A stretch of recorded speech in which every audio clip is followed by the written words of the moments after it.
2282 insane. Level 100. How is this possible? Even the highest leveled player on Dragonheart Island is only level 89. And he only reached that level yesterday.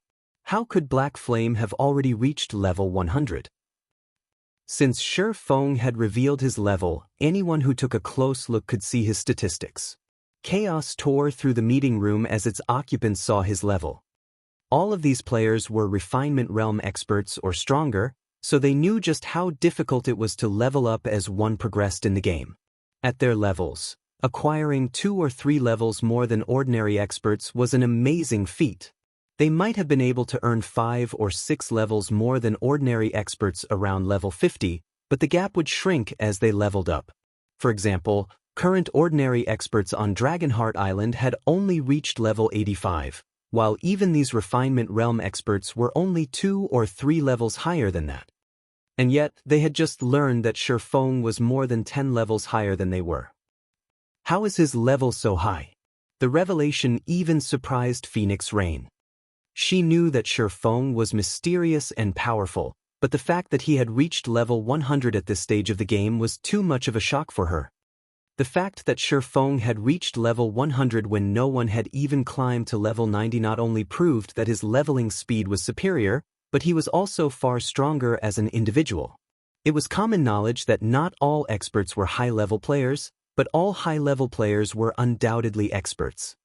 Ignoring all else, Shi Feng's level meant that his basic attributes were far ahead of everyone else's.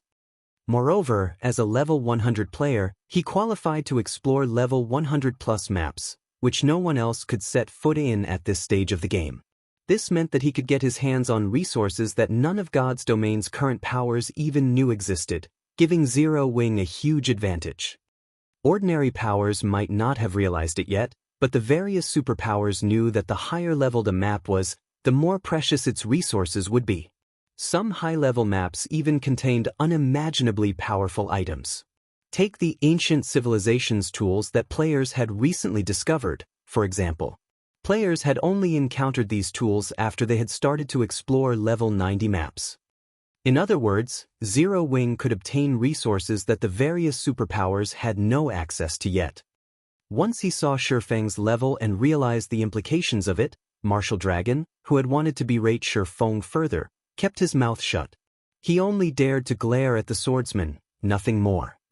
The bronze speedboat design Shi Feng had revealed earlier would, at most, for the guild upper echelons and elders to forgive his transgressions and treat Zero Wing as a valuable asset.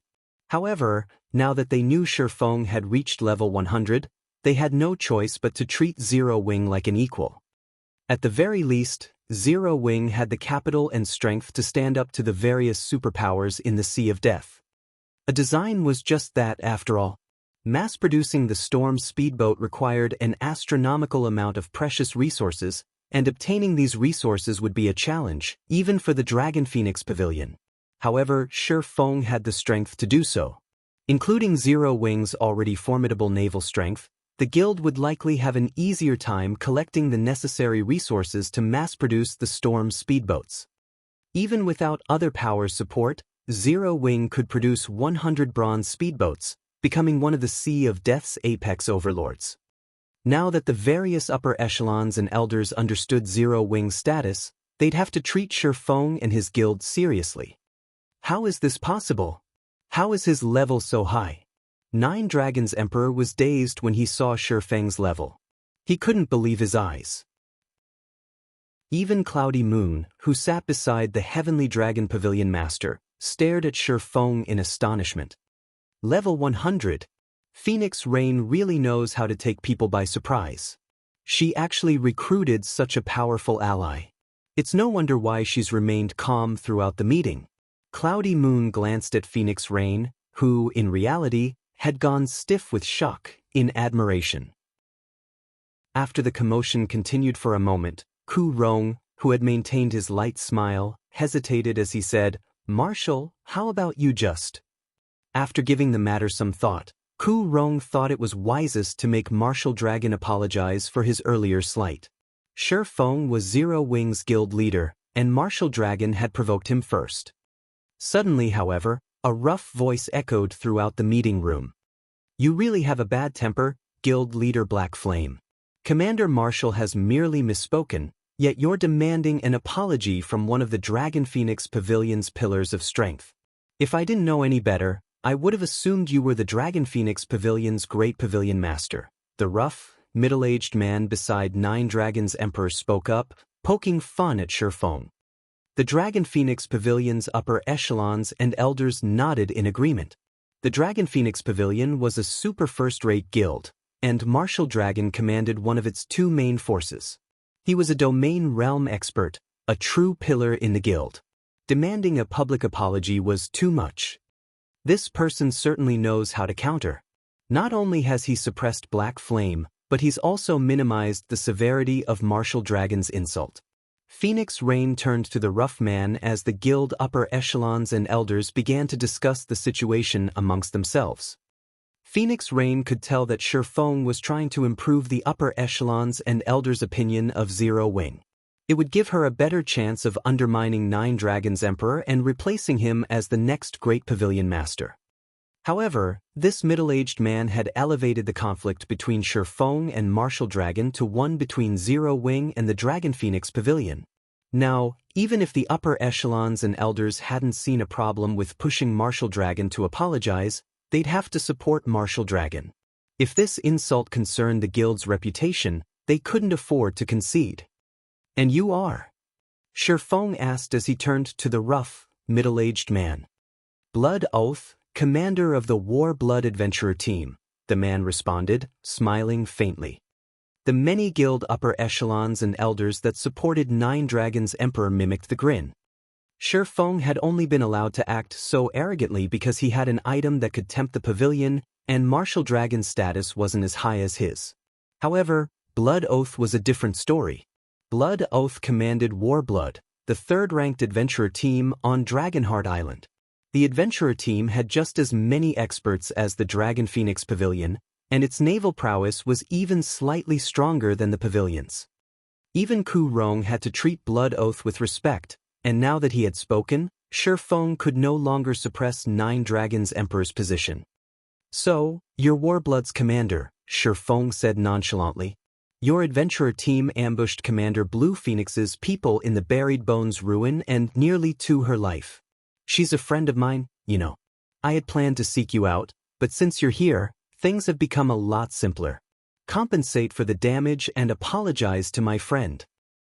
As Shifeng finished speaking, a deathly silence descended upon the room again, and everyone turned to stare at him with stupefied expressions.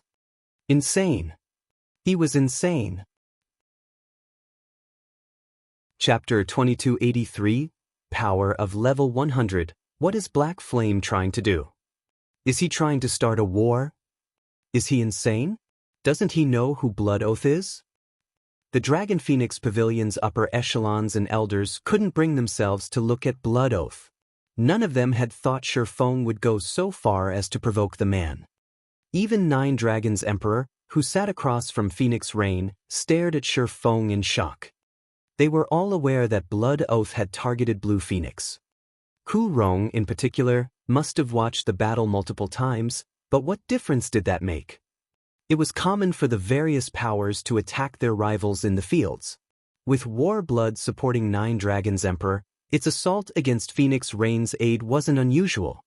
However, there was a limit to how far the various powers would go. As long as they kept the situation in the dark, everyone involved would turn a blind eye. And yet, Shifeng had brought the attack into the light. He refused to conform, and because of this, the pavilions and Warblood's members wore ugly expressions. It would have been fine if Shifeng had simply insisted on an apology from Marshall Dragon. He was, after all, a guild leader, while Marshall Dragon was merely an upper echelon. It was understandable to expect Marshall Dragon to apologize, but it was an entirely different story to demand an apology from Blood Oath. Setting aside Warblood's attack on Blue Phoenix, very few people on Dragonheart Island dared to disrespect Blood Oath.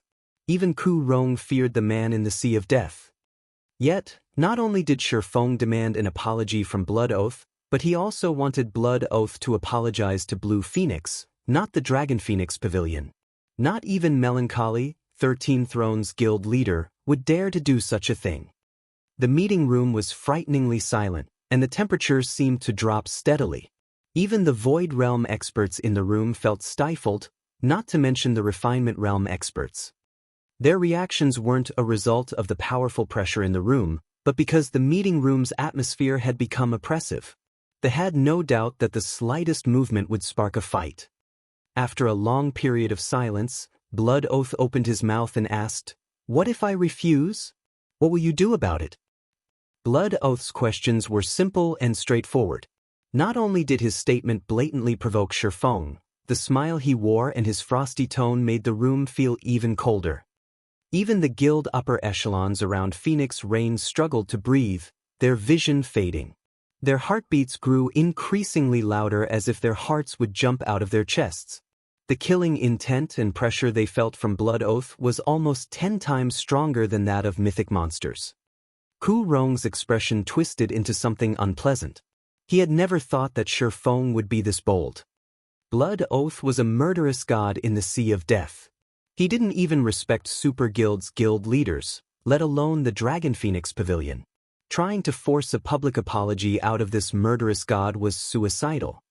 Even if Ku Rong stepped forward to ease the tension, he'd be powerless to calm Blood Oath's fury. It's simple. Shifeng could not help his grin after hearing Blood Oath's statement. "I'll just drag you over here to apologize." The room's occupants nearly collapsed with shock after listening to Shifeng's reply. They stared at him in astonishment, with no idea of what he was trying to accomplish. That was Warblood's commander they were talking about. As an individual, Blood Oath was the third-ranked berserker on Dragonheart Island. Not only did he wear 6 pieces of epic equipment, but he also wielded the magic dragon spear, a well-known magic weapon in the Sea of Death. Moreover, he had a special bloodline related to the sea god. He was basically invincible at sea. On top of that, at least one vice guild leader and 3 bodyguards were constantly by his side. Although the bodyguards couldn't rival domain realm experts, they had a mysterious item that allowed them to manifest a special domain. This domain could suppress their enemies in every aspect, as well as form a barrier around specific targets. This barrier could even withstand mythic monsters' attacks. Blood Oath was practically impossible to kill, much less capture. Good. Very good. Blood Oath laughed, his killing intent so intense that it even made Phoenix Reign shudder. "It's been a long time since anybody has dared to joke with me in the Sea of Death. If you don't mind, Great Pavilion Master Ku Rong, I'd like to take Guild Leader Black Flame to Warblood's headquarters and teach him the rules on Dragonheart Island." Ink Feather and Blood Oath's 3 bodyguards moved as soon as the words left their commander's mouth. Dragonheart City's NPC soldiers would kill anyone who attacked another player within the city, but the guild residences, which were private property, were an exception. Players were free to do whatever they wished within their own guild residence. Ku Rong's expression darkened when he heard Blood Oath's request. The commander might sound like he was asking for permission, but he was merely notifying the room of his intentions. Each of Blood Oath's bodyguards retrieved a crystalline totem from their bags, sacrificing 1,000 magic crystals to the items. The crystalline totems then formed a domain that enveloped the meeting room, and everyone felt as if a weight had dropped on their shoulders. Not only had the domain reduced their basic attributes by 15%, but their physiques had also weakened by 20%. To make matters worse, the gravitational force they experienced had significantly increased, making movement inconvenient. The moment the domain took form, Ink Feather squeezed and shattered a deification crystal, forcibly upgrading herself to Tier 3.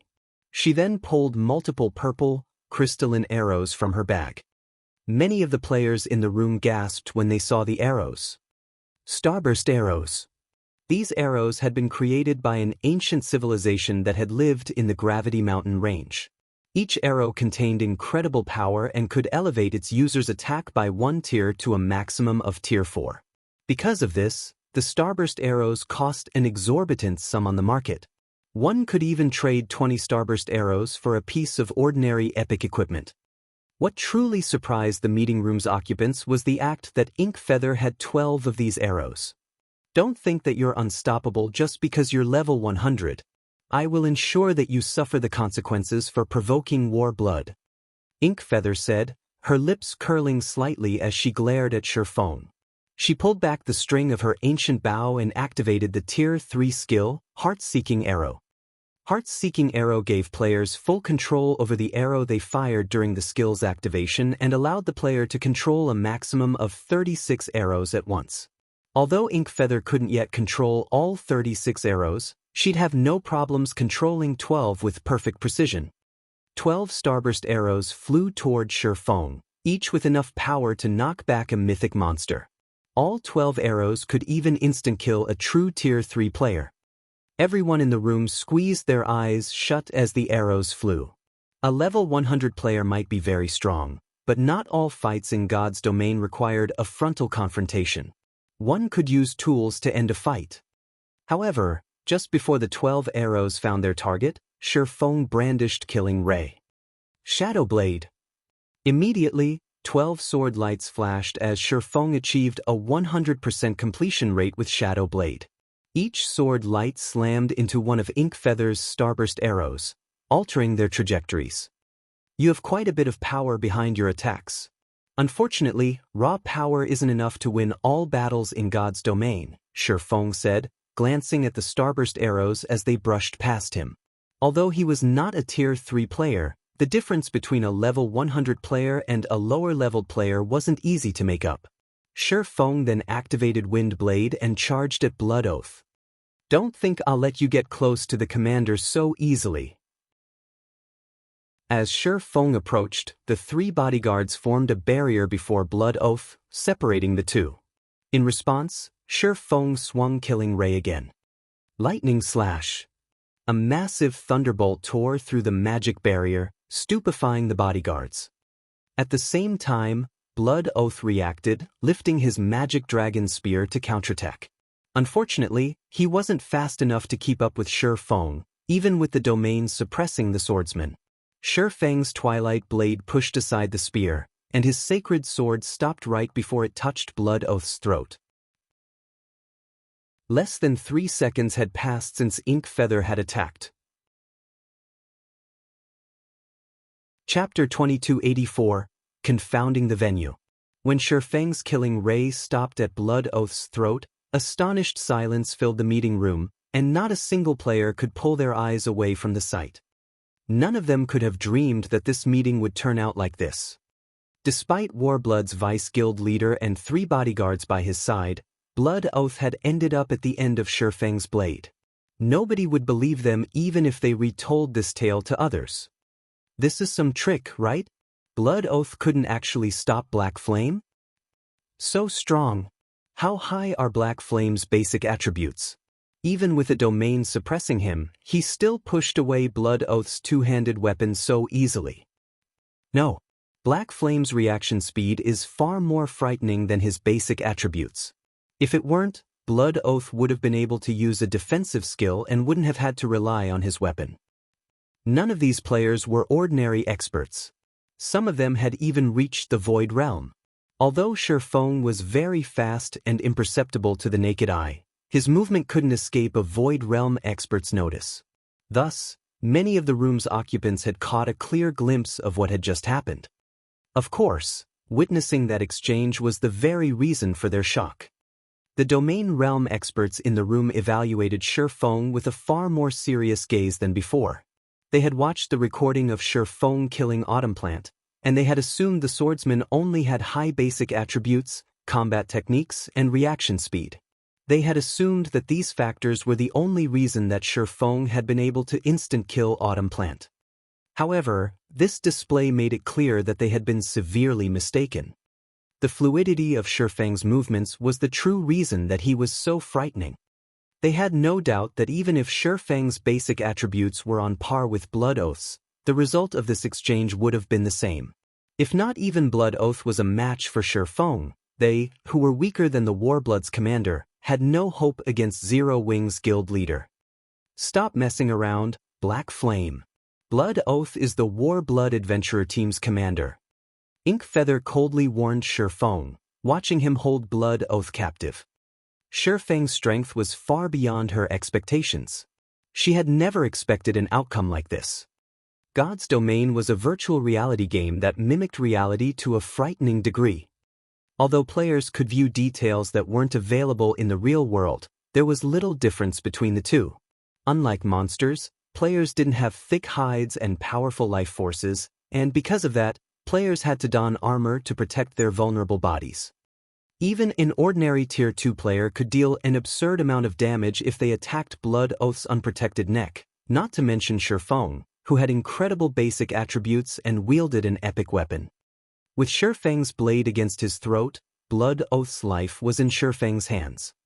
Although a player would only lose one level if they died in God's Domain, the significance of one level differed from player to player. An ordinary expert would have no problem coming back from the loss. They couldn't catch up to God's Domain's frontline players, to begin with, and they weren't strong enough to contest for resources in new, unexplored maps. However, dying and losing a level was an immense loss to a frontline player like Blood Oath. With Ink Feather's warning, the meeting room fell silent again as everyone stared at Shifeng. Even Phoenix Rain was extraordinarily tense. Shifeng might have control of Blood Oath's life, showing off his strength before every player in the room, but he had also grievously offended the Warblood adventurer team. For Warblood, allowing its commander to be taken captive in such a public setting was immensely embarrassing. To save its reputation from this blow, the adventurer team couldn't allow Shifeng to get away with this. You really know how to dig your own grave, Black Flame. I won't even need to lift a finger to deal with you now. As Lu Xingluo watched Shifeng, he silently celebrated the swordsman's folly. After all was said and done, Warblood's relationship with Starlink was only one of cooperation. Lu Xingluo didn't have the authority to command the adventurer team, but now that Shifeng had humiliated Warblood, the adventure team would find a variety of ways to kill the man.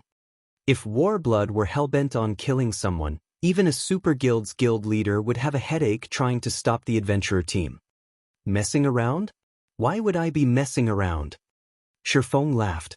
I told Commander Blood Oath that if he's unwilling to apologize, I'll have to drag him to Commander Blue Phoenix and make him do it. Shifeng extended a hand to grip the back of Blood Oath's neck. Black Flame. Blood Oath understood what Shifeng intended the moment the swordsman moved. He immediately activated his Berserk skill, disregarding the blade pressed against his throat. However, Blood Oath did not stop with just one Berserk skill.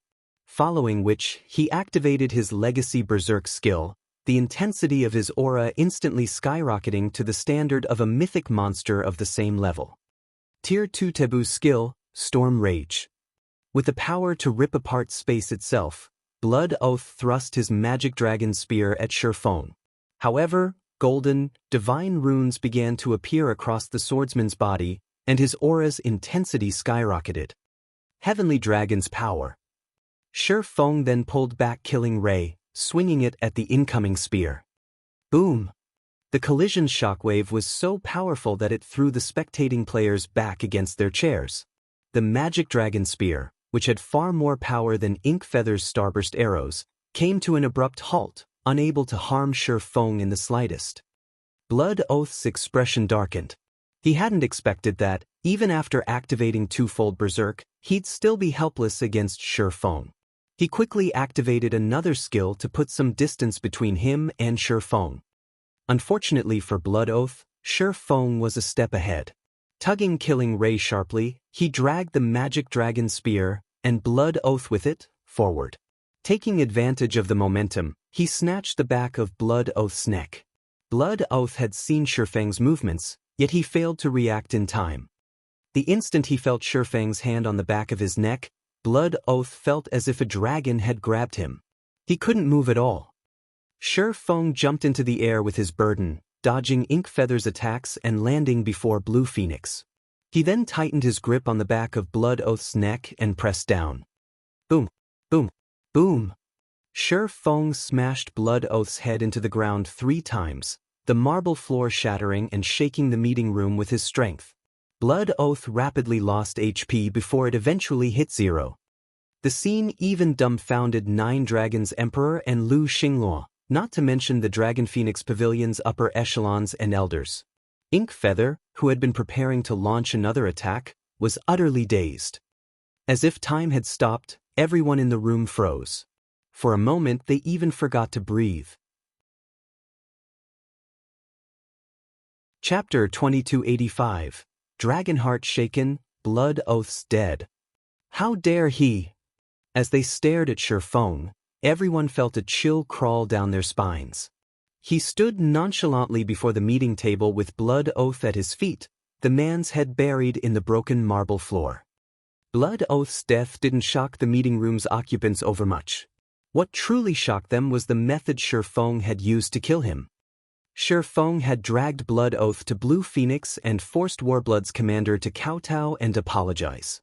Not even Nine Dragons Emperor and Lu Xinglua had thought the swordsman would be so vicious, let alone Blue Phoenix. He's definitely crazy. Warblood definitely won't rest until Zero Wing is destroyed. Nine Dragons Emperor thought, flabbergasted as he watched Shifeng. Had Shifeng simply killed Blood Oath out of rage, Warblood would, at most, target Shifeng, but since the situation had devolved, the adventurer team would become a laughingstock if it didn't annihilate Zero Wing as a whole.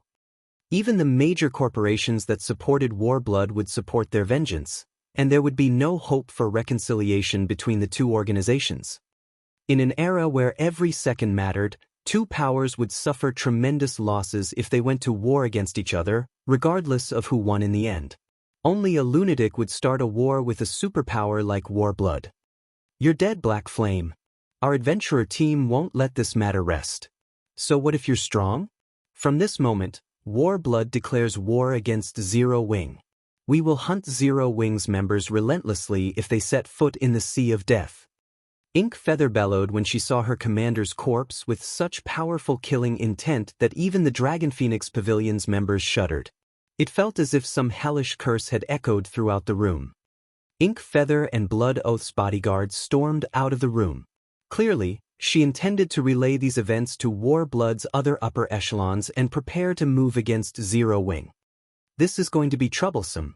Phoenix Rain watched Ink Feather and her companions leave with a heavy expression. She felt that Shifeng had been too impulsive. Unlike on land, the status quo between adventurer teams and guilds had more balance in the Sea of Death.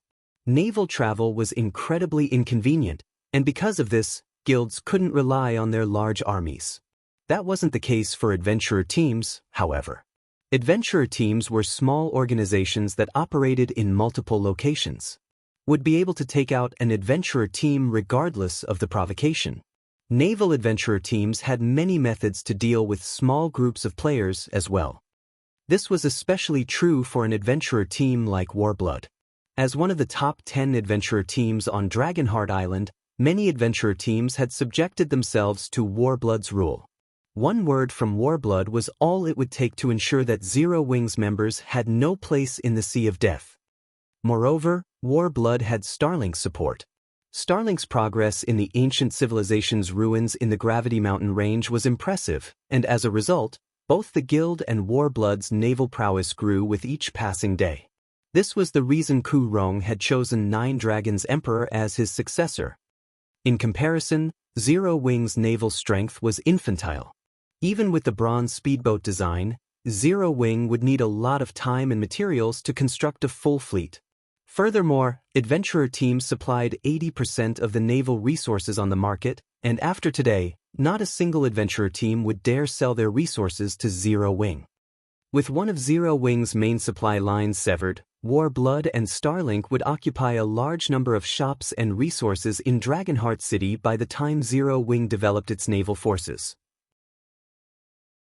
If they purchased Dragonheart City's large shipyard, they'd become unimaginably powerful at sea. How, exactly, was Zero Wing supposed to fight Warblood?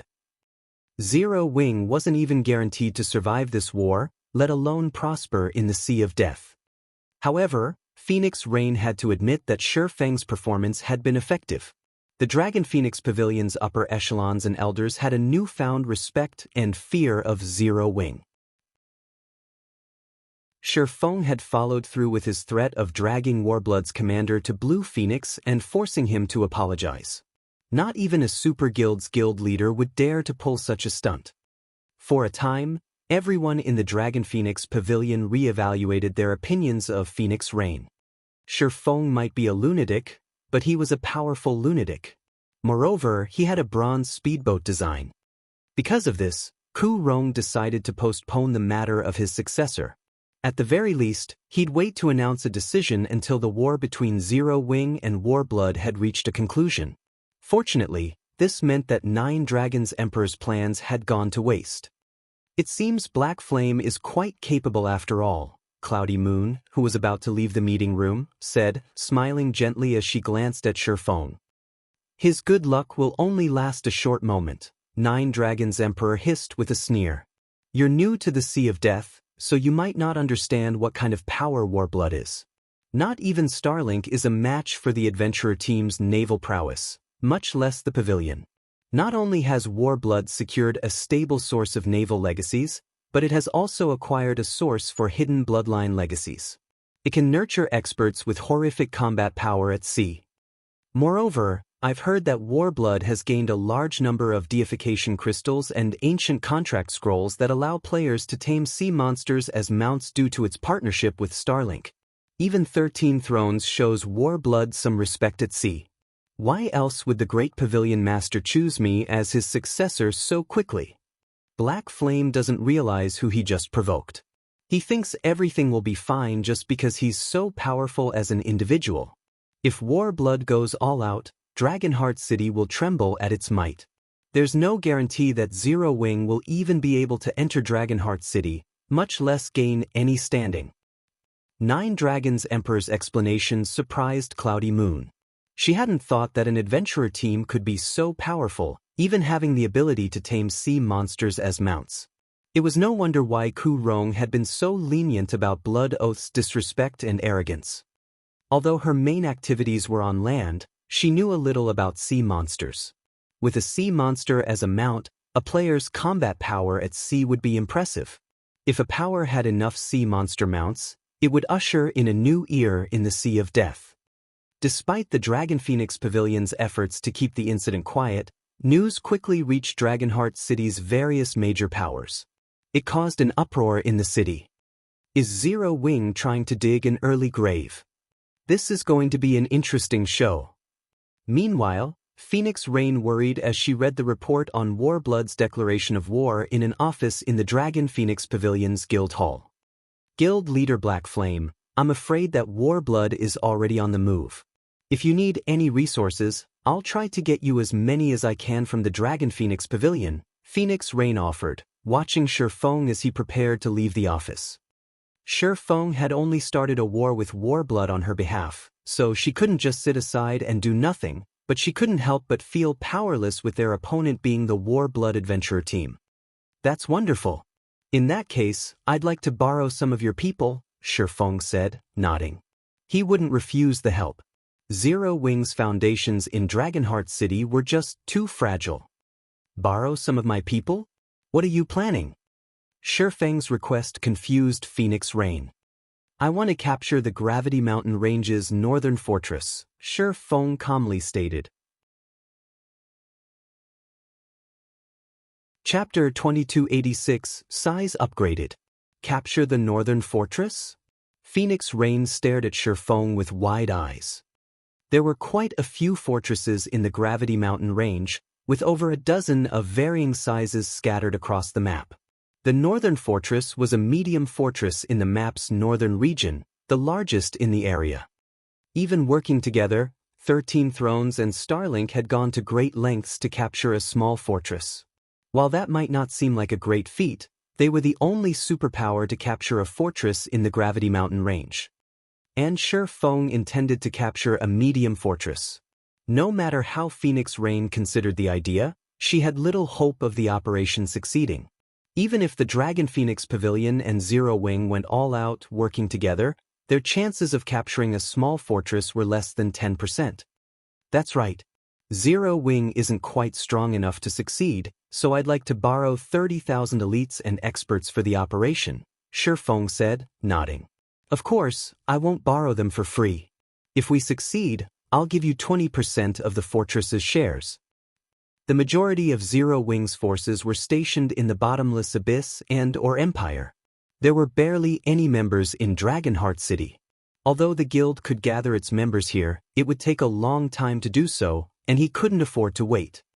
The main reason that the Gravity Mountain Range's fortresses were so difficult to capture was the level 100+ mythic monsters that guarded each of them. The fortresses were also full of level 100+ Great Lords and Grand Lords.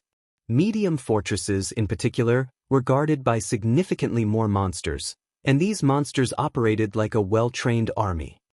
Zero Wing hadn't previously had the strength to capture a medium fortress, but that had changed.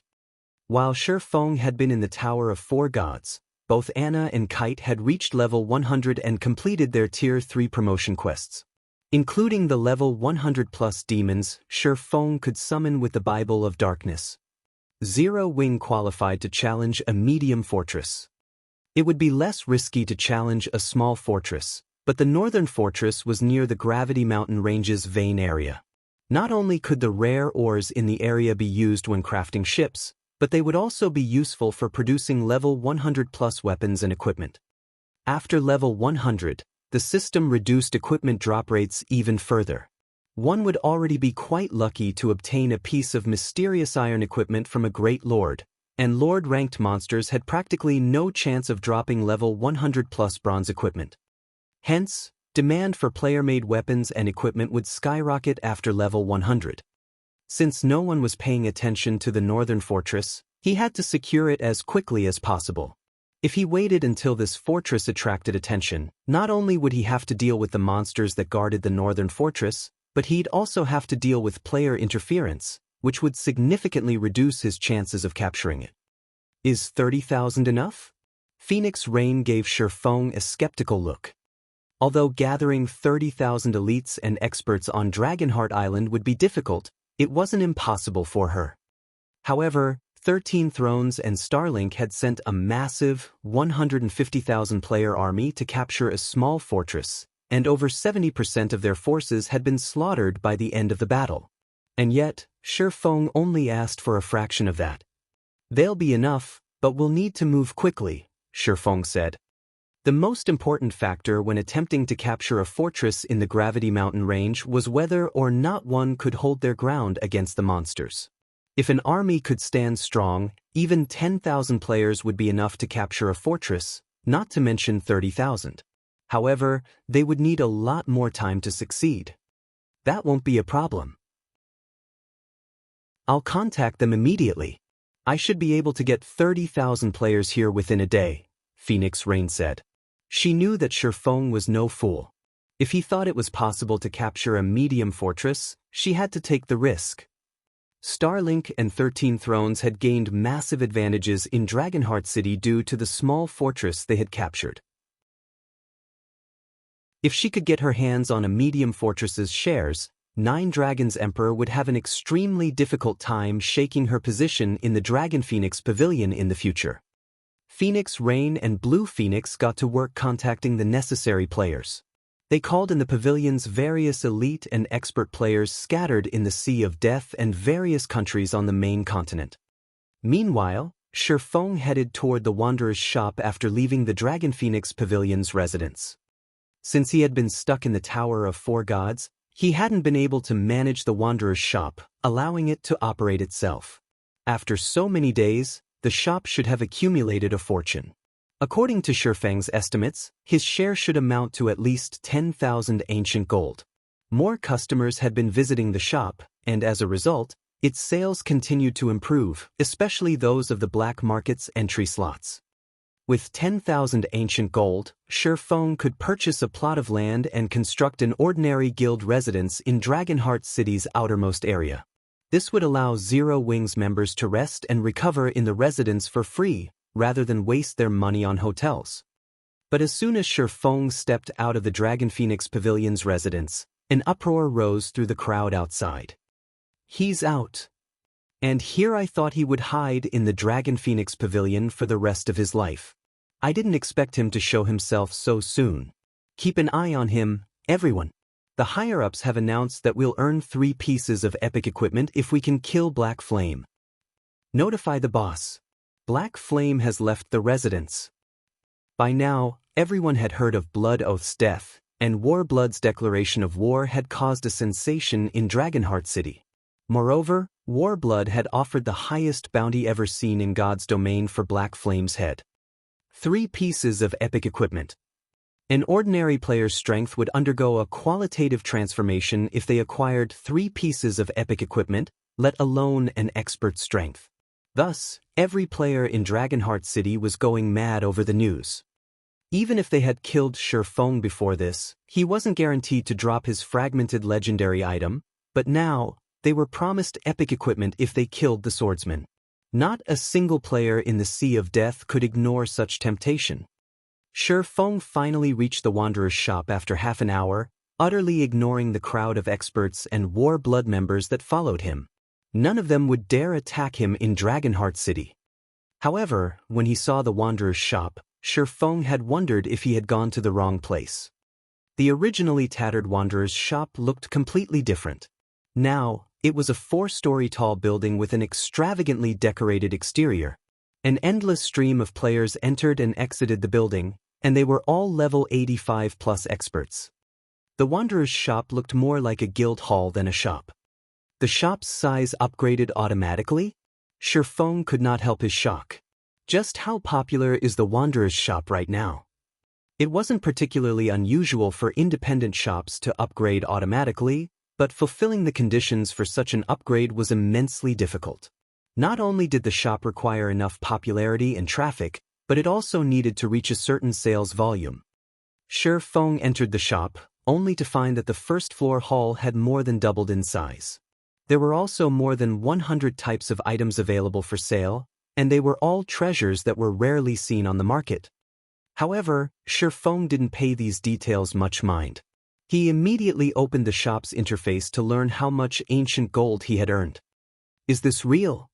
Shifeng couldn't believe his eyes when he saw the numbers. 27,615 ancient gold. Chapter 2287, Special Area. Shifeng had earned a lot more ancient gold than he had expected from the Wanderer's shop. He still couldn't shake off the shock after staring at the numbers for a long time. It's no wonder why the powers that secured a Wanderer's shop in the past developed so rapidly. This shop is a gold mine. Realization dawned on Shifeng after seeing his share of the profits. Many first- and second-rate guilds had mingled in independent cities in Shifeng's previous life, and despite not occupying high-resource maps, they had established themselves among the many superpowers, with some eventually becoming superpowers themselves. Meanwhile, a large part of the reason for these guilds' success was likely the Wanderer's shops they had owned. Shifeng had only spent a little over 20 days in the Tower of 4 Gods, yet he had earned over 27,000 ancient gold through the Wanderer's shop. This meant that the shop generated more than 1,000 ancient gold per day. No shop in Dragonheart City earned as much income. Only the fortresses in the Gravity Mountain range could surpass the Wanderer's shop's profits. Moreover, the Wanderer's shop had earned so much income despite being a 2-star shop. Once he promoted it to 3-star status, the shop would sell items that would even tempt superpowers. Most importantly, the Wanderer's shop would undergo a qualitative transformation upon reaching 3-star status, periodically hosting a miniature black marketplace. The items available in this marketplace couldn't compare to those in the actual black market, but there were looser entry restrictions. Players could participate as long as they had the Wanderer's shop's customer membership. The Wanderer's shop's income would significantly increase. After withdrawing the 27,615 ancient gold, Shifeng made his way to the city hall. He had originally planned to construct a guild residence for Zero Wings members on Dragonheart Island, but since he had more ancient gold than he had expected, his plans had changed. Dragonheart City was split between its inner and outer areas, but there was also a special location within the city. It was the area closest to the World Tower. Not only did this special area provide more convenient access to the World Tower, but the mana density there was also incredible. Moreover, this secret area had a hidden secret: the world power tolerance value. As players roamed the world tower's first underground floor, they might not notice a difference, sensing an ever-present malicious energy in the underground world. This malicious energy was world power, and it discriminated against and rejected all outsiders. Not only would this world power weaken players' physiques, but it would also interfere with their 5 senses, severely affecting their combat power. Of course, one could counter these negative effects by consuming the food and drink available in Dragonheart City, but doing so carried a high price. Even ordinary experts would blow through their savings if they relied on this method. However, after a long investigation, some players had discovered that one could reduce the world power's suppression by resting in an area near the world tower.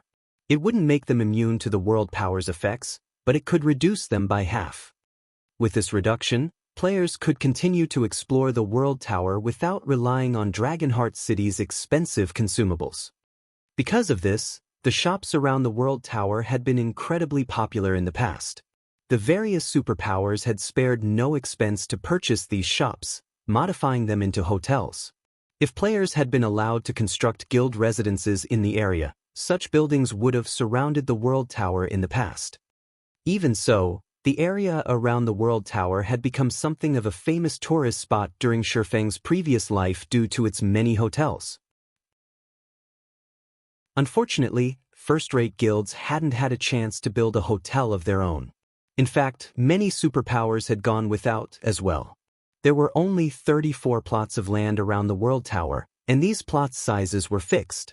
Guilds didn't have the option of expanding their hotels, regardless of their desire to do just that. Since none of Dragonheart City's various powers had figured this out yet, Shifeng couldn't miss this opportunity. When he had first visited Dragonheart City in search of a shop, he had only had 10,000 ancient gold on hand. It hadn't even been enough to purchase the shops in the city's outer area, much less those near the world tower. Now that he had over 27,000 ancient gold, however, he should be able to afford a shop around the world tower. After waiting for some time in one of the city hall's second-floor reception rooms, Shifeng watched an elven beauty with a crescent moon insignia enter the room.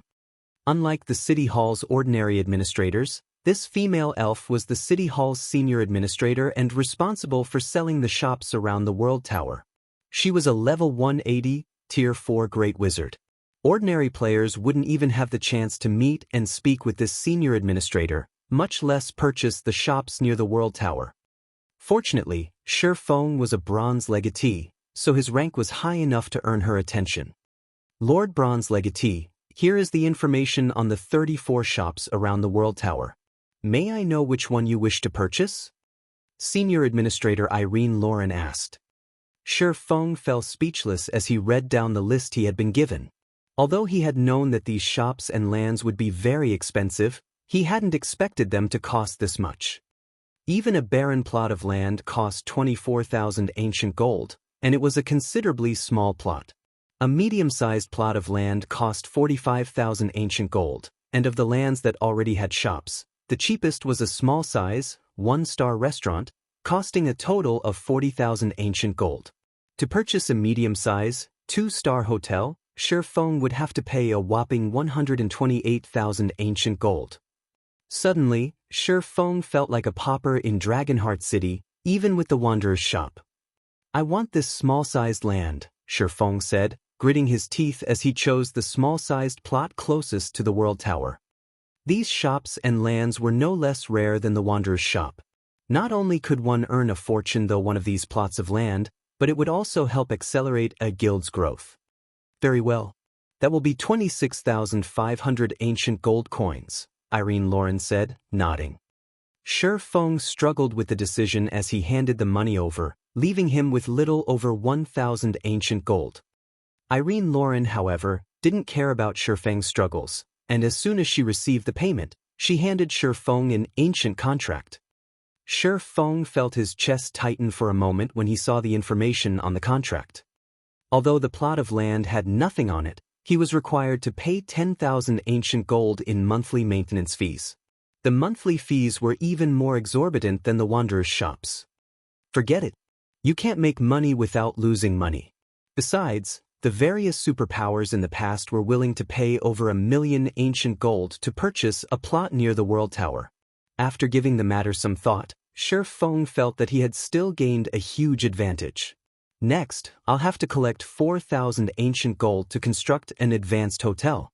Then, I can open for business. After signing the contract and preparing to leave the city hall, Shi Feng received a call request. He answered the call as soon as he saw it was from Gentle Snow. Guild leader, we've arrived in Dragonheart City, Gentle Snow reported. Chapter 2288, Zero Wings Team. You guys sure are fast. Shi Feng was a little surprised to see Gentle Snow's smile so soon. He had only notified Gentle Snow and the others to travel to Dragonheart City a few hours ago. He hadn't expected them to reach the city so quickly. The tidal vortex was located in the Sea of Death's core region. Even with a flying mount, it would take some time to return to Dragonheart City. Furthermore, there were 100 players in Zero Wings' main force.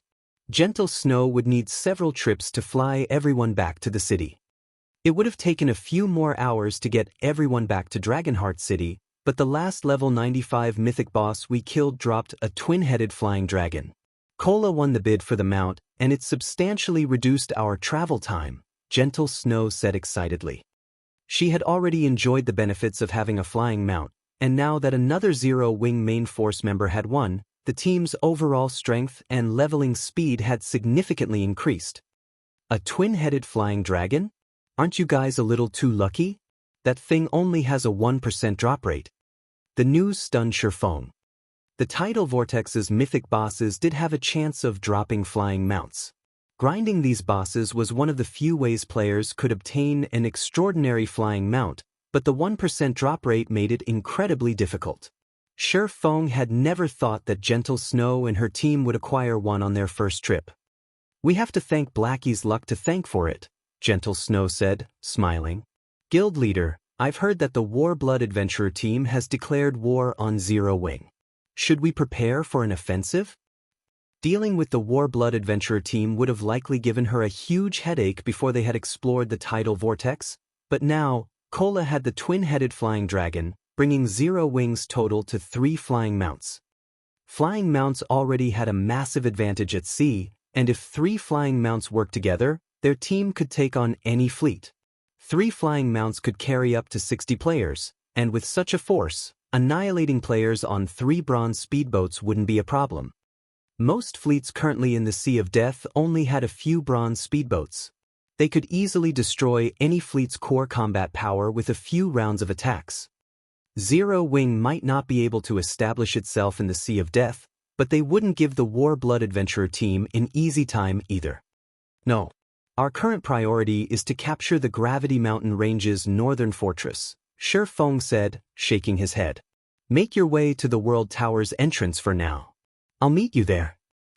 Although they could rely on the flying mount's mobility to cause trouble for Warblood, doing so would slow their development speed. It wasn't a worthwhile trade. The struggle between powers required resources and experts. Securing the northern fortress was the best way to defeat Warblood. We're capturing a fortress? Shi Feng's statement stunned Gentle Snow, but after a moment, a grin spread across her face. Everyone on the team, including her and Cola, were eager to show Shi Feng how strong they had grown. All right, we'll head over immediately. Shi Feng then disconnected the call and made his way to the World Tower. World Tower's underground first floor. Due to Phoenix Rain summons, a large number of Dragon Phoenix Pavilion experts had gathered near the first underground floor's entrance. Visiting players were shocked to see so many experts. Why are so many of the Dragon Phoenix Pavilion's experts here? Amazing! Even the lowest leveled player among them is level 86. Our adventurer team has several thousand members, but fewer than 10 have reached such a high level, yet the Dragon Phoenix Pavilion has more than 7,000 of them. That's nothing. Look at their equipment. They're all wearing level 85 equipment. Moreover, even the lowest quality piece is secret silver rank. Some of them even have level 85 dark gold equipment.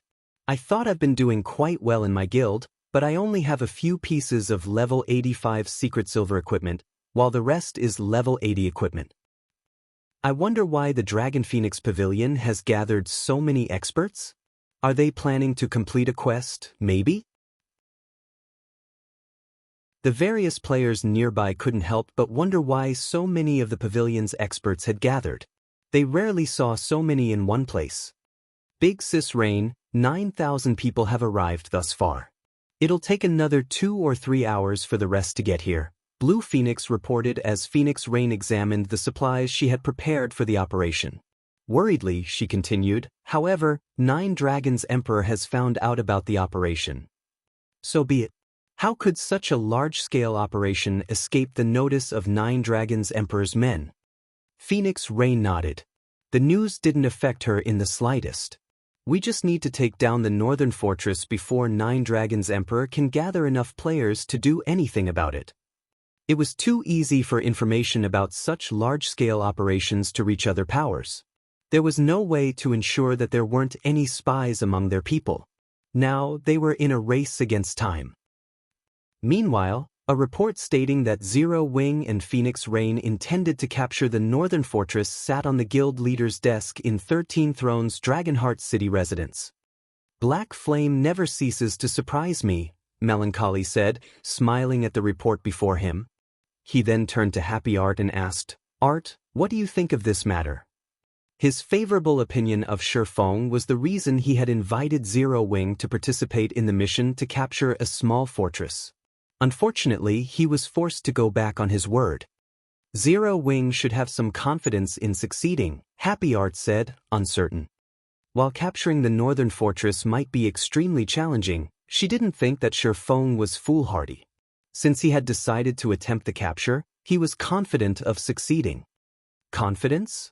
Do you think capturing a fortress is so easy? The masked woman beside Elder Wu commented disdainfully. In my opinion, this is simply the guild's death throes. It's run out of moves. After all, Black Flame so foolishly provoked Warblood. 13 Thrones had gone all out, even cooperating with Starlink, to secure a small fortress. What, exactly, did Zero Wing have to rely on to capture the northern fortress, a medium fortress? Little Melancholy, are you planning to help this Zero Wing? Elder Wu, who sat quietly in a corner, asked. I had considered it. Zero Wing has a lot of potential. It could become a formidable ally in the future, Melancholy answered truthfully. He had no reason to hide his thoughts. More major corporations continued to invest in God's domain, and as a result, the competition between the game's powers grew more intense. Even a super guild like 13 Thrones would have to consider alliances if it wished to continue its smooth development in God's domain. Meanwhile, Zero Wing's development speed had been quite impressive. It was an optimal candidate as an ally. Moreover, if 13 Thrones lent aid during Zero Wing's time of need, the guild would have a more friendly view of 13 Thrones. I understand what you're thinking. That kid certainly knows how to get things done, but you need to understand that Warblood isn't the only power Zero Wing has provoked. Starlink is hellbent to see the guild destroyed. If you help Zero Wing, our relationship with Starlink will become complicated, Elder Wu said calmly. Moreover, we already have plans to capture another fortress with Starlink, and the guild has something crucial for the siege. As 13 Thrones guild leader, you need to consider the guild's benefit carefully. With Elder Wu's warning, Melancholy had no choice but to dismiss the thought. Elder Wu was one of the 13 Thrones founders, and the old man had immense influence in the guild. He wasn't wrong either, and Melancholy didn't have a good enough reason to move against the old man's advice. While the various superpowers in Dragonheart City discussed the news, Shifeng and the rest of Zero Wing's main force arrived in the main hall of the World Tower's first underground floor. The instant Shifeng appeared, a commotion erupted throughout the hall. Is Black Flame stupid? He actually dares to visit the Gravity Mountain range. Doesn't he know how many experts want his head? He's probably betting on the fact that no one will mess with him with so many of the Dragon Phoenix Pavilion's members here. I guess you're right, but the moment he wanders off from the pavilion's group, he's dead. The players in the main hall watched Shifeng with admiration and ridicule. They all wondered what the swordsman would do next. Once he left the main hall, he wouldn't have a safe zone to protect him. Many people would likely try to take his life to claim Warblood's bounty, and not even the Dragon Phoenix Pavilion could guarantee his safety. Guild Leader Black Flame, over 23,000 of the 30,000 players you've requested have arrived. The rest should be here in another hour or so. How are the preparations on your side coming along? Phoenix Rain asked as Shifeng entered the main hall. Based on the information I've received, several thousand players are camped outside the main hall, all aiming for your life. Although they won't dare attack with so many of the Dragon Phoenix Pavilion's members around you, more people will gather as time passes. Once there are enough players, I can't be sure that they won't make a move. Completing this mission as quickly as possible was crucial. The various major powers experts were targeting Shifeng, and if the battle dragged on for too long, there was a high likelihood that other powers would try to interfere, and the operation would fail. All of my players have arrived already, Shifeng said, smiling as he gestured to Gentle Snow and the others behind him. A 100-man team? Phoenix Rain was stunned when she saw the cloaked figures of Gentle Snow and the rest of Zero Wing's main force. Although she had known that Zero Wing couldn't dispatch a lot of players for this operation, she hadn't expected Shifeng to only bring a 100-man team to capture the northern fortress. This had to be a joke. While Phoenix Rain was silent, Aqua Rose spoke up. These people dare to target you, guild leader. If we don't teach them a lesson, they'll likely think that Zero Wing is just a pushover, Aqua Rose coldly stated as she glanced at the players outside the main hall. That's right. We might as well take care of these fools since we're still waiting on some of the others. It'll save us some trouble, Cola insisted. All right, let's take care of them first, then, Shifeng agreed, nodding after giving the matter some thought. He did not want to deal with unceasing stalkers, either. They'd constantly pose a problem. You guys shouldn't mess around. Those aren't ordinary players. There are quite a few Refinement Realm experts among the group, including some experts from Dragonheart Island's top adventurer teams, Phoenix Rain interjected. Phoenix thought that Aqua Rose and her companions were insane. Naturally, Shifeng was even more mad to agree to the suggestion. Although Phoenix Rain was aware that Aqua Rose and the others were incredibly powerful, even her forces would have a hard time taking down these experts. Even if her forces won the battle, they'd suffer grievously for it. Furthermore, there were only 100 of these experts. As Phoenix Rain was about to continue, Aqua Rose and the other removed their black cloaks, revealing every one of them had reached level 95 and 96.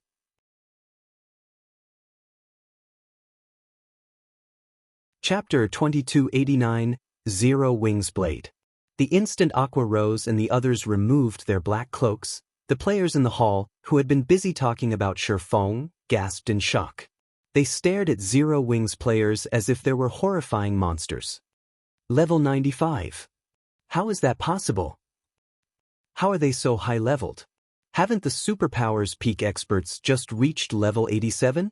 Are they monsters in disguise?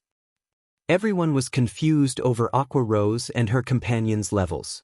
The fact that Shifeng had already reached level 100 was shocking enough. They all knew how difficult it was to level up from such a high level. The fact that Shifeng had reached level 100 wasn't entirely unbelievable. God's domain had many special opportunities to offer, and it wasn't strange for these opportunities to grant players tremendous amounts of EXP. Now, however, Zero Wing revealed that it had 100 players at level 95 and 96. How were they so powerful? After a brief moment of shock, a terrifying pressure washed over them. Even Phoenix Rain, who stood near Aqua Rose, shuddered, not to mention the ordinary experts in the room. After this display, Phoenix Rain gave up trying to dissuade Aqua Rose and her companions from attacking the group of hostile players. She could only smile bitterly about the situation.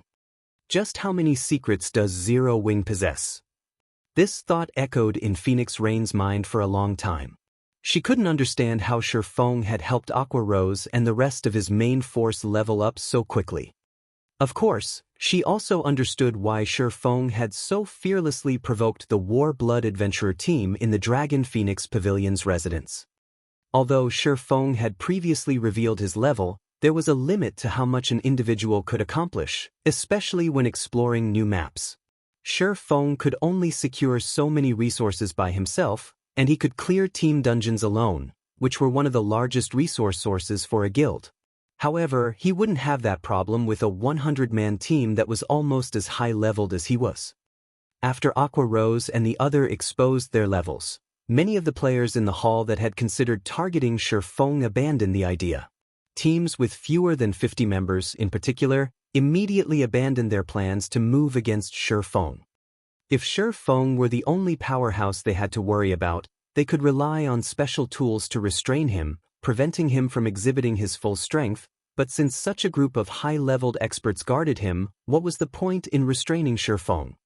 They couldn't even get close to the swordsman, much less attack him. I hadn't thought that Zero Wing had hidden so much of its strength. Targeting Black Flame will no longer be possible.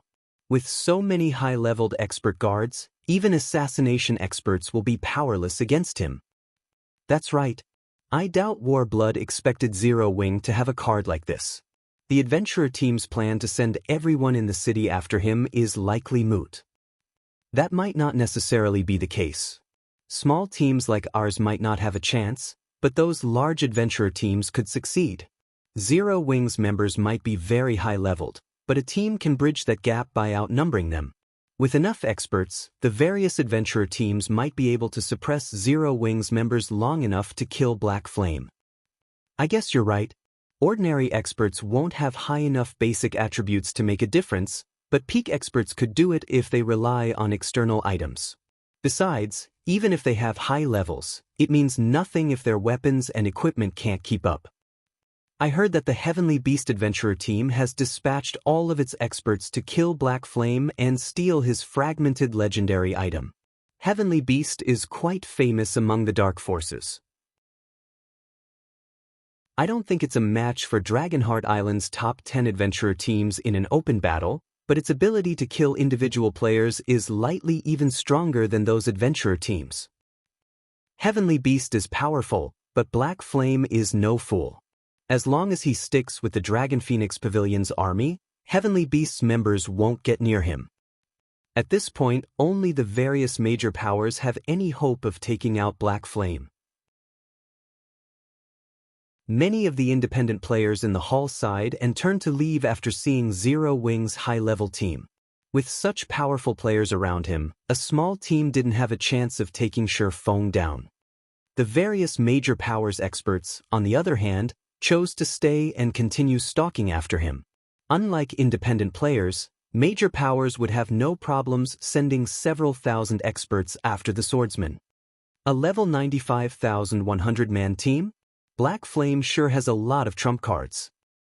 So, this is why Black Flame's so confident. Remember to keep a close eye on Black Flame. Report back as soon as you see him leave the Dragon Phoenix Pavilion's protection. I refuse to believe that the pavilion is willing to protect him forever. It took no time for every major power on Dragonheart Island to hear about the levels of Zero Wing's main force members, but although they were shocked by the news, they had no intention of giving up on the bounty. A fragmented legendary item was simply too tempting, not to mention the 3 pieces of epic equipment and Warblood's favor. However, they had decided to avoid taking direct action against Feng for now. He was, after all, protected by the Dragon Phoenix Pavilion's army. When the major powers experts received the commands from their upper echelons, they prepared to follow Feng further into the World Tower. However, they were shocked by what they saw as they passed through the main hall's exit. Corpses littered the ground outside the main hall, every one of them a slain expert. Many experts from Dragonheart Island's well-known and top adventurer teams lay among them. These players had all planned to ambush Feng as soon as he left the main hall. What shocked the newcomers more, though, was Aqua Rose's team, which was busy fighting several thousand players. A 10-level difference wasn't insurmountable, yet Zero Wing's 100-man team slaughtered the several thousand players before them as if they were slicing vegetables. Despite facing dozens of experts' frenzied attacks, Cola, who led Zero Wing's team in the battle, didn't even try to dodge. He took every hit with his shield, and none of the attacks from the enemy Tier 2 experts dealt more than -500 damage. To Cola, who had a total of 520,000 HP after reaching level 95, the damage was practically negligible. A single healing spell was more than enough to restore his lost HP. Meanwhile, Aqua Rose, Xiaoyueru, Alluring Summer, and Violet Cloud acted as mobile turrets. Every spell they cast claimed at least a dozen experts' lives. Sometimes, their spells even blew apart several dozen experts at once. One of Xiaoyueru's spells even took out a level 87 shield warrior with an epic shield and 2 pieces of epic equipment in an instant. The two forces' basic attributes were on entirely different levels. Gentle Snow's team hadn't just gained EXP while they were grinding in the tidal vortex. They had also acquired plenty of high-level items. The tidal vortex's bosses all dropped level 90 and 95 equipment, and as a result, they were all armed with level 95 secret silver and fine gold equipment. Gentle Snow and the others had frequently hunted the tidal vortex, mythic bosses, as well. In addition, the team had been the first players to slay these mythic bosses, which increased the bosses' drop rates. Overall, Zero Wing's main force members had also acquired quite a few pieces of epic equipment. Even the weakest piece Gentle Snow and her companions wore was level 95 fine gold equipment. Their combat power was on an entirely different level compared to the level 85+ experts they fought. Moreover, Gentle Snow and the others had improved their combat standards. Most of the players attacking them hadn't even reached the refinement realm yet. To Zero Wing's main force, these players were easier to defeat than the level 95 sea monsters in the tidal vortex. Over 95% of the 4,000+ experts that had planned to ambush Shifeng outside the main hall were dead in less than 15 minutes, while the rest tried to escape with special tools. The valley's ground was dyed red with blood, and weapons and equipment littered the ground. In contrast, Zero Wing's team hadn't lost a single player. They had only lost a little stamina and concentration.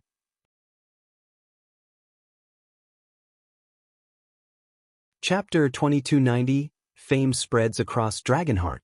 The various major powers experts, who had intended to follow Shifeng, came to a halt when they saw the remains of the army that had tried to ambush the swordsman. As if the main hall's exit were the entrance to hell, none of them dared to cross the threshold. They killed so many players so easily? Are they even human? This won't do. I need to report this to the boss immediately. They had assumed that Zero Wing wouldn't dare retaliate since they had such a massive numerical advantage. Hence, they had boldly followed after Shifeng, but seeing the thousands of corpses on the ground, none of the various major powers experts dared to leave the main hall. If Zero Wing's members could kill several thousand experts so effortlessly, then they, with only several hundred players, would only meet their doom by leaving. They needed to re-evaluate their plans. As long as Shifeng had Zero Wing's main force by his side, several thousand players wouldn't be enough to take him down. They would need, at least, an army of 10,000 players, perhaps even several tens of thousands, to take him down. Otherwise, they'd merely be giving their equipment to Zero Wing. However, Phoenix Rain was even more shocked by the results than the major powers experts. They've already obtained level 95 equipment. Phoenix Rain was no ordinary expert. Not only was she the Dragon Phoenix Pavilion's Phoenix Pavilion Master, but she was also very nearly a domain realm expert. She could discern a lot of information that ordinary experts could not. Although Aqua Rose and the others had considerably high combat standards, their incredibly high basic attributes were a larger part of the reason for their overwhelming victory. The experts that had tried to ambush Shifeng weren't weaklings. Many of them were even experts from Dragonheart Island's various well-known and top adventurer teams. Their equipment standards were quite high, with even the weakest piece they wore at level 85 fine gold rank. If Aqua Rose and the others had worn level 90 dark gold equipment, they wouldn't have achieved such a one-sided victory. The only explanation was that Aqua Rose and her team wore level 95 fine gold equipment or better. Upgrading one's weapons and equipment was far harder than leveling up.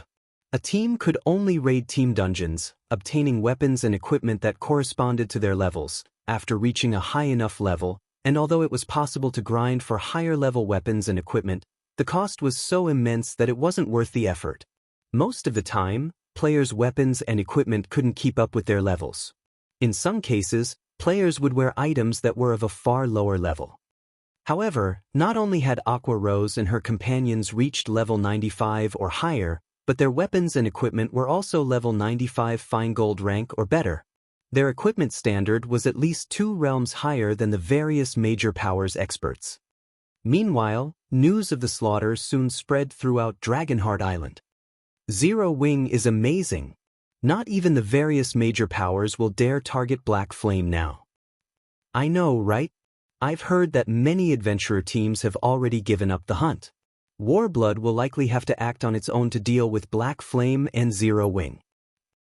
The various major powers had been shocked to learn that Zero Wing's main force members had reached level 95 and 96, but after hearing about the slaughter of several thousand experts in the Gravity Mountain range, that shock transformed into fear.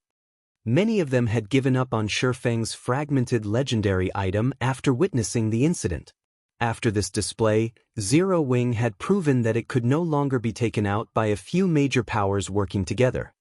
Even some of Dragonheart Island's ordinary superpowers grew wary of Zero Wing.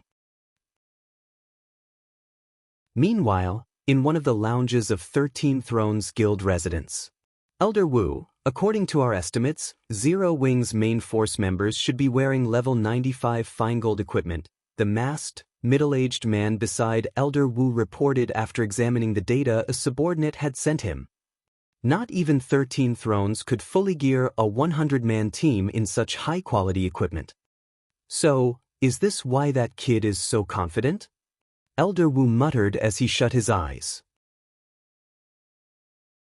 Zero Wing is indeed impressive if it has such solid foundations. Unfortunately, Starlink's foundations are much sturdier. Notify our teams that we'll be raiding another fortress with Starlink soon. Have them prepare. Understood. I'll get it done immediately, the masked, middle-aged man said, nodding. He then left the lounge. As Melancholy had said, Zero Wing was an excellent choice for an ally, but in God's domain, nothing was more important than resources. Securing a fortress in the Gravity Mountain range offered far more benefits than having a level 95,100-man team.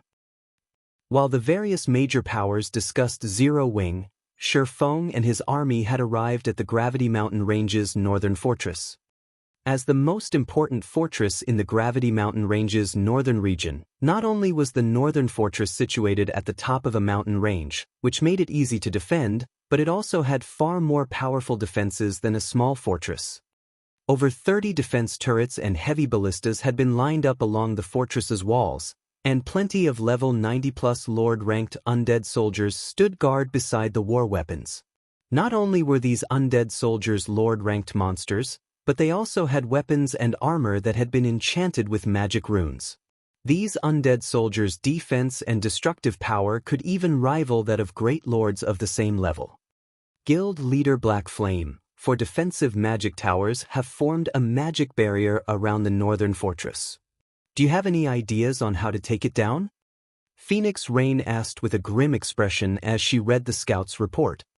She had known that the northern fortress would be difficult to capture, but after seeing the details on the fortress's defenses, she finally understood how difficult it would be. Ignoring the number of undead monsters inside the fortress, her forces were incapable of overcoming the magic barrier around it.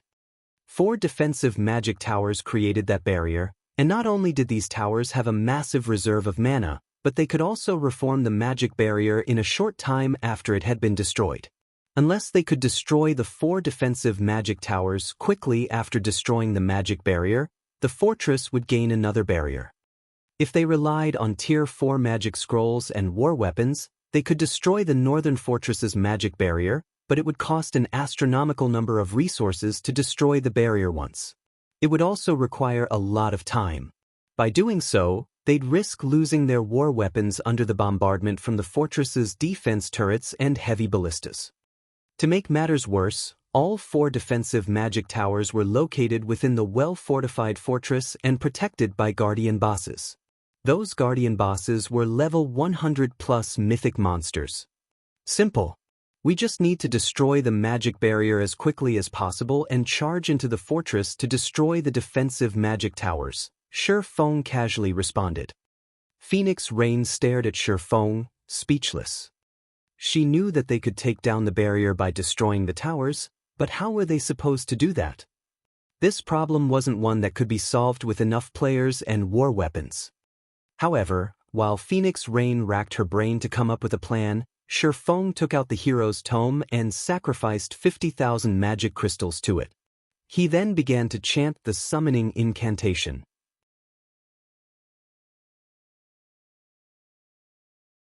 Chapter 2291, Tier 4 Hero. As Shi Feng chanted the summoning incantation some distance below the northern fortress's mountain peak, a pillar of golden light rose from the ground beneath him, shooting toward the sky.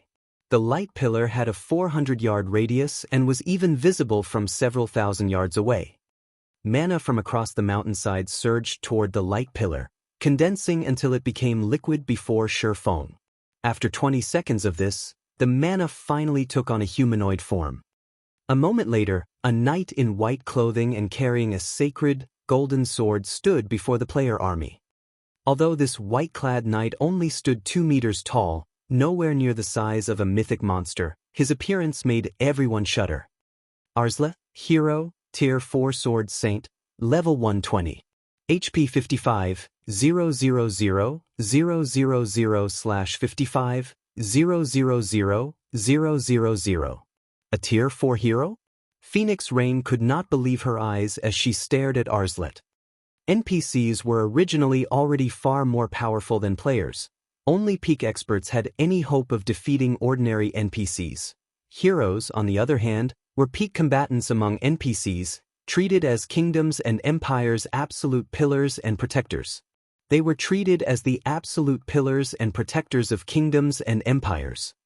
She had suspected that Shi Feng's trump card would be a Tier 4 combatant. A fighter of that power would be crucial when capturing a fortress, especially the well-fortified northern fortress.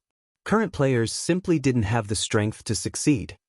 Considering that Zero Wing had relied on the Tier 4 divine magic dragons in defensive and offensive sieges in the past, Phoenix Rain had assumed Shi Feng would rely on one this time, too.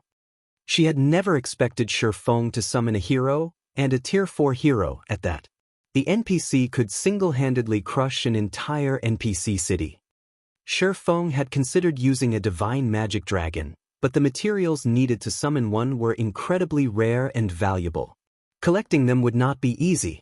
Moreover, the divine magic dragons were only really useful against players. They wouldn't be particularly effective against monsters since monsters had such high basic attributes. They did not fear a frontal confrontation. Furthermore, the divine magic dragons had an obvious weakness: the players that managed the summoning array. If a single one of these players died, the array would quickly crumble. The mythic monsters that defended these fortresses generally had relatively high intellect. The moment they noticed the divine magic dragon's summoning array, they'd do anything to destroy it. While Shi Feng was confident of standing against an all-out assault from players, trying to stop powerful monsters hellbent on getting near the array would be impossible. When sieging a monster-protected fortress, very few players would rely on summoning arrays. He wouldn't have waited until now to capture a fortress in the Gravity Mountain range until now, otherwise. Phoenix Pavilion Master, have your men get ready, Shi Feng said. Now that he had summoned Arzlet, he couldn't afford to waste time. He continued, once the magic barrier is down, I want everyone to push into the fortress. Leave the mini-bosses to Zero Wing. Your team just needs to clear out the mobs inside and don't let them get close to the mini-bosses. All right, leave it to us, Phoenix Rain said, a trace of excitement flashing in her eyes. The bosses were the most troublesome aspect of sieging a fortress. If Arzlet were merely an ordinary Tier 4 combatant, this upcoming battle would be a tough one. The Tier 4 bosses in the northern fortress were much stronger than ordinary Tier 4 monsters since their power was reinforced by the fortress's magic array. An ordinary Tier 4 combatant would be little more than a punching bag for the bosses. Bosses also had far higher intellect than ordinary monsters. They might not be as intelligent as players, but they weren't stupid. They would try to kill as many invaders as possible rather than focus on one target. Unless one had enough strength to overwhelm the bosses, capturing the northern fortress was a pipe dream. This was why, even now, 13 Thrones and Starlink were the only powers to capture a fortress successfully. Fortunately, Shifeng's army had a Tier 4 hero, so suppressing the northern fortress's bosses shouldn't be a problem. As Phoenix Rain began to bark out orders, Shifeng sent Arslet after the magic barrier. The northern fortress's magic barrier was extraordinarily powerful. Even an ordinary Tier 4 combatant would have to attack for a long time to deplete its mana reserve. However, the magic barrier was incredibly fragile to Arslet. Once the hero struck it with his Tier 4 taboo skill, Spatial Rend, it shattered. When Phoenix Rain saw this, she was dumbfounded. She had never thought that a Tier 4 hero would be this formidable. Charge! Shifeng shouted. The outcome didn't faze him in the least. NPC heroes were considered invincible among those of the same tier, and they were the humans' final trump card against dragons. How could a measly medium fortress's defensive magic array sustain an attack from such a being? Hearing Shifeng's command, the Dragon Phoenix Pavilion's 30,000-strong army and Zero Wing's main force charged into the fortress.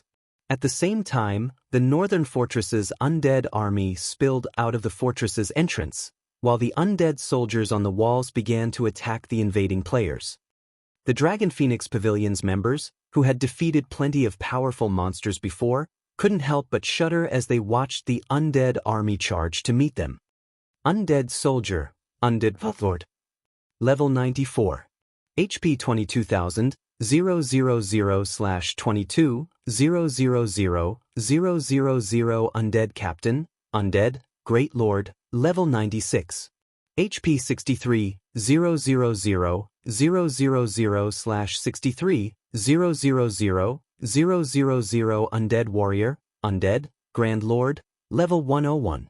HP 260, 000/000/260, 000/000 Undead General, Undead, Mythic, Level 102. HP 580, 000/000/580, 000/000. Although most of the monsters leaving the fortress were undead soldiers and undead captains, the undead warriors and the general were quite eye-catching. These bosses' frightening auras were even more powerful than the Grand Lords and mythic monsters they typically faced. Why are there so many mini-bosses? Phoenix Rain's expression darkened when she saw the dozen or so massive undead warriors and the undead general. Dealing with the undead soldiers and captains was within the Dragon Phoenix Pavilion's capabilities, but the undead warriors and the general were beyond them. There were more than a dozen undead warriors among the army and a single undead general. These were only the monsters stationed at the fortress's entrance, the weakest of the monsters within the northern fortress. Just getting into the fortress was likely impossible, much less capturing it. Not even a Tier 4 hero could stop the undead general and his dozen or so undead warriors at once. Guild Leader Black Flame, the situation is direr than we expected. We should retreat, Phoenix Rain called out to Shifeng. There were more undead warriors protecting the northern fortress's entrance than their scouts had reported. To make matters worse, there was a mythic-ranked undead general among these monsters. The players would be at a severe disadvantage if they tried to face this undead army head-on. She was very familiar with just how powerful level 100+ monsters were. 13 Thrones had contained a lot of information regarding the fortress it had captured from ordinary guilds and powers, but hiding such details from superpowers like the Dragon Phoenix Pavilion was impossible. One level 100 Great Lord could easily annihilate a 1,000-man legion of current players, not to mention level 100+ Grand Lords. Not even Tier 3 players had the strength to contend with these monsters. By the time Arslet defeated the undead general, the undead warriors would have wiped out half of their forces. As expected of the northern fortress, the force protecting its entrance is already so powerful. It's no wonder why the northern fortress had been the last captured in the Gravity Mountain range. The situation even surprised Shifeng. It seems I can't hide them any longer. Following which, Shifeng took out 2 summon guard scrolls and called forth Kite and Anna.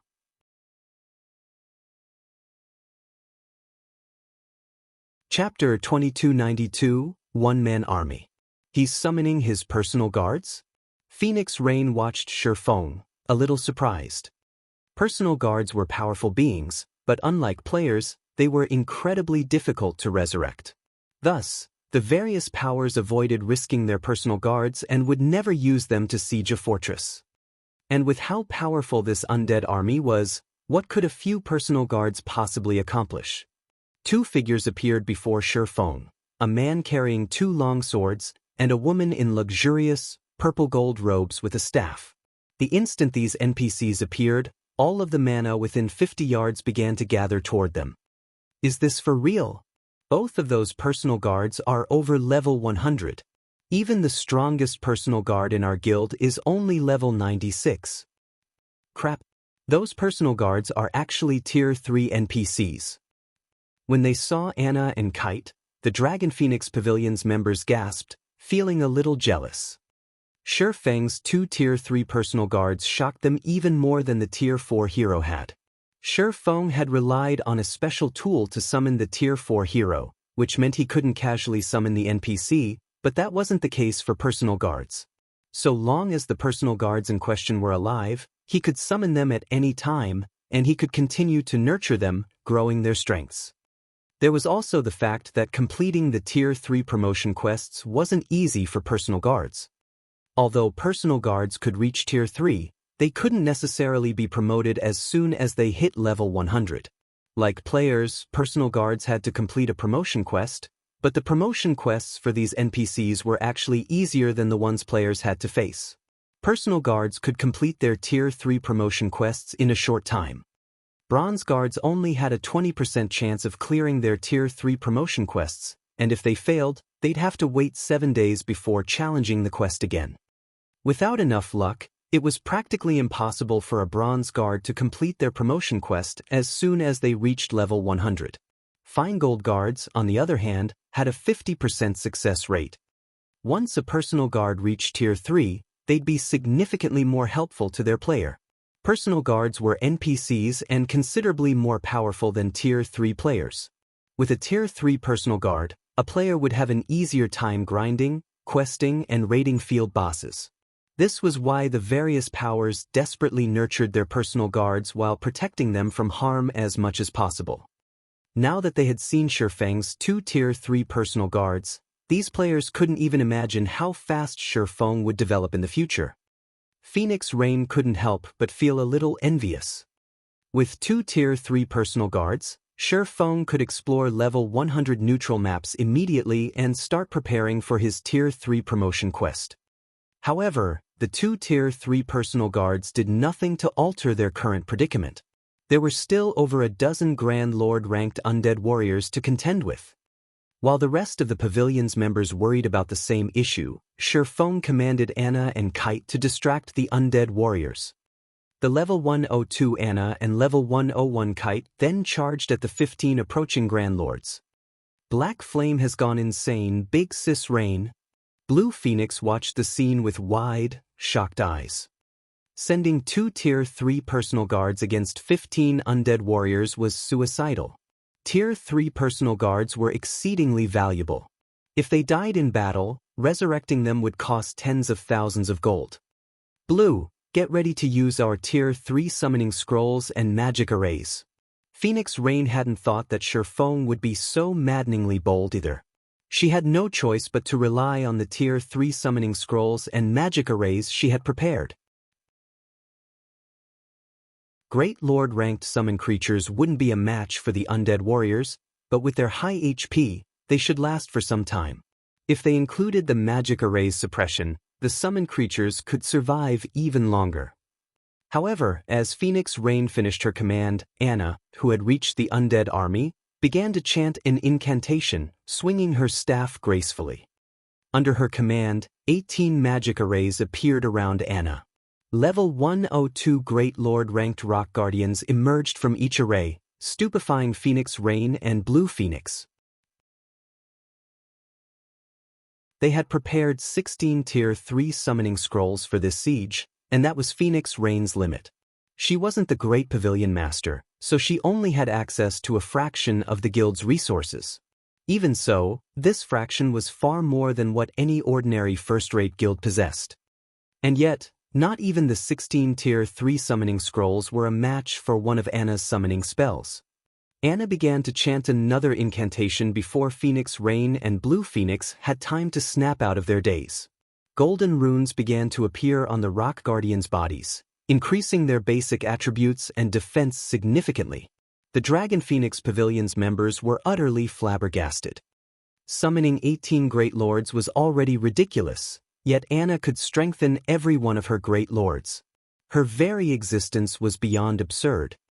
However, Anna hadn't finished her spell casting. She then began to cast her third spell. This time, her chant lasted for 5 seconds. When she completed her spell, a magic array with a 40-yard radius appeared above the two armies. After a short moment, a golden-armored warrior with a shield and long sword fell from the array. Holy Knight, Elemental Creature, Grand Lord, Level 102. HP 320, 000, 000/320, 000, 000. Crap. Is she really just a Tier 3 personal guard? Many players nearly cursed when they saw the Holy Knight. Anna was practically a one-man army. Only Feng maintained his composure. After all, he knew just how powerful Anna was. Anna was an epic guard with a 113 growth potential. He hadn't even heard of a personal guard with such high growth potential in his previous life. Moreover, magical classes were more suited to large-scale combat. Anna would perform even better than a Tier 4 melee class hero in a group battle. In truth, Anna's performance had exceeded Feng's expectations. Anna had only used her summoner class spells thus far. She hadn't even begun to use her Yin-Yang Saint class spells. With Anna at their side, the players regained their advantage on the battlefield. Of the 18 rock guardians Anna had summoned, 15 rushed forth to distract the undead warriors. The remaining rock guardians worked with the Holy Knight and Zero Wing's main force to target each undead warrior, one by one. Meanwhile, Kite worked with Arslet against the undead general. Although he wasn't as proficient in large-scale combat as Anna, his one-on-one combat power was superior to Anna's. With Arslet suppressing the mythic monster, Kite could attack, unobstructed. All 15 undead warriors were dead in less than half an hour, and facing both Kite and Arslet, the undead general had fallen too, leaving behind a pile of loot by its now-still corpse.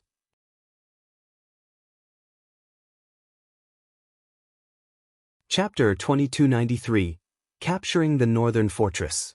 The Dragon Phoenix Pavilion members gaped in shock when they saw the undead general and 15 undead warriors die. We won just like that? Even Phoenix Rain felt as if she were dreaming. She had read the report on 13 Thrones' attempt to capture the small fortress. Both 13 Thrones and Starlink had suffered over 10,000 casualties just to get through the fortress's entrance. Moreover, they had only faced level 100+ Grand Lords, not a level 100+ mythic monster, during that battle. And yet, the Dragon Phoenix Pavilion had only lost a few hundred players, and Zero Wing's forces had already slain the undead warriors and undead general that served as the northern fortress's gatekeepers. All it had taken was one Tier 4 hero and 2 personal guards. Moreover, the hero wasn't as responsible for their success as the personal guard, Anna. No one would believe her if she told this tale. The undead general and undead warriors had also dropped better loot than any of them had expected. Not only had they dropped a lot of level 100 secret silver equipment, but several pieces of level 100 fine gold equipment had also dropped. The sight of their harvest even excited Phoenix Rain. The equipment's attributes were awe-inspiring. It was no exaggeration to say that a player in full level 100 secret silver equipment could easily defeat a player in level 90 dark gold set equipment. Furthermore, the loot included the mountain copper set, a level 100 secret silver set equipment. Everyone, get into the fortress. Ignore the mobs. Shi Feng hurriedly commanded once the mini-bosses had died. We need to destroy the defensive magic towers before they repair the magic barrier. As long as the northern fortress's 4 defensive magic towers remained, they would automatically reconstruct the defensive magic barrier around the fortress. If they wanted this operation to succeed, they had to be extremely fast. Although destroying each defensive magic tower would significantly increase the time needed to reconstruct the array, the towers weren't easy to take down. As soon as players entered the fortress, they'd encounter an endless stream of monsters trying to stop them, and it wouldn't be long before the fortress's guardian boss joined the battle. With how large and spacious the northern fortress was, it was easy to imagine how difficult it would be to destroy the towers while keeping the guardian boss and mobs at bay. With Shi Feng's command, the players swarmed toward the fortress's entrance, with everyone following the Tier 4 hero as Arslet opened a path. Beyond the walls, the northern fortress was organized like a town. As soon as they entered, the players were greeted by the sight of tattered houses. Undead filled the streets, and the defensive magic towers stood in the fortress's 4 corners, looking inconspicuous. Once the players crossed the entrance's threshold, they gasped. Numerous Grand Lord-ranked undead warriors roamed the streets, and when they saw the invaders, 2 mythic-ranked undead warlords emerged from the undead army's ranks. A 6-meter-tall undead followed behind the 2 undead warlords, wearing black armor and a crown on its head. When the Dragon Phoenix Pavilion's experts sensed the crowned undead's horrific pressure and death energy, they couldn't help but shudder. Some of them even struggled to move. Undead Warlord, Undead, Mythic. Level 102. HP 630, 000, 000/630, 000, 000. Undead King, Undead Creature, Ancient Fiend, Mythic. Level 103. HP 1,420,000, 000/1, 420, 000, 000. Why does it have to be an Ancient Fiend? Even Shi Feng was shocked when he saw the Undead King's statistics. He had known the northern fortress would be immensely difficult to capture, but he had never dreamed that the challenge would be this great. Based on what he remembered from his previous life, the northern fortress's guardian boss should only have been a mythic-ranked realm lord, yet the guardian boss before him was a mythic-ranked ancient fiend. Once it crossed the level 100 threshold, and its restrictions had been removed, a mythic-ranked ancient fiend could nearly rival a dragon. Before anyone could react, the undead king vanished. It reappeared above the player army, swinging down its skeletal greatsword. Overwhelming death energy poured down on the player army, so powerful that it cracked the space around it. Not good. Shi Feng's expression turned grim at the sight. The undead king's intellect was far higher than the undead general they had faced moments ago. Once the guardian boss sensed the invaders, it launched an attack, targeting the most densely packed area. If they allowed the undead king to land its AoE attack, several thousand players would die instantly. However, just as the wave of dark energy was about to land on the Dragon Phoenix Pavilion's members, a figure suddenly appeared in the air above them. This figure belonged to none other than Arslet. Arslet had activated a skill, sending a towering pillar of light crashing into the wave of dark energy. The light pillar neutralized the attack in the collision, and the resulting shockwave devoured a significant portion of the players' HPs. Some of them hadn't been able to cope at all and died. Although Arslet had the upper hand against the undead king, he couldn't suppress the ancient fiend completely. As a result, the undead king attacked the player army from time to time, each blow reaping several hundred lives and devastating the surrounding terrain. The pavilion's players began to despair. The difference between their strength and the undead king's was too massive. This was no longer a fight Tier 2 players had any hope of surviving. If the undead king was so terrifying, even while it was distracted, How were they supposed to deal with the 2 undead warlords and numerous undead warriors? Phoenix Pavilion Master, leave the bosses to us. Your team should try to destroy the defensive magic towers as quickly as possible, Shi Feng quickly reminded Phoenix Rain. Not only could the defensive magic towers regenerate the defensive magic array around the northern fortress, but they could also reinforce the guardian boss. Without those towers, the undead king, which was 17 levels lower than Arslet, wouldn't be able to attack the surrounding players while fighting the hero. The only hope they had of defeating the undead king relied on the defensive magic tower's destruction. If that failed, the fortress's undead would slay every player, regardless of whether or not Arslet could survive against the ancient fiend. But those 2 undead warlords, Phoenix Rain insisted, worried as she glanced at the mythic monsters that guarded the path to the defensive magic towers. The 2 undead warlords were no trivial opponents. They might not be as strong as the undead king, but if they ambushed her army's healers, the rest of her players would fall. Don't worry about them. We'll keep those 2 undead warlords busy, Shi Feng shouted back. Shi Feng then retrieved the Ring of Gospel, sacrificing 7,000 magic crystals to activate Miniature World and Ring of Brilliance. Within a 5,000-yard radius, space froze, and all enemies' physiques and basic attributes dropped. At the same time, all allies within 2,000 yards of Shi Feng received a boost to their physiques and basic attributes. Everyone immediately sensed the gap between themselves and the undead army shortening significantly. Once that was done, Shi Feng sent Anna and Kite after the 2 undead warlords. Although the undead warlords were powerful, the 2 mythic bosses would need quite some time to deal with the players when faced with the strengthened Holy Knight, Kite, and the suppressing barrier the 18 Rock Guardians had formed. When she saw this, Phoenix Rain stopped holding back, activating all of the Tier 3 summoning scrolls she had prepared to open a path to the defensive magic towers. She also used quite a few defensive magic arrays and Tier 4 large-scale destruction magic scrolls. Once the force had reached one of the towers, the Dragon Phoenix Pavilion's members bombarded it with their attacks.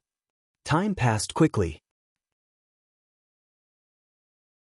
As each defensive magic tower fell, the Undead King's attacks became more powerful. As a result, the player armors suffered more casualties. When only one defensive magic tower remained, the Undead King began to attack the Rock Guardian's magic barrier to free the undead warriors. Hurry! That barrier won't last much longer. Shi Feng urged Phoenix Rain and the others as he watched the barrier's mana reserves rapidly deplete. Just before the magic barrier shattered, the sound of a collapsing building echoed throughout the fortress.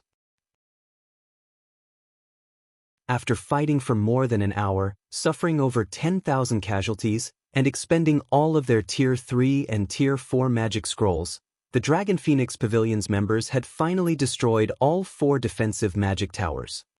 As the 4th and final defensive magic tower fell, the death energy and mana within the northern fortress substantially decreased.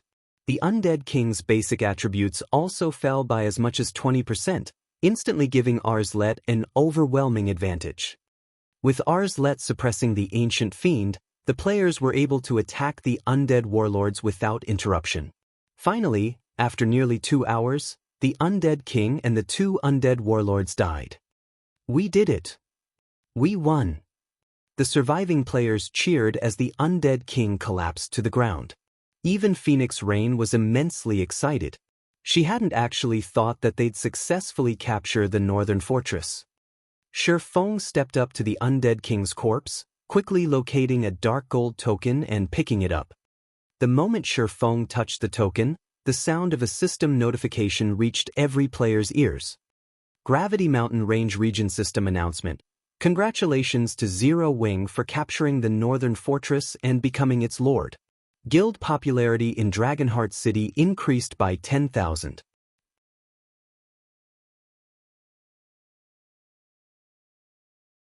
Chapter 2294, Medium Fortress. The regional announcement repeated 3 times, its contents stunning the players grinding in the Gravity Mountain range.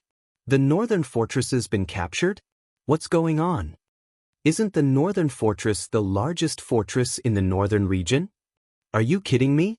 Zero Wing actually took down the northern fortress? Is Zero Wing really so powerful? Practically every player in the Gravity Mountain range knew about the northern fortress. It was one of only 3 medium fortresses in the Gravity Mountain range and a hot topic among players.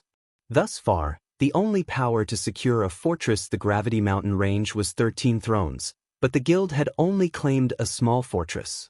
Taking into account the number of players on Dragonheart Island, a small fortress wasn't enough to satisfy demand. A medium fortress, on the other hand, was several times larger. Now that Zero Wing had captured the northern fortress, players grinding in the Gravity Mountain range wouldn't have to worry about a safe place to rest and recover. Everyone had assumed that the first power to capture a medium fortress would be one of Dragonheart Island's super guilds, yet Zero Wing had accomplished the feat. No one had expected this outcome. However, the masses' shock was nothing compared to how stunned the island's various powers were over the news. How is this possible? That's the northern fortress we're talking about. How could a guild like Zero Wing possibly capture it? Start an investigation. I want to know every detail of the event. Not even 13 thrones dared to assault the northern fortress. Zero Wing must have used some special method to capture it. If we can learn this method, the rest of the Gravity Mountain Range's fortress will be ours. The various powers knew just how difficult these fortresses were to capture. Many of the island's superpowers had attempted such operations, only to fail. These powers also knew what kind of guild Zero Wing was. Even with the Dragon Phoenix Pavilion's help, capturing the northern fortress should have been impossible for Zero Wing. If it were that easy, the various super guilds would have already occupied every fortress in the map. Zero Wing must have used some tool or special method to succeed. Meanwhile, a report regarding Zero Wing's success in capturing the northern fortress quickly made it to Melancholy's desk in the 13 Thrones Dragonheart city residence. Interesting. I hadn't really thought that they'd succeed, Melancholy commented, surprised as he read the initial report. As 13 Thrones Guild leader, Melancholy knew better than anyone on Dragonheart Island how challenging the Gravity Mountain Range's fortress were to capture. When he had first heard of the operation, he had assumed Zero Wing was going for broke, hoping it would work out somehow. The Warblood adventurer team was still going mad over trying to destroy the guild, after all. Guild leader, now that Zero Wing has captured the northern fortress, it will gain more influence on Dragonheart Island. Many powers will likely try to ally with the guild. Should we? Happy Art carefully asked Melancholy while eyeing Elder Wu. Elder Wu had been a strong advocate for their guild's relationship with Starlink since the superpower could be so helpful in capturing the Gravity Mountain Range's fortresses. And yet, Zero Wing had successfully claimed the northern fortress, a feat that not even 13 thrones had the strength to accomplish. Naturally, a medium fortress would offer far more and better benefits than a small fortress, and the various major powers already saw Zero Wing as a tempting ally. If 13 thrones waited until other powers had allied with Zero Wing first, it would lose a significant amount of potential profit. Happy Art, you reach conclusions too quickly, the masked woman behind Elder Wu spoke up. Although Zero Wing has the northern fortress, capturing it is a lot easier than defending it, especially now that the guild has angered both Starlink and Warblood. If we negotiate a partnership with Zero Wing, and it failed to defend the fortress, our guild will be in an awkward position? Happy Art fell silent for a moment. Other powers might not know much about the Gravity Mountain Range's fortresses, but 13 Thrones was very familiar with them. It was true that defending a fortress was far harder than capturing one. 13 Thrones had gone as far as stationing a large number of experts in the fortress long-term to protect it from periodic monster attacks, even utilizing a few of the guild's trump cards.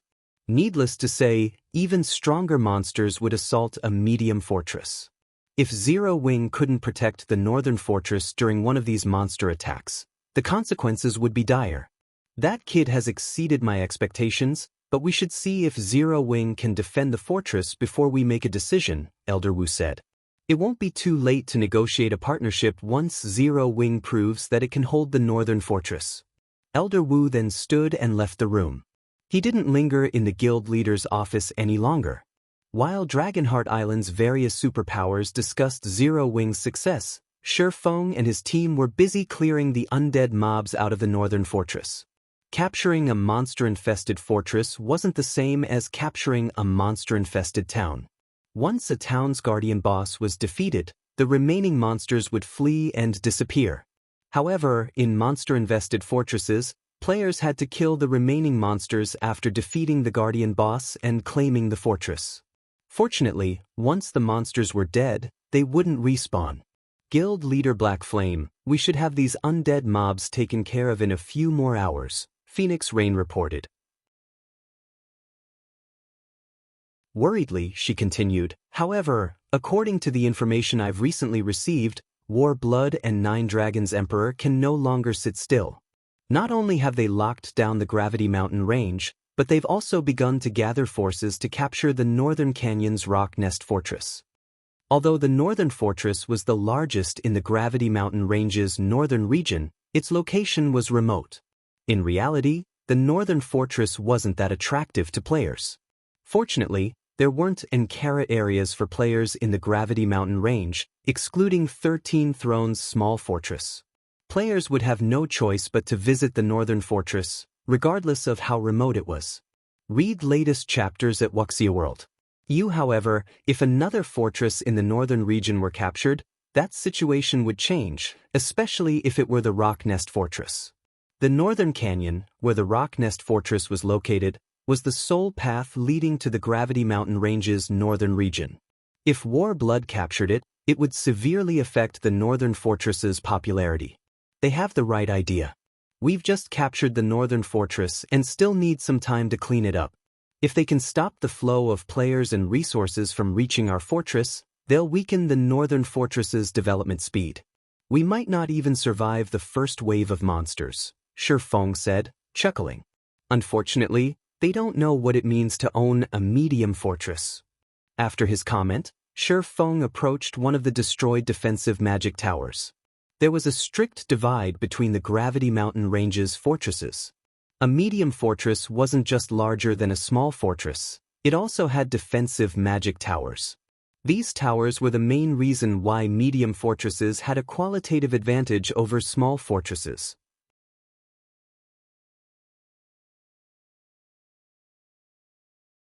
Chapter 2295, Peak Construction. As he stepped into one of the dilapidated defensive magic towers, Feng used the fortress management token he had obtained to call up the 4 towers combined system interface. Sure enough, repairing the towers will cost a ton. Feng was astonished when he saw the repair cost for the 4 towers. If he wished to repair all 4 defensive magic towers, he would have to pay a total of 320,000 magic crystals and 120 units of 7 luminaries crystals. Zero Wing could afford the 320,000 magic crystals. After all, the guild had full control of a manatite vein and an attributed ore vein. It earned more magic crystals than an ordinary superpower. Unfortunately, the 7 luminaries crystals weren't as common. Although 7 luminaries crystals dropped in certain team dungeons and maps, the drop rate was painfully low. Even now, Zero Wing had barely saved up 200 units. He would have to part with more than half of Zero Wing's stock if he wanted to repair all 4 defensive magic towers. In the end, however, Feng gritted his teeth and accepted the cost. Only medium fortresses and larger had the privilege of using defensive magic towers, and these towers were not limited to creating a defensive magic array to protect the fortress from invaders. They could also gather and concentrate the fortress's mana, as well as act as a teleportation point. Players couldn't rely on return scrolls or guild transfer scrolls to return to a rest area while in the World Tower. They'd have to rely on their own feet to travel back and forth. Of course, players could rely on land or flying mounts, but this was a lot more difficult than using a return scroll. Players would have to conserve some of their stamina for the return trip, which limited how long they could grind. Meanwhile, the defensive magic towers could nullify some of the World Tower's suppression, and players could connect return scrolls to the tower's teleportation point. This way, players could teleport to the defensive magic towers freely. Although the defensive magic towers were only effective on their own floor, meaning that players couldn't teleport to the fortress after descending to the next underground floor, These towers had been immensely popular during Shi Feng's previous life. Every floor in the World Tower was massive, and traveling across them was inconvenient. Because of the defensive magic towers, the World Tower's medium fortresses could make more profit than their smaller counterparts. Aside from profiting from visiting players, medium towers could also earn money from NPCs through the defensive magic towers. These towers significantly increased a fortress's defensive value, and NPC merchants, who disliked risk, would only visit fortresses with a high enough defensive value. Naturally, there was a massive difference between player-generated profit and profit earned from NPC merchants. Although ancient coins were Dragonheart City's only currency, players generally spent ancient copper and ancient silver. They rarely spent ancient gold. This was why 13 Thrones had earned much ancient gold since capturing a small fortress. However, NPC merchants were a different story. If an NPC merchant rented one of a fortress's shops, they'd pay with ancient gold. The more NPCs that visited a fortress, the more ancient gold a fortress's ruling power would earn. Shi Feng desperately needed ancient gold. His desire for it had become even greater after defeating the ancient fiend-ranked undead king. Normally, a fortress's bosses only dropped average loot. That was clear based on the loot the mythic-ranked undead general had dropped. Compared to the boss's loot, the fortress itself was the true prize. Aside from the fortress management toke, the undead king had dropped an extremely rare item: the Freedom Hotel design. Shi Feng had thought he was hallucinated when he had seen the design.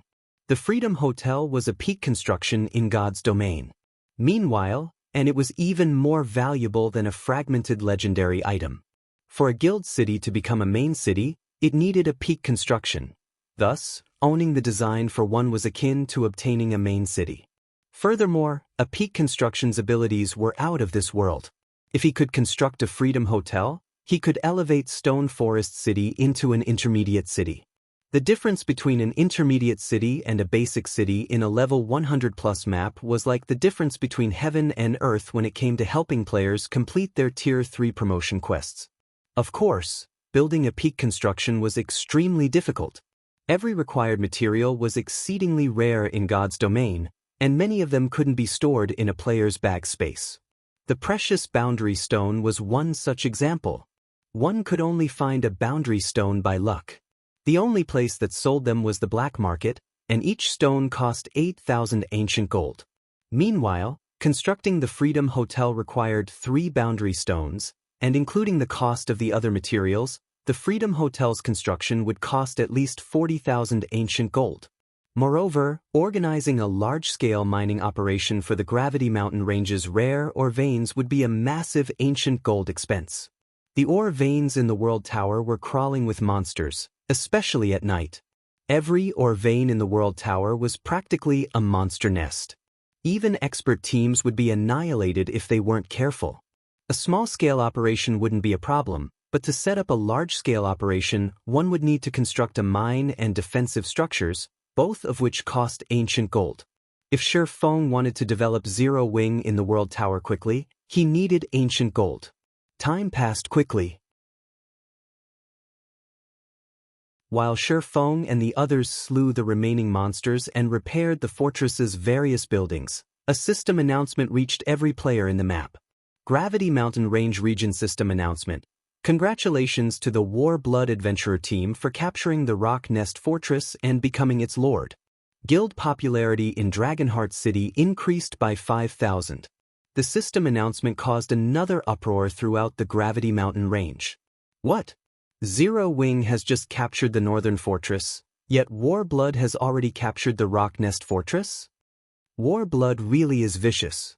With 2 fortresses in a single region, Zero Wing won't be able to generate as much income from the Northern Fortress. To make matters worse, the Rock Nest Fortress occupied the path to the Northern region. That's nothing. Warblood has also allied itself with quite a few of Dragonheart Island's top 10 adventurer teams. They're going to work together to seal off the Northern region. They've declared that anybody who visits the Northern Fortress will be considered one of the adventurer team's enemies. How vicious! Even with a fortress, Zero Wing has no hope of surviving in Dragonheart City. Zero Wing can only blame itself for provoking so many of the island's powers. The players grinding in the Gravity Mountain range were astonished by how fast and decisively Warblood had captured the Rock Nest Fortress. They hadn't expected the adventurer team to strike down Zero Wing as soon as it had some success on Dragonheart Island. Read latest chapters at Wuxia World. What should we do, Big Sis Rain? Blue Phoenix paled when she read the latest report. Because of Warblood's declaration, players that had been preparing to visit our fortress are backing out due to fear. Maintaining a fortress wasn't easy. They'd have to station players here long-term to deal with the occasional monster raids. Meanwhile, players were a fortress's main source of income. If players weren't willing to visit the northern fortress, they'd be lucky not to hemorrhage money on the fortress's upkeep. How did they secure the Rock Nest Fortress so quickly? Phoenix Rain's expression darkened when she heard the news. Although she had known that Warblood planned to capture the fortress, she hadn't thought that it would succeed so soon. Why don't we go teach them a lesson? Guild leader Aqua Rose suggested in a chilly tone after reading about Warblood's threat.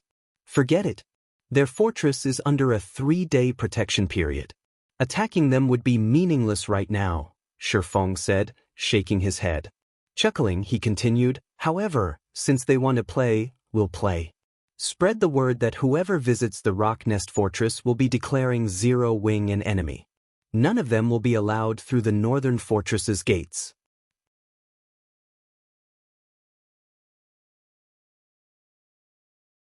Chapter 2296, Fortress opens Gravity Mountain Range, Rock Nest Fortress. The Rock Nest Fortress stood atop the northern canyon. From afar, it looked like a nest, which was how it had earned its name. The fortress was easy to defend and difficult to attack. However, the fortress was filled with tens of thousands of level 85+ players that were busy slaying the fortress's prior residents, the Blackstone Ores. Several tens of thousands of Blackstone Ores had garrisoned the fortress, but less than 10,000 remained. Lying quietly in the fortress's heart was the 4-meter-tall Ore King, and all sorts of weapons, equipment, and materials were scattered around its corpse. I hadn't thought that capturing a fortress would be this profitable.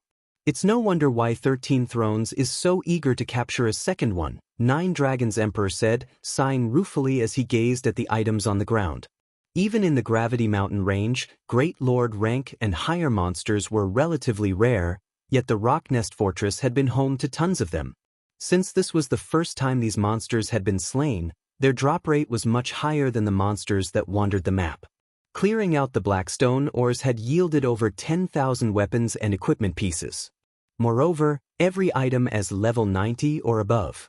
There were even some level 100 weapons and equipment among the loot. Although most of the weapons and equipment were only secret silver rank, with a few fine gold rank items, it was more than enough to serve as interim equipment. At the very least, his subordinates could use these items to start raiding level 90 super large-scale team dungeons as soon as they were the appropriate level. It's only natural.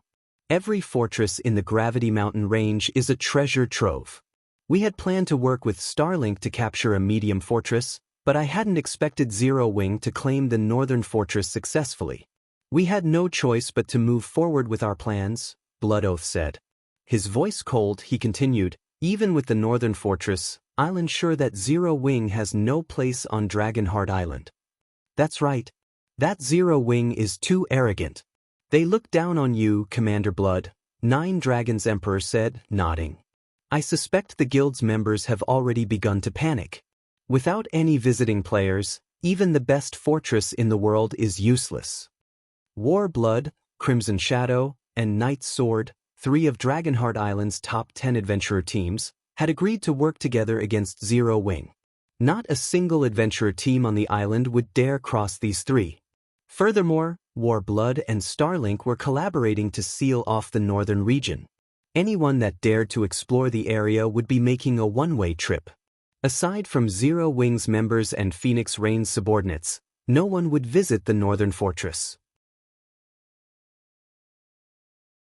They had ensured that the northern fortress would be nothing more than a bottomless pit, steadily devouring Zero Wing's funds.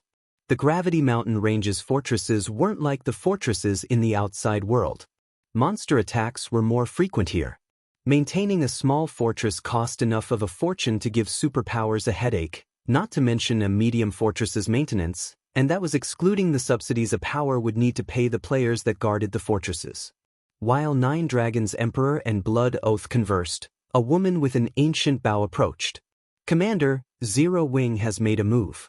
They've mimicked out declaration, announcing that any player that entered the Rock Nest Forest will have no place in the Northern Fortress," Ink Feather announced, smiling as she read the report she had just received. "They're trying to compete with our influence on Dragonheart Island? Black Flame is a fool. Does he really think Dragonheart Island is the same as Starmoon Kingdom?" Blood Oath laughed. "Commander Blood, I doubt that Black Flame knows that we've found a mana well in the Rock Nest Fortress. Otherwise, he'd have never made this decision," Nine Dragons Emperor said, smirking. The mana well was the Rock Nest Fortress's exclusive construction. Although repairing it would deplete their liquid funds, the mana well's effects were well worth the cost. With this mana well, players could fully recover their stamina and concentration within half an hour. The mana well's effects would tempt every player grinding in the Gravity Mountain Range. The main reason that players visited fortresses was to rest and recover their stamina and concentration, and for the cost of one ancient gold coin, players could make a full recovery within 30 minutes. Countless players on Dragonheart Island would seek this benefit. As news of the mana well spread, even the players that visited the 13 Thrones small fortress would likely shift their attention to the Rock Nest Fortress, not to mention the powers that were considering setting up a base in the Northern Fortress. "Since Black Flame is so eager to die, I don't mind sending him to his grave." Turning to Ink Feather, Blood Oath commanded, "Ink, quietly inform the various major powers on Dragonheart Island of the mana well. I'm sure they'll know what to do once they receive the news." "Understood." Ink Feather grew even more eager to see Shifeng despair. Unless they were stupid, the various powers would recognize the most beneficial fortress once word of the mana well spread. Meanwhile, in 13 Thrones' residence in Dragonheart City, Zero Wing thinks that it can suppress Warblood just because it has captured a medium fortress? The guild still isn't aware of how foolish it's being, Elder Wu, who rested in his office, said as he read the report his subordinate had sent. "1,000, have Lu Xinglua pay me a visit.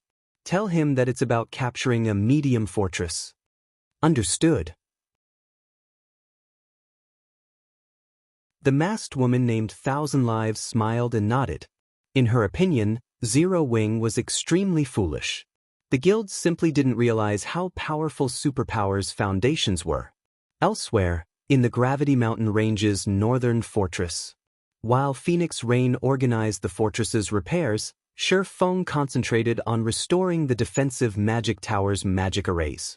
The magic crystals and 7 luminaries crystals he had spent to repair the towers only repaired the core crystals. It was barely enough to activate the towers. To restore the defensive magic towers to full power, players needed to repair the magic arrays and magic circuits within the towers. However, this wasn't an easy task. It required an advanced magician at the very least, and the work was intensively time-consuming. Fortunately, Shifeng was almost a master magician, so he could repair the arrays and circuits smoothly and swiftly. Once the 4 defensive magic towers' final magic circuit had been repaired, the tower's system interface reported that the towers were complete. System: the Northern Fortress's defensive magic towers have been fully repaired. It will cost 8,000 magic crystals to activate them and 6,000 magic crystals per day to maintain them. Do you wish to activate the defensive magic towers? Running at 100% efficiency is certainly expensive. Shifeng was a little astonished when he read the system notification. The tower's operation cost was much higher than an ordinary magic tower. Not even ordinary first-rate guilds could afford to keep the Northern Fortress's defensive magic towers running constantly. However, Shifeng did not hesitate, activating the towers immediately. After Shifeng had sacrificed the required magic crystals, a 2-fold magic array appeared above the Northern Fortress, enveloping it. The 2-fold magic array then created a double-layered magic barrier around the fortress, which was much stronger than the barrier Shifeng and Phoenix Rain's army had broken through. At the same time, all of the mana within a 10,000-yard radius of the northern fortress began to gather within the fortress's walls. The fortress's mana density skyrocketed, especially in the fortress's core. The mana there was so dense that it transformed into a white mist. The players within the mist felt an indescribably pleasant sensation course through them, and a second experience bar appeared below their main bar, show that they had accumulated the double EXP buff. Read latest chapters at Wuxia World. The Dragon Phoenix Pavilion members were dumbfounded. Aqua, how are the fortress's repairs coming along? Shifeng asked after contacting Aqua Rose. We're 60% done.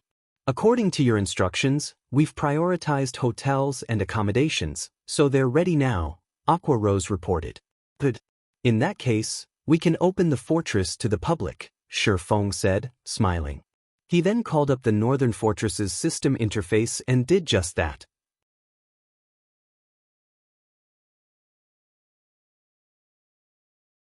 Chapter 2297. Heading to the Northern Fortress. After Shifeng opened the Northern Fortress to the public, the Dragon Phoenix Pavilions and Zero Wings members quickly disseminated news of this throughout the Gravity Mountain Range and Dragonheart City. Zero Wing opened the Northern Fortress so quickly. Zero Wing is probably trying to snag some advantages. However, now that Warblood has made that kind of threat, who would dare visit the Northern Fortress? The various adventurer teams in the Gravity Mountain Range shook their heads and sighed at this piece of news.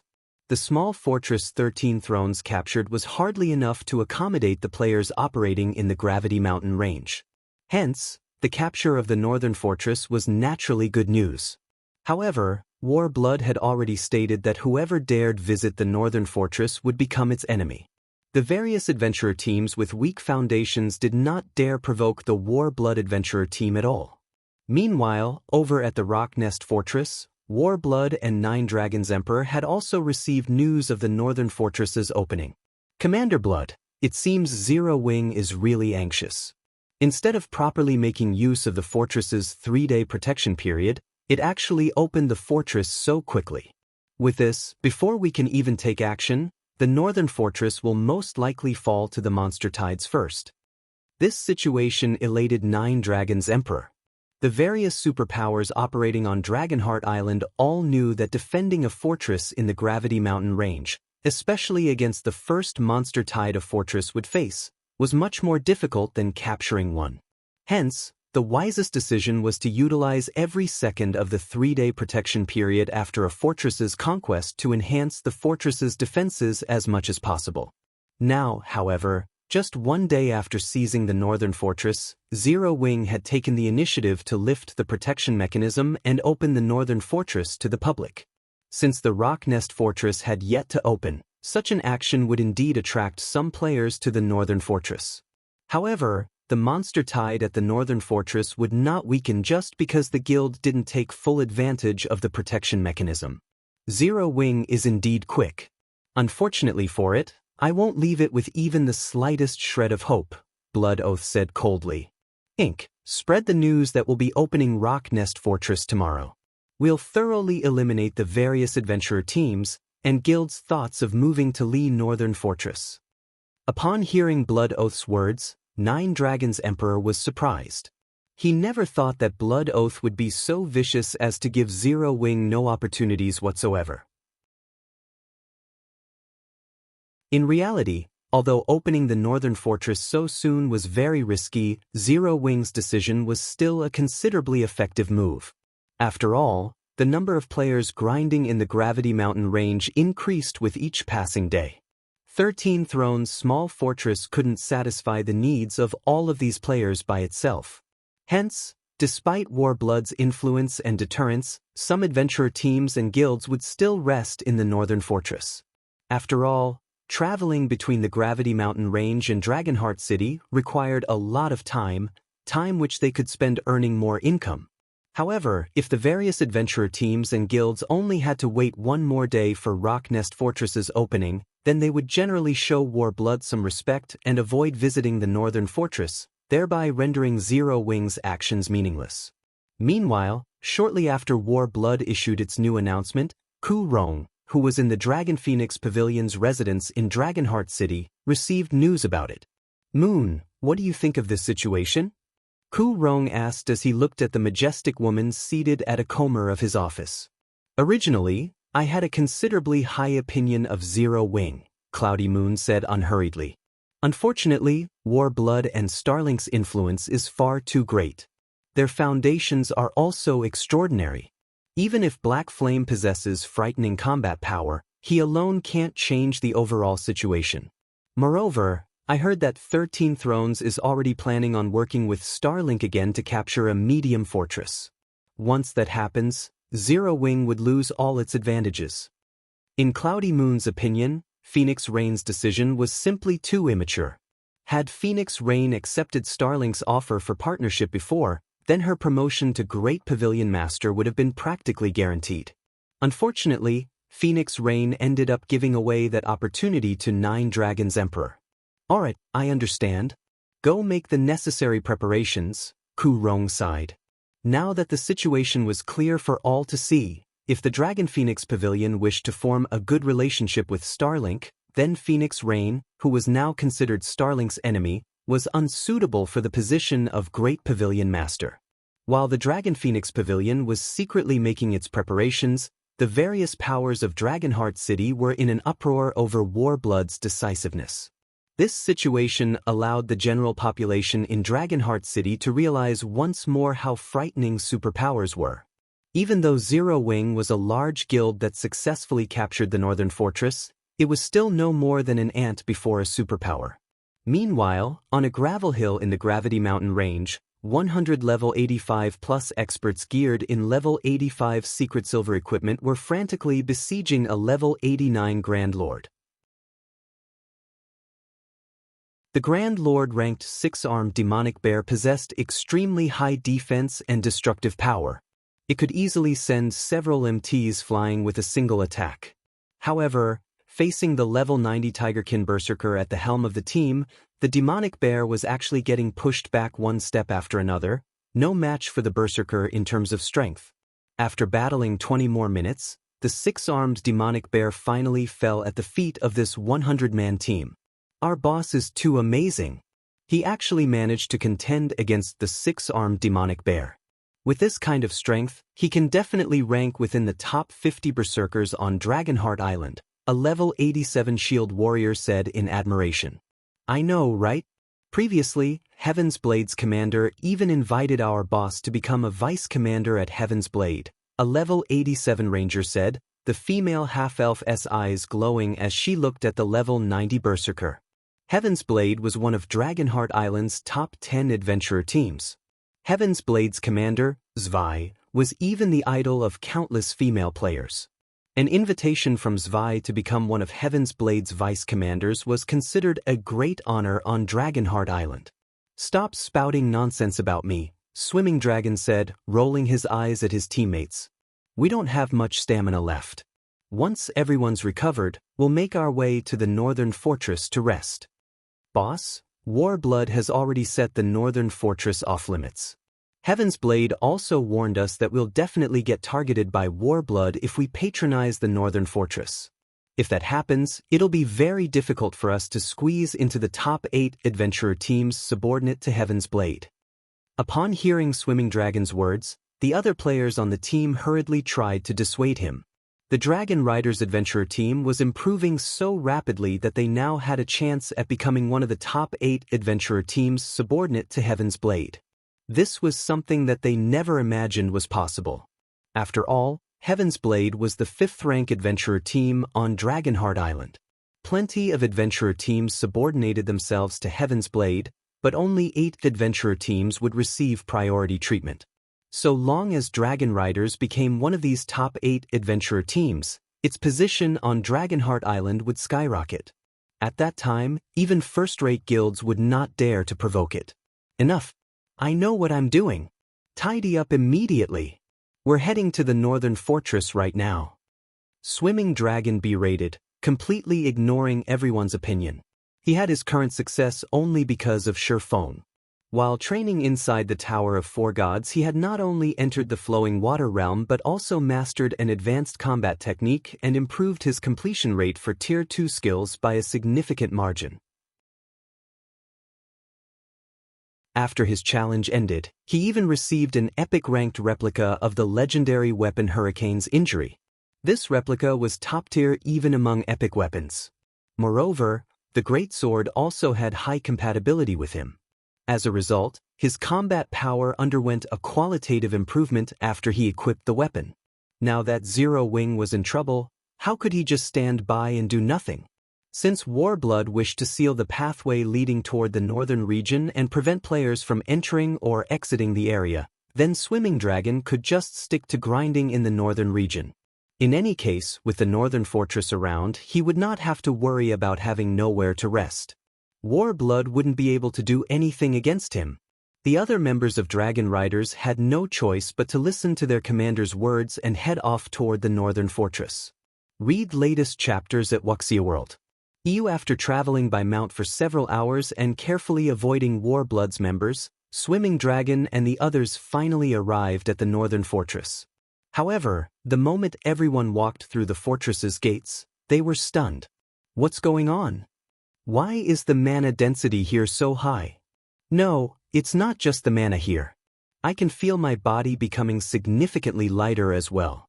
It's as if the suppression outside is gone.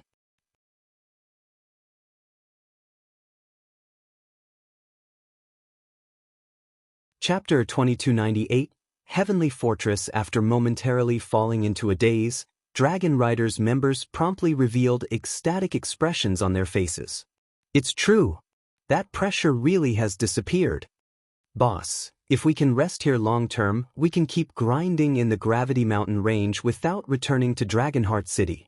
If that's the case, we won't need more than half a month to surpass those top 8 adventurer teams subordinate to Heaven's Blade. Previously, they had not expected much of the Northern Fortress. After all, they had visited 13 Thrones Fortress before, so they knew what purpose the Gravity Mountain Range's fortresses served. These fortresses were merely temporary rest areas. Aside from allowing players to recover stamina and concentration, they only provided materials replenishment and weapons and equipment repair. However, the Northern Fortress completely overthrew their understanding of the Gravity Mountain Range's fortresses. Setting aside accumulating the double EXP buff inside the Northern Fortress, just the fact that the fortress could remove the ever-present pressure they felt while grinding in the Gravity Mountain range was already plenty amazing. Since the Northern Fortress had this kind of ability, they would not need to head back to Dragonheart City to relieve themselves of this pressure. Although the pressure the Gravity Mountain range exerted on them had only a minuscule effect, long-term exposure would still build up mental fatigue, which would rise especially quickly when they were fighting against powerful monsters. Hence, even with the opportunity to rest in 13 Thrones Fortress, they would still return to Dragonheart City once every 4 or 5 days to relax and refresh their minds. At this point, it was already their 3rd day in the Gravity Mountain range, so the mental fatigue they had accumulated was quite significant. However, the moment they entered the Northern Fortress, said mental fatigue had disappeared completely. Normally, this pleasant sensation was something they would feel only after returning to Dragonheart City. If they could rid themselves of the Gravity Mountain range's pressure just by entering the Northern Fortress, then they could forego returning to Dragonheart City and remain in the Gravity Mountain range. With this, they could save plenty on the travel time between the World Tower and Dragonheart City, thereby increasing their leveling speed and resource acquisition rate. In this situation, Swimming Dragon could not help being overjoyed. The Northern Fortress's benefits might not seem like much, but with persistence, a drop of water could wear out even a stone. With the help of the Northern Fortress's ability, the Dragon Riders adventurer team could slowly pull ahead of Dragonheart City's adventurer teams. Surpassing the top 8 adventurer teams subordinate to Heaven's Blade would also be a piece of cake. During the time Dragon Riders members were strolling about, enjoying the Northern Fortress's pressure-free environment, a gasp suddenly appeared in the team chat. "Boss, come over here quickly. I discovered something good." A level 87 Tigerkin Shield warrior yelled excitedly. "What is it?" What's so important that you need to make such a huge fuss? Swimming Dragon asked, exasperated. Dragon Riders was a well-known adventurer team on Dragonheart Island.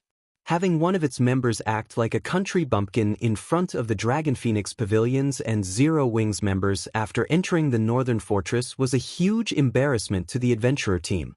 Boss, it's the teleportation scroll for this fortress. Return scrolls for the Northern Fortress are available at the defensive magic towers. The Tigerkin Shield Warrior replied. What? Return scrolls?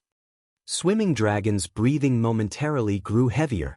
Return scrolls for locations in the outside world were unusable inside the World Tower. Meanwhile, the Gravity Mountain Range was an extremely dangerous place, and players could enter a death zone unawares at any time. Players might be able to escape momentarily using instantaneous transfer scrolls, but without the help of a return scroll, they would still encounter countless perils on their way back to safety. If players could utilize return scrolls inside the Gravity Mountain Range, they would no longer have to be afraid of exploring unknown and dangerous regions. Moreover, with return scrolls, players would no longer have to conserve their stamina and concentration to walk back to the nearest rest area, increasing their range of operations drastically. Buy them. Buy them all, quickly. It doesn't matter even if they cost 1 ancient gold each. Swimming Dragon ordered, his eyes glowing with excitement. Ancient gold might be difficult to earn, but compared to their lives, let alone 1 ancient gold, even 10 ancient gold would not be comparable. After all, even a single death at their levels would deprive them of plenty of opportunities. Boss, relax. These return scrolls are sold by NPCs. You can have as many as you want. Moreover, each return scroll costs only 10 ancient silver. However, these return scrolls are bound to the buyer and cannot be transferred to other players, the Tigerkin Shield Warrior said, grinning. What? Only 10 ancient silver? For a moment, Swimming Dragon thought he had misheard. Ordinary players might not be able to bear the price of 10 ancient silver, but this was easily affordable for experts like themselves. After all, just entering the Gravity Mountain Range cost 5 ancient silver, while entering a fortress was 1 ancient silver and staying in a hotel, 2 to 3 ancient silver. Following which, Swimming Dragon had everyone in his team immediately go and purchase some return scrolls at the defensive magic towers. In fact, aside from some money for accommodation and repair fees, he told his teammates to spend all their ancient silver to purchase the Northern Fortress's return scrolls, afraid that the return scrolls would become unavailable or increase in price in the future. However, what Swimming Dragon did not know was that the system handled the price for the Northern Fortress's return scrolls, which could be considered one of the special abilities of the defensive magic towers.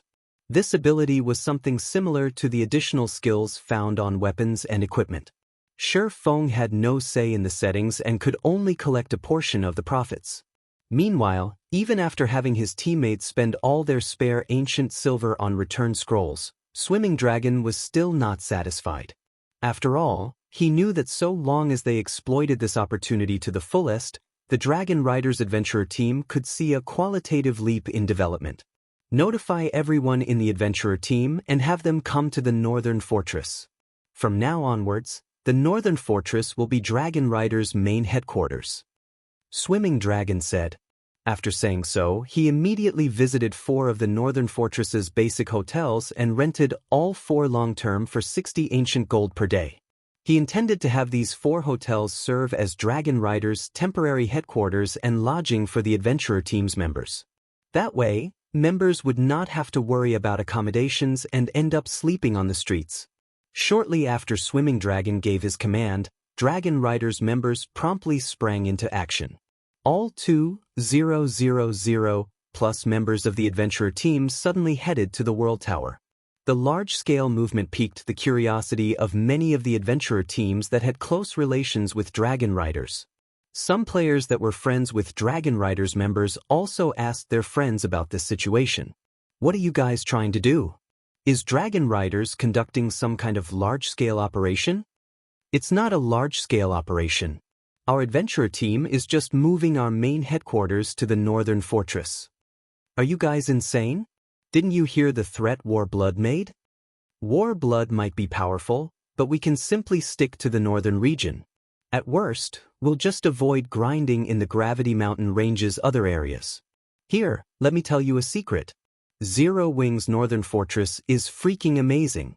Not only can you accumulate the double EXP buff there, but my team leader says that you can even rid yourself of the Gravity Mountain Range's ever-present pressure by entering the Northern Fortress. What's even more amazing is that there are return scrolls on sale at the Northern Fortress.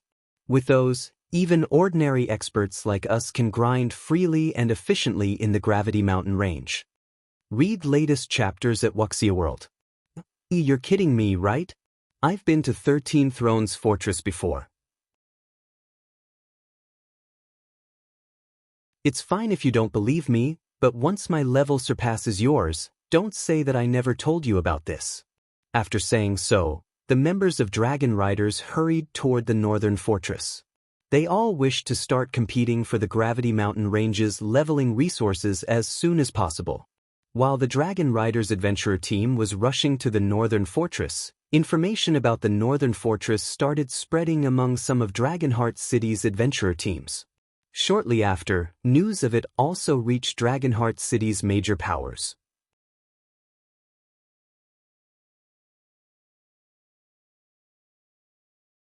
Chapter 2299.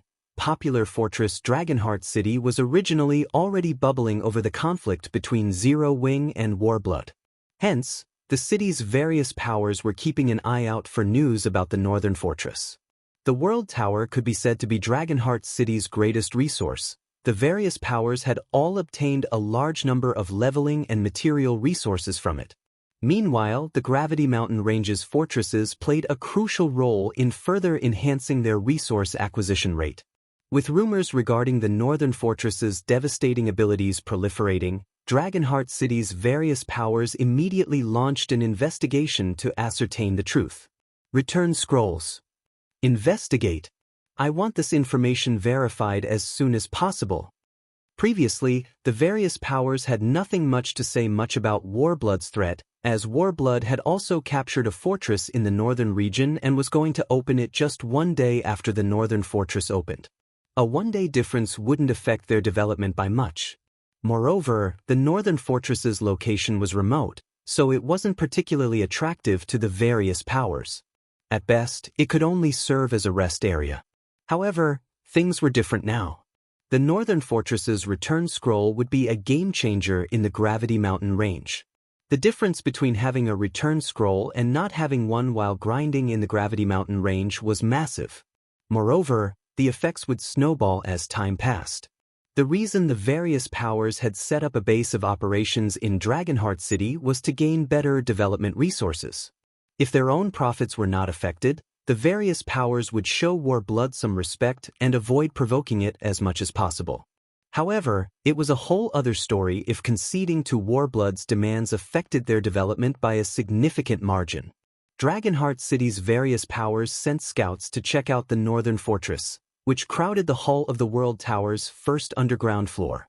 The moment the various power scouts entered the Northern Fortress, they were shocked by the fortress's environment. The high mana density and lack of mental pressure here made the Northern Fortress no different from Dragonheart City. It was entirely possible for players to use the Northern Fortress as a temporary base. With the Northern Fortress, they would no longer have to shuttle between the World Tower and Dragonheart City. Most importantly, the Northern Fortress possessed return scrolls. The price of 10 ancient silver nearly had the visiting players wondering whether they were hallucinating.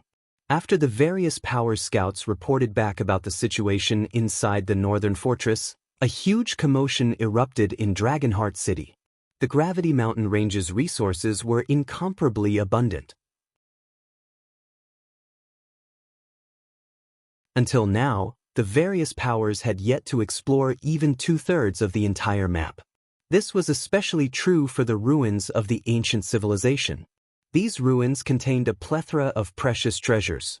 Only, due to the Gravity Mountain Range's environment, exploring these ruins was still incredibly difficult, even with the help of a small fortress.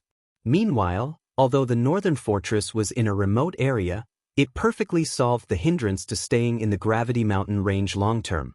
This meant that guild members could start exploring the various ancient ruins with much greater efficiency than before and secure even more resources for themselves. Their exploration progress might even surpass that of 13 Thrones, which possessed a small fortress. Notify everyone immediately. We're shifting our guild's base of operations on Dragonheart Island to the northern fortress. But what about Warblood? Screw them. This is an opportunity for our guild. We'll kill anybody that stands in our way. Less than an hour after the various powers based in Dragonheart City verified the rumors regarding the northern fortress, many started sending a large number of experts there lest other powers get ahead of them. After all, the northern fortress was only a medium fortress. Unlike a city, a medium fortress could accommodate only a very limited number of players. The number of hotels in a fortress was especially limited. Not resting in a hotel would severely impact players' recovery speed. Moreover, according to the Power's investigations, the Northern Fortress's hotels could even hasten the double EXP buff's accumulation rate. The difference between having a hotel to rest in and not having one would drastically affect their leveling speed. Meanwhile, over at the Gravity Mountain Range's Northern Fortress, the sudden influx of players made the fortress bustle. Big Sis Rain, according to our latest statistics, over 150,000 players have visited the Northern Fortress thus far, and estimates state that we should hit the 400,000 mark by the end of today. Blue Phoenix reported excitedly as she approached Phoenix Rain. Back when 13 Thrones had successfully captured a fortress, despite the huge commotion in Dragonheart City, the fortress had managed to attract only around 200,000 visitors on its first day. Meanwhile, the fortress had a player population of only 700,000, which was also the maximum capacity of a small fortress. In comparison, the Northern Fortress was expected to attract over 400,000 visitors on the opening day alone. It would most likely take only 2 or 3 days to exceed the 700,000 threshold. Reaching the maximum capacity of 1,500,000 players was only a matter of time. It should be known that even with just a 700,000 player population, 13 Thrones' small fortress generated tons of wealth and resources every day. Although Blue Phoenix did not know how much the small fortress was earning exactly, according to the investigations of the Dragon Phoenix Pavilion spies, the fortress's daily income was at least 5,000 ancient gold and 600,000 ancient silver. Once the Northern Fortress's player population reached maximum capacity, one could easily imagine how much income it would generate. Moreover, the Northern Fortress had many more sources of revenue than 13 Thrones' small fortress. Even though Phoenix Rain held only 20% of the Northern Fortress's shares, the income she would receive could rival half of a small fortress's total income, at the very least. Even Starlink did not receive half of the income from 13 Thrones' small fortress.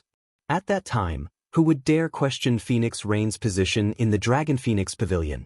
I'm afraid that even Warblood and Starlink did not expect such an outcome.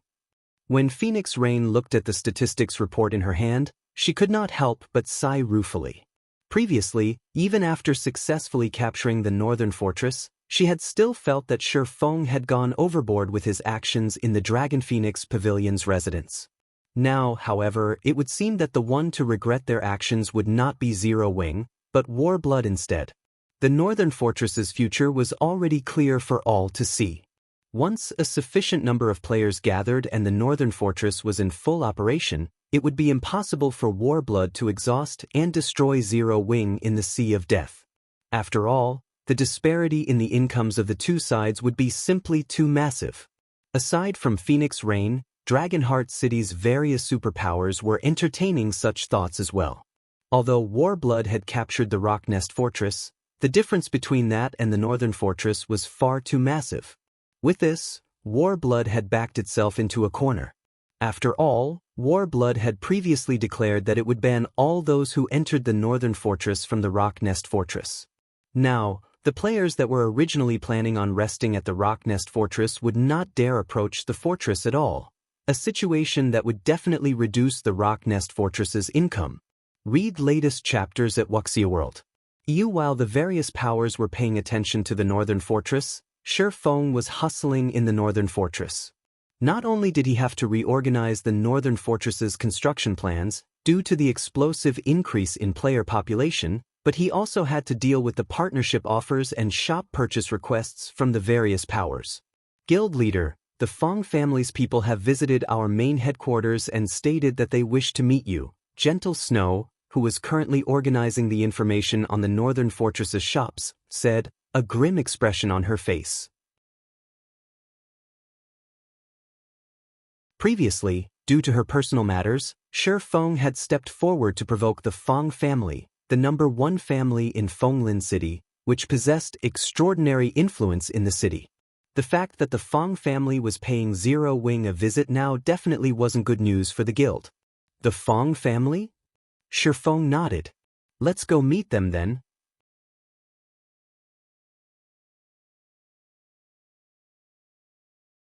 Chapter 2300, Clash with the Feng family. Zero Wing's main headquarters, top floor reception room. 4 people waited in the reception room, and the atmosphere was unusually depressing. Xiao Yu, who acted as the receptionist, wore a particularly ugly expression. Xiao Yu's reaction to the middle-aged man was the cause of the atmosphere in the room.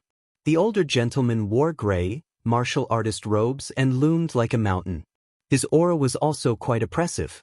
However, his physical presence wasn't the only reason for Xiao Yu's reaction. His identity was the true reason. The middle-aged man was the current head of the Feng family and the chairman of the Qilin Corporation, Feng Jinyuan. The Qilin Corporation might not be on the same level as the Five States Corporation, but it was one of the first-rate corporations in the country. It was also why the Feng family stood at the top among Wang City's powerful families. If Feng Jinyuan wished it, he could destroy the Big Dipper group with a word. Why wouldn't Xiao Yu be afraid with such an important individual before him? Feng Jinyuan was a true mogul in the business world, nothing like the youngsters that had inherited their family's businesses. A young man and woman accompanied Feng Jinyuan in the room. The young man was none other than Feng Mingyu, the Feng family's strongest expert of the younger generation. On the other hand, Xiao Yu didn't recognize the young woman with long, wavy hair and wearing a bright red dress. However, he knew she must be of high status, considering that she visited Zero Wing's headquarters alongside Feng Jinyuan. As Xiao Yu wondered why a VIP like Feng Jinyuan would visit Zero Wing's headquarters, the reception room's doors opened, and Shi Feng, Bai Qingxue, and Lei Bao entered.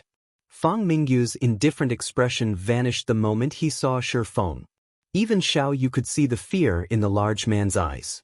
However, Feng Mingyu's gaze also contained a trace of killing intent. Xiao Yu found the man's reaction reasonable after giving the matter some thought. Feng Mingyu was the Feng family's prided genius, yet Shi Feng had subdued him with a single move in the Redstone restaurant. To make matters worse, Wang City's upper society frequently visited the Redstone restaurant, and they wouldn't miss the news of Feng Mingyu's miserable defeat. I had my doubts about Mingyu's claim, but looking at you now, it seems he had been correct. You are both courageous and strong.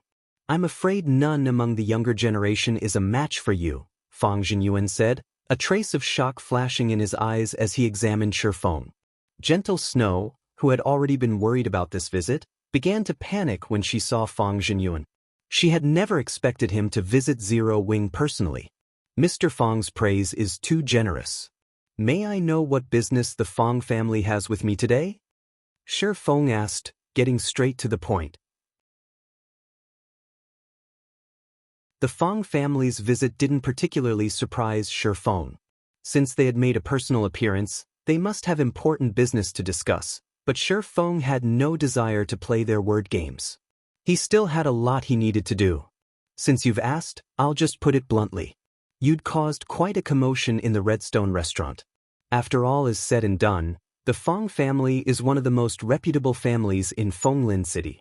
If we don't take act, how do you think the other families will view ours? Feng Jinyuan peacefully explained. However, I've heard that Zero Wing's development in God's domain is quite impressive, and the virtual combat platform you've recently set up has been performing considerably well. The Feng family has interests in these aspects, so we plan to invest in Zero Wing. In return, the Feng family only wants 51% of Zero Wing's shares. Not only will Zero Wing receive a massive capital deposit from the Qilin Corporation to boost its development, but you'll also have access to the various dojos and training centers in Wang City for recruiting and nurturing talented players. What are your thoughts? After Fang Jinyuan's statement, the room fell silent. Xiao Yu stared at the man in astonishment. He had never thought that this colossal existence would be interested in Zero Wing enough to offer full investment. Although many guilds in God's domain were supported by major corporations, that support was limited. No corporation would invest so much in a single guild. If Zero Wing had the Qilin Corporation's full support, both Zero Wing and the Heaven's Rumble Training Center's development speed would undergo a qualitative transformation. However, Fang Jinyuan's demand for 51% of the organization's shares would set him up as Zero Wing's owner. Gentle Snow paled instantly. She hadn't expected the Fang family's appetite to be this large. "This is the friendliest threat I've ever heard," Shifeng said, chuckling. To put it simply, Fang Jinyuan wanted to become Zero Wing's majority shareholder in exchange for letting the previous insult slide. "Do you intend to make an enemy of the Fang family?" Fang Jinyuan asked, frowning. "Coldly," he continued, "or do you think that you can lead Zero Wing and Heaven's Rumble against the Fang family with your martial prowess alone?" As Fang Jinyuan's tone chilled, the intensity of his aura spiked. The room grew heated as if a volcano had begun to erupt. "A neutralizing grandmaster!" Lei Bao exclaimed from behind Shifeng, stunned by the revelation. Although Lei Bao had felt substantial pressure from Fang Jinyuan and knew this man was no ordinary person, he hadn't expected the head of the Fang family to be a neutralizing grandmaster. It was impressive enough for one family to nurture a single neutralizing grandmaster. A family could prosper for an entire century with just one such individual. The Fang family only enjoyed its current status today due to Old Man Fang, Fang Jinyuan's father. And yet, Fang Jinyuan exposed the fact that he was also a neutralizing grandmaster, which meant the Fang family had two such individuals. When Xiao Yu heard Lei Bao's statement, he was just as stunned. With two neutralizing grandmasters, it had enough influence to force the various families, dojos, and training centers in Wang Lin City to obey its every command, regardless of the rest of the Fang family's martial prowess. Fang Mingyu, who reclined on a sofa, sneered at Shifeng. Everyone had assumed the Fang family's rise was due to his grandfather. They also believed that once his grandfather reached his 101st birthday, the family would crumble. Read latest chapters at Wuxia World. However, the public didn't realize that the Fang family's foundations had grown since his grandfather had led the family. If they hadn't, his grandfather would never have passed control of the family to his father, Fang Jinyuan. Fang Mingyu acknowledged that he was no match for Shifeng, but the tricks Shifeng had played against him wouldn't work with his father. When he faced his father, Fang Mingyu didn't even have the heart to resist. He had no hope of contending with his father's inhuman fitness in a direct confrontation. "How can I know if I don't try?" Shifeng nonchalantly replied. "Good. Let me see if you're as strong as you claim." Fang Jinyuan's fist then shot toward Shifeng with exceptional speed and grace.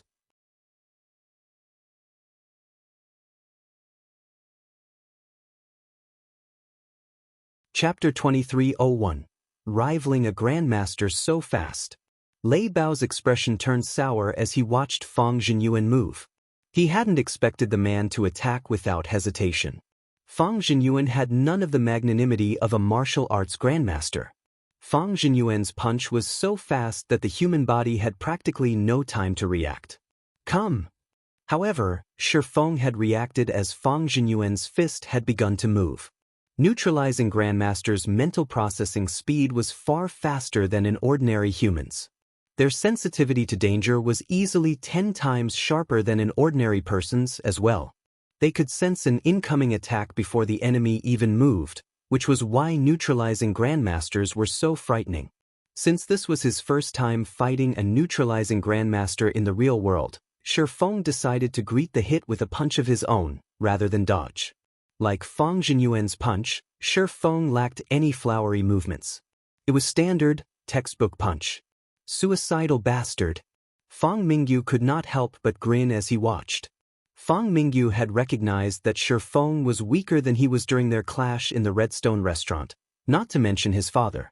His father might be old, but thanks to modem technology like the life potion, he maintained his peak condition even at his age. In fact, Fang Jinyuan's body wouldn't even begin to deteriorate for another 2 decades. The fact that Shi Feng chose to face the hit head-on was suicidal. Boom. As the two fists collided, the air between them compressed and shattered, the shockwave cracking the marble ground beneath them. The room shook slightly, and even Bai Qingxue stumbled backward. After the clash, Shi Feng and Fang Jinyuan took a step back, the ground under their feet slightly sunken. How is this possible? Fang Mingyu stared at Shi Feng with wide, shocked eyes when he saw the younger man completely unharmed from the exchange. 10 days ago, Shi Feng had been weaker than he was, yet now, Shi Feng had taken his father's punch without suffering any damage. He stopped it? The outcome greatly shocked Lei Bao as well. He knew that Shi Feng was a neutralizing grandmaster, but Fang Jinyuan had walked this path for decades now. Regardless of when he had become a neutralizing grandmaster, his fitness was inhuman. Shi Feng should have no hope of matching the older man in this regard. Moreover, Fang Jinyuan's punch had been out of this world. Lei Bao was sure that if he had tried to take that hit head-on, he would have either died or been severely injured. In truth, even Shi Feng was relatively surprised. He hadn't considered that he'd improve so massively after his training in the Tower of Four Gods. Not only had his fitness rapidly improved, but he had also substantially increased his control. He had successfully implemented some of the sword's transmigration's principles in his punch, diverting a portion of Fang Jinyuan's strength downward. This was why he had been able to face that hit without injury. If this fight had taken place after Shi Feng had just broken through to the Grandmaster realm, he would have definitely taken damage from Fang Jinyuan's punch. Is this the strength of neutralizing Grandmasters? Bai Qingxue thought as she gazed down at the shattered floor and felt the stifling auras radiating off of Shi Feng and Fang Jinyuan. This seemed more like a fight between mechanical beasts, rather than a fight between humans. It was no wonder why Fenglin City's various families were so afraid of the Fang family. Meanwhile, Shi Feng and Fang Jinyuan didn't continue to fight after exchanging hits. Instead, they took a moment to observe each other in silence. Excellent. To reach such a standard at such an age, it's no wonder why you're so confident, Fang Jinyuan said as he calmly watched Shi Feng. Smiling, he continued, however, how long do you think you can protect Zero Wing by yourself? You know that more than one organization is targeting Zero Wing. Partnering with the Fang family is your best option. Zero Wing can only contend with these organizations with the Fang family's resources and strength. If you refuse, only death will await you. You don't need to concern yourself with such matters, Mr. Fang, Shi Feng said. Zero Wing will take care of its own. Zero Wing had already grown powerful enough that not even first-rate guilds were a match for it, yet as luck would have it, Zero Wing didn't have a powerful background. It was only natural that other organizations would have set their sights on the guild. It was why Shi Feng was trying to accelerate the Heaven's Rumble Training Center's development. However, he hadn't thought that a power like the Fang family would try to annex Zero Wing so soon. Is that so? Fang Jinyuan laughed. I hope you can keep this kind of confidence when the time comes. Fang Jinyuan then turned and left the reception room, showing no intention of trying to persuade Shi Feng further. Fang Mingyu and the girl in the red dress stood from their seats, following after the older man. After leaving Zero Wing's main headquarters and climbing into his luxury car, Fang Jinyuan turned to the young woman, who had remained silent, with a serious expression. Shirhan, I'll contact Fenglin City's dojos and training centers later. I'll leave Heaven's Rumble's virtual combat platform to you, Fang Jinyuan said coldly. With your position in mythology, you should have no problem suppressing a guild like Zero Wing, correct? If a guild wished to develop in God's domain, it needed sufficient manpower. Heaven's Rumble had attracted quite a few talented fighters with the virtual platform it had set up, and as long as they dealt with the platform, Zero Wing's development in the game would stagnate. Once they had suppressed Zero Wing from every angle, it would only be a matter of time before Shi Feng submitted to the Feng family. Of course, mythology is one of the top 5 super guilds of God's domain. However, mythology is based on the Western continent, and there's no connection between the East and West continents yet. It's not possible to connect to Easter players' data via the virtual combat platform yet. I'll need some time before I can lead a team to the Eastern continent, the red-dressed girl named Feng Shihan said, smiling. Once we cross over, we'll trample over Zero Wing's experts. Guilds on the 2 continents have different areas of focus, and the difference between combat standards is massive. Alright, I'll leave the situation to you. Mingyu will help you where he can, Fang Zhenyuan said, nodding. After Fang Zhenyuan's group had left, an uproar rose in Zero Wing's headquarters. Zero Wing's members knew about the conflict between the guild and the Feng family. Shi Feng had caused quite the scene in the Redstone restaurant, after all, and as a result, the situation with the Feng family weighed on everyone's minds. Since the Feng family had left without achieving anything, Zero Wing's players breathed a sigh of relief. Hall Master, now that the Feng family has revealed that it has 2 neutralizing grandmasters, Wang Lin City's dojos and training centers will side with the family. Some of the dojos and training centers we've signed partnership agreements with will likely pull out of the deals. I'm afraid that it won't be possible to recruit a large number of talented combatants quickly, Xiaoyu said. Moreover, the Feng family will most likely work with other dojos and training centers to compete with our pricing. If they don't want to work with us, so be it. Our priority is to set up more virtual combat platforms, so I want you to try to set up some small-scale training centers around the city, Shi Feng replied. He, too, understood the influence the Feng family would command with 2 neutralizing grandmasters. Furthermore, the Feng family had the Qilin Corporation's support. Zero Wing was utterly outmatched when it came to strength and financial resources. However, the virtual combat platform would become the mainstream platform for combat in the future. As long as the Heaven's Rumble Training Center developed its virtual combat platforms, it had some chance of competing with the Feng family.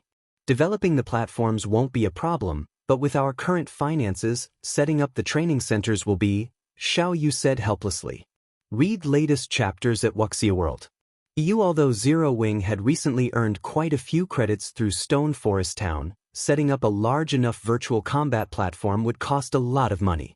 The setup for a platform in the training center was already a huge burden on Zero Wing's finances. Trying to set up more was simply unrealistic. Relax. Zero Wing is quite rich right now, Shi Feng said, smiling. I'll start searching for suitable locations then, Xiaoyu said, his eyes glowing with excitement upon hearing Shi Feng's response. If they had sufficient capital, Heaven's Rumble wouldn't have to worry about its development even without Wang Lin City's various dojos and training centers. After discussing the training center's future with Xiaoyu, Shi Feng returned to God's domain. Other guilds might struggle to earn money in God's domain at this stage of the game, but that wasn't an issue for Zero Wing, especially after capturing the Northern Fortress. After all, the Gravity Mountain Range was becoming a hub for various wealthy powers.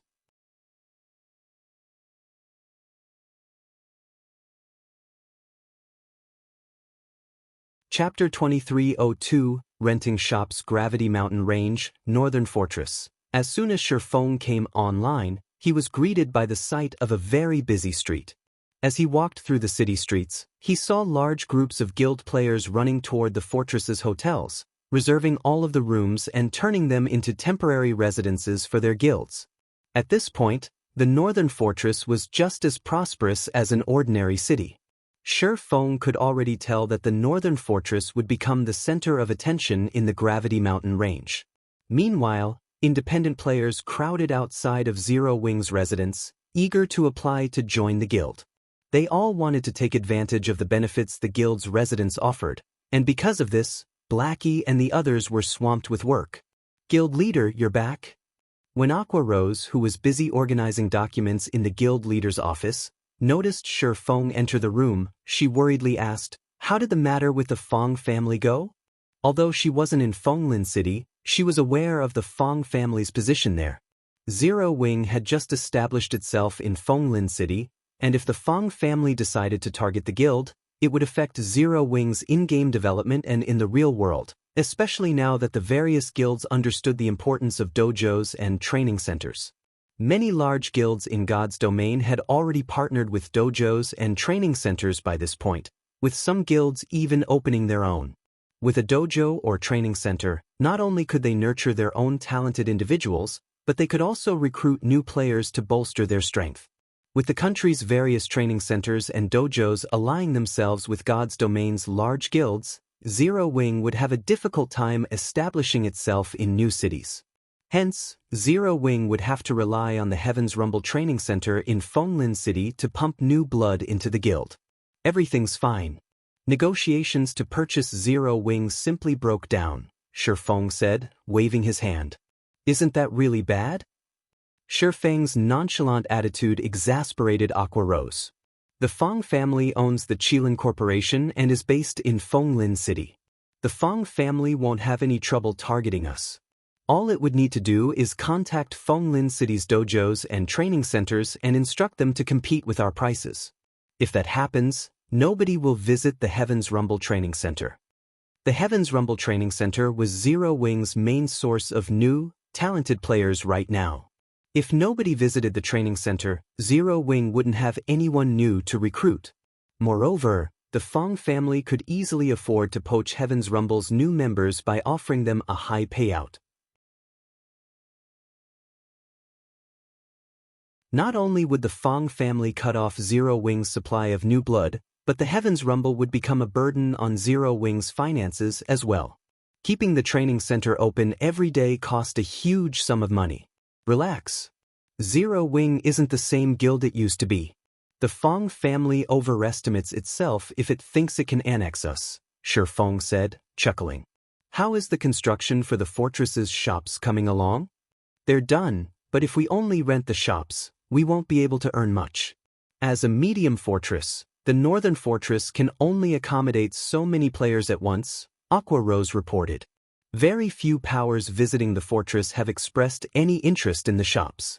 Most people are asking to rent the hotels long-term, instead. The various major powers were typically quite interested in obtaining shops, but only if there was enough traffic. It would likely be quite difficult to rent the fortress's shops for a high price with the northern fortress's maximum player population. Furthermore, the number of shops in the fortress couldn't compare to those in a guild city. Based on God's domain settings, fortresses could only house a limited number of shops.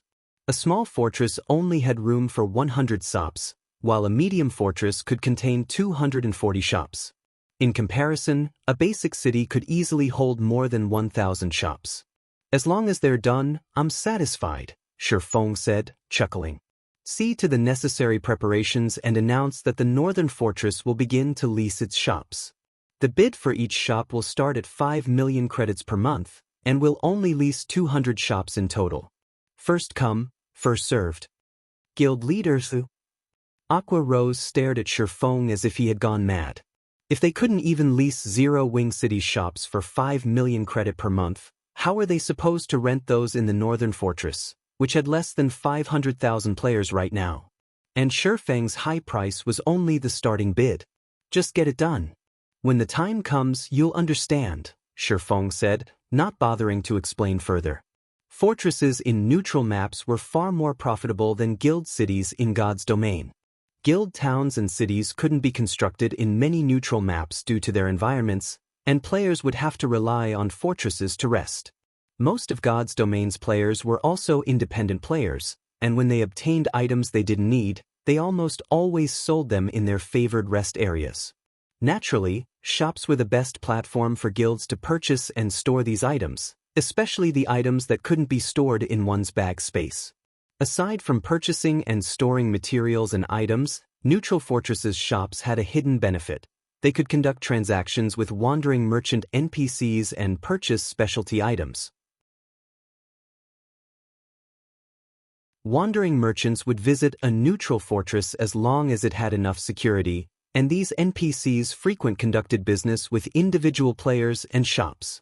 However, wandering merchants would only offer to sell their specialty items to shops. One such specialty item was the Advanced Wanderers Camp. With this item, a team could set up a temporary resting area in a neutral map. Although each Advanced Wanderers Camp could only be used 3 times, and each use had a 1-day duration, it would help a team fully recover their stamina and concentration without cutting their exploration short to return to a city or fortress. The Advanced Wanderers Camp was an absolute treasure to exploration teams. Sometimes, if players were lucky, they would even encounter wandering merchants that were interested in selling super rare mini mobile camp. Unlike the Advanced Wanderers Camp, the mini mobile camp was permanent. It could only accommodate 100 players at a time, but a team could use it indefinitely. It only cost a few magic crystals for each activation. Read latest chapters at Wuxia World.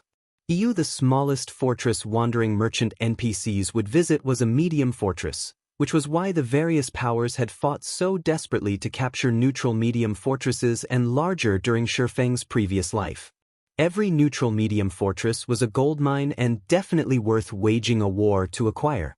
To increase their chances of developing in neutral maps, the various powers wouldn't spare any cost when renting a fortress's shops. As long as one owned a medium fortress or larger in a neutral map, they wouldn't have to worry about needing a source of income, especially if that fortress was the Northern Fortress. Currently, it was the only fortress in the Gravity Mountain range that had return scrolls, and there were plenty of unexplored ruins in the Gravity Mountain range. Zero Wing wouldn't need to worry about no one renting the fortress's shops. After verifying Shifeng's instructions, Aqua Rose informed the public that the Northern Fortress's shops were available for rent.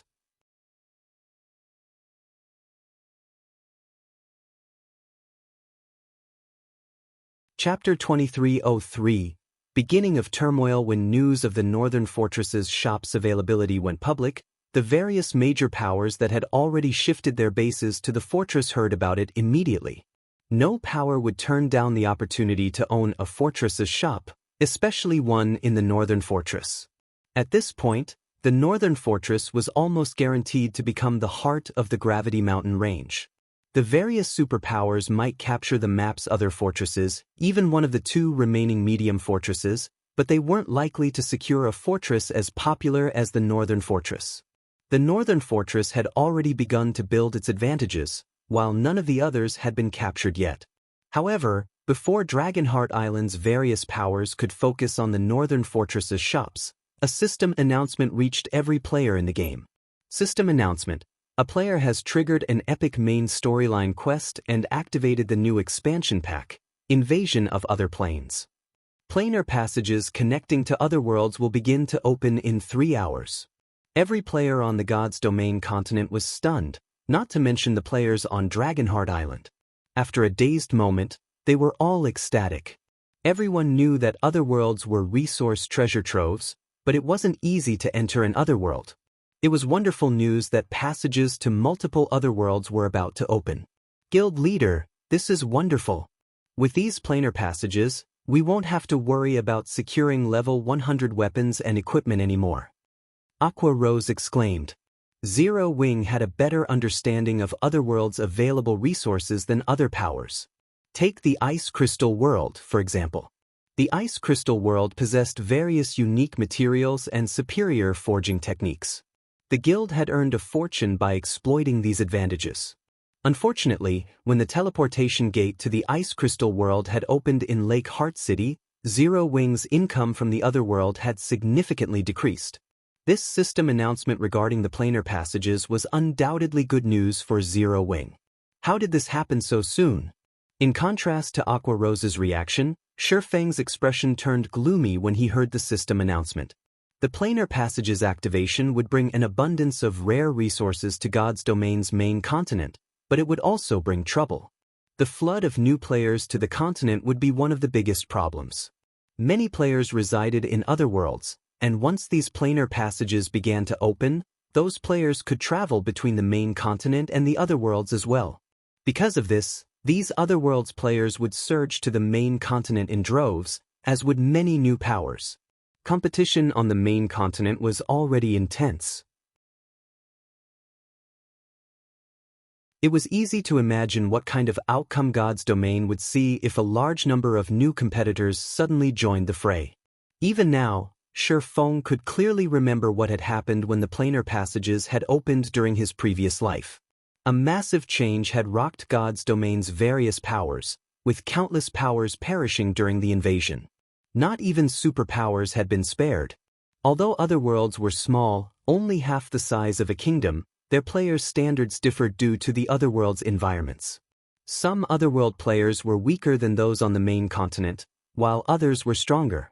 The Ice Crystal world was average among the multitude of other worlds. In some of the stronger other worlds, players had no issues obtaining legacies, while others made it easier for players to convert to stronger races. These players tended to have greater combat power and higher levels than those on the main continent. Zero Wing had just recently become a pseudo-superpower and had yet to reinforce its foundations. Dealing with these otherworld players and powers wouldn't help Zero Wing. As far as Shi Feng could remember, many players had already risen to Tier 3 when the planar passages had activated in the past.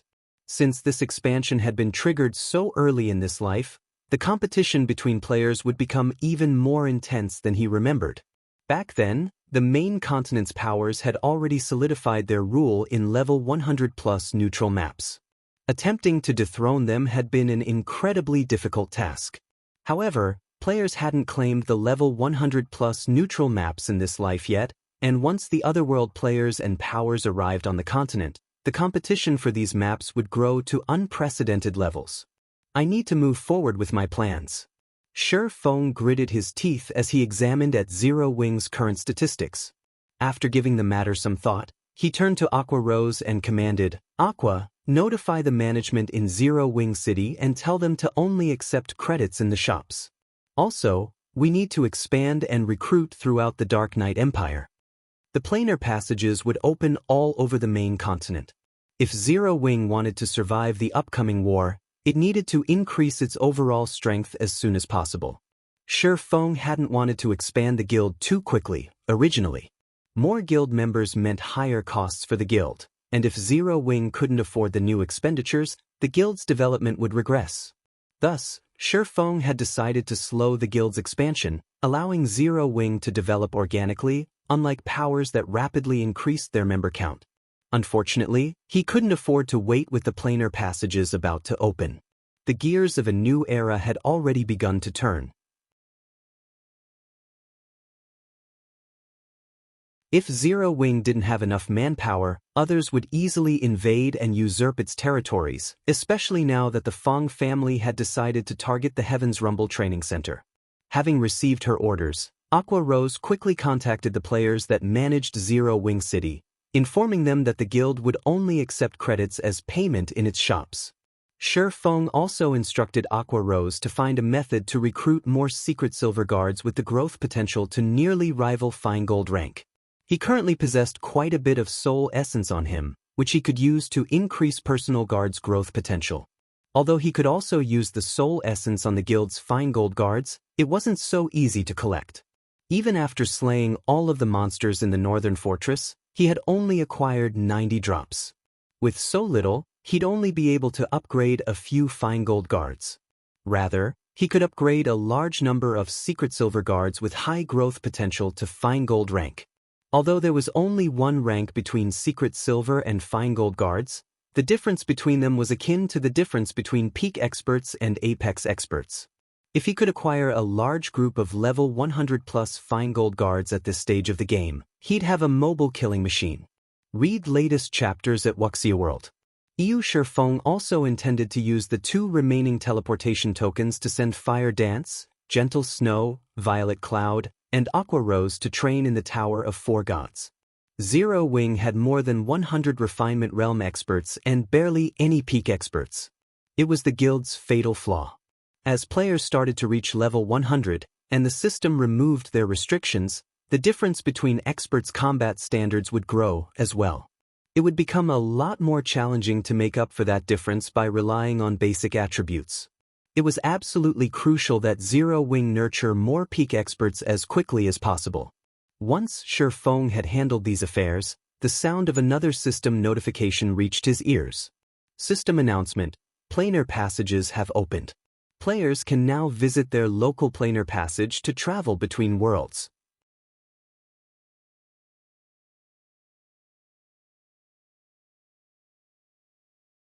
Chapter 2304, Planar Passages activated Star Moon Kingdom, Star Moon City. Players flowed in and out of the lively teleportation hall. Merchant players and well-known adventurer teams from other kingdoms and empires were a common sight in and around the building. Although Star Moon City wasn't as prosperous as White River City, as Star Moon Kingdom's transit hub and the closest city to the Ore Empire in the kingdom, many players frequented the city. Star Moon City was already a large city with more than 9 million player residents. It was above average among God's Domain's various capital cities. Suddenly, a group of players with dark marks on their foreheads arrived in the teleportation hall. When the other players in the hall noticed them, they fell silent. Every one of these 100-plus players had reached level 92 or 93. Right now, the highest-leveled player on the kingdom's ranking list was only level 88. Moreover, the experts in the area felt a powerful pressure from the group of strangers as if they stood before a small force of high-level great lords. The combined aura could even deter refinement realm experts from approaching.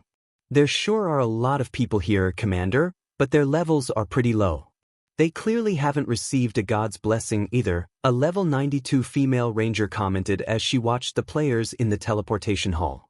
It seems the main continent's players haven't developed as quickly as those in the shadow world. Only their weapons and equipment are better than ours. Apparently, different areas have varying degrees of development. This is an opportunity for our shadowless adventurer team. Obviously, weapons and equipment are easier to obtain here. We were lucky to find the planar passage in our world so quickly. We should take time to secure a foothold here first, the bald, level 93 youth in black said as he led the group. Star Moon Kingdom is the perfect place for shadowless to establish on the main continent. I want you to investigate the powers in this kingdom. If they're not willing to submit, we'll get rid of them. The 100-plus players promptly split up, and every other player who had overheard the bald youth's order began to panic. Meanwhile, otherworld players began to arrive in the main continent's various kingdoms and empires, intensifying the chaos on the main continent. While otherworld players began to flood the main continent, something surprising occurred in the Gravity Mountain Range's northern fortress. Shi Feng had estimated that it would take some time to lease out the fortress's shops. It would be a while before players discovered the benefits of a medium fortress's shops, after all. However, in less than a day, Dragonheart Island's various powers had claimed over 100 shops for themselves. Although these powers didn't plan to rent the shops long-term, only agreeing to the first month, it instantly earned Shi Feng over 600 million credits. Including the income from Zero Wing City, he had a total of 800 million credits on hand. Once the credits were in his account, Shi Feng instructed Xiaoyu to move forward with their agreed plans. They might not be able to establish many large-scale training centers in Fenglin City, but 7 or 8 small training centers wouldn't be a problem. Furthermore, the branch training centers' main purpose was to promote the virtual combat platform and encourage the city's players to train in the Heaven's Rumble training center habitually. Hence, they wouldn't need to purchase a lot of equipment for the branch locations. Once the branches opened to the public, and with Zero Wing's fame, they wouldn't need to worry about a lack of God's Domain players visiting Heaven's Rumble. This would also allow Zero Wing to recruit fresh blood in God's Domain. Shi Feng had also earned a lot of ancient gold from the northern fortress. Normally, a small fortress, at its peak, would only earn 4,000 or 5,000 ancient gold per day, and small fortresses that had recently opened to the public would be lucky to earn 1,000 per day. Fortunately, the northern fortress was unimaginably popular. The various powers players already filled every hotel in the fortress.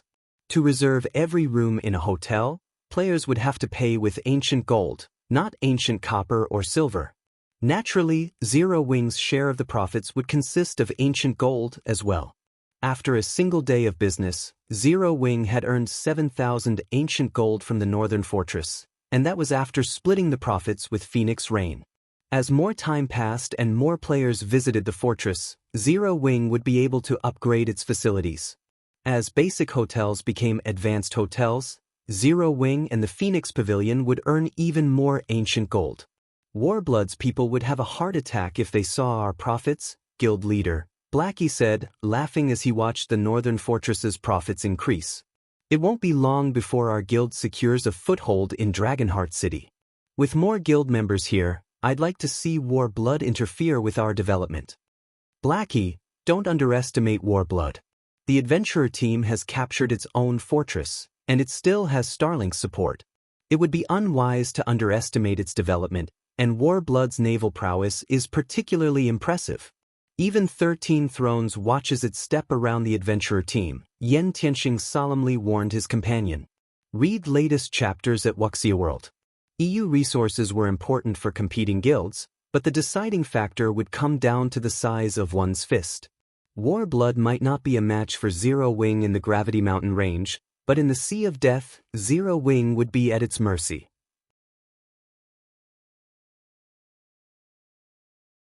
Unfortunately, there were more resources available in the Sea of Death than in the Gravity Mountain range. Tianxing is right. Now that we have resources, we need to convert them into combat power. Shifeng nodded. He then retrieved the Storm speedboat design from his bag and handed it to Yen Tianxing, who would supervise the speedboat's production. They would use the profits they had earned from the northern fortress to acquire the necessary materials. Fortunately, Shifeng had been stocking up on these materials for a while. When Yen Tianxing saw the Storm speedboat design, his eyes nearly fell out of their sockets. Although he was not a naval player, he had learned how valuable bronze speedboats were during the several weeks he had spent grinding in the Sea of Death. If Zero Wing had a full fleet of bronze speedboats, they could explore the Sea of Death unhindered. Once he had set Yen Tianxing with everything he needed for the Storm speedboat's production, Shifeng left the northern fortress. Once he emerged from the World Tower, he used a return scroll to teleport to White River City. He was finally prepared to challenge his Tier 3 promotion quest.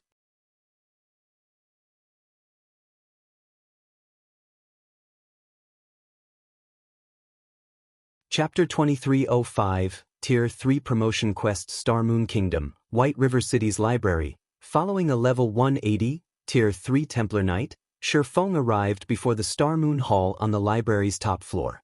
As he entered the hall and spotted Charlene, who wore luxurious red robes and sat in her throne on the far end of the room, something surprised Shifeng. Now, he could sense a trace of divine might from Charlene, and it was nothing like the divine might items radiated. Although it wasn't as strong as the divine might from items gods had used, it was incredibly pure.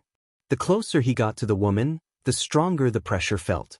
Even with his powerful basic attributes, Shifeng couldn't step within 10 yards of Charlene. He suspected she was already more powerful than demigods. You're here. Looking at you, I assume you intend to challenge your Tier 3 promotion, am I correct? Charlene asked, giving Shifeng a natural, human-like smile. She looked at him like an old friend. That's right. Shifeng nodded. He might be quite powerful, even enough to give the various superpowers a huge headache, but to truly contend with the superpowers, he had to reach Tier 3 at the very least. Once he was a Tier 3 player, he could freely explore level 100+ maps and qualify to become a lord, gaining full rights to manage a territory. As true lords, players could gain full control over the land they had earned. Their authority would no longer be limited to a town or city. Not only would they have the authority to slay anyone they wished within their territory, but they could also hire NPC soldiers to protect the area and remove intruders. This would make it a lot easier to harvest resources within one's territory. Zero Wing had the strength to protect its assets, but it couldn't contend with the various superpowers in the fields. Even an ordinary superpower had countless experts under its command, and Zero Wing would need more time before it could rival these superpowers in that regard. There were only so many level 100+ neutral maps in God's domain, and once players reached level 100, the various superpowers would begin to take their territories seriously. They would no longer be as peaceful. Shifeng's only option was to become a lord. Once he had that status, not only would Zero Wing's ability to protect itself increase by tenfold, but the guild's development speed would also undergo a qualitative transformation. Since you've already prepared, I won't waste your time, Charlene said, smiling. She extended a hand toward Shifeng and continued, 300 mana stones and 20 units of 7 luminaries crystal. Shifeng's lips twitched when he heard Charlene's price. This was daylight robbery. Since his Tier 3 promotion quest's mana stone cost had been so high, he had prepared over 300 mana stones before revisiting Charlene. Fortunately, he had also prepared 30 units of 7 luminaries crystals just in case. And of course, Charlene casually demanded 90% of the mana stones and 7 luminaries crystals he had on hand. Here! Shifeng growled, gritting his teeth. In the end, he had no choice but to hand the items over. Tier 3 was a huge turning point for players, and he was a Blade Saint. His wouldn't be an ordinary promotion quest. He couldn't exactly avoid challenging the quest due to the cost. Not bad. This should just be enough to support the magic array's activation, Charlene said, smiling as she received the mana stones and 7 luminaries crystals. However, I must warn you that you'll be heading to a special location. The dangers you will encounter there are beyond your imagination. Even a true Tier 3 being would struggle to survive. How much you accomplish will be entirely up to you. Charlene began to chant an incantation, and a 3-fold magic array appeared in the center of the hall. Gradually, a set of pitch-black doors began to appear, and Shifeng's knees nearly buckled under the door's horrific pressure. I'm not going to a level 100 neutral map to find my lost legacy? Shifeng frowned as he watched the spatial tear form between the black doors. The Tier 3 promotion quest wouldn't be like the previous promotion quests. Since the various kingdoms and empires lacked Tier 3 legacies, players would have to search ancient ruins in level 100+ neutral maps for them. Not even peak legacies were exempt from the process. However, it was clear that he wouldn't be visiting some level 100 neutral map on the main continent. The unexpected development interfered with his plans. His past experiences and knowledge about Tier 3 promotion quests would be useless. Shifeng didn't give the matter much thought, however, as he approached the black doors.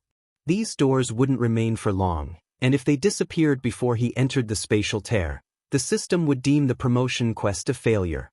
Not only would he have wasted a ton of valuable resources, but he'd also have to wait a long time before he could attempt the promotion quest again. The moment Shifeng stepped into the spatial tear, he transformed into a streak of light, vanishing from the large hall.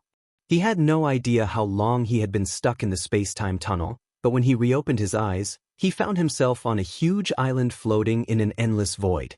The island was barren and quiet, containing multiple spatial tears that had enough power to tear a mythic monster to shreds.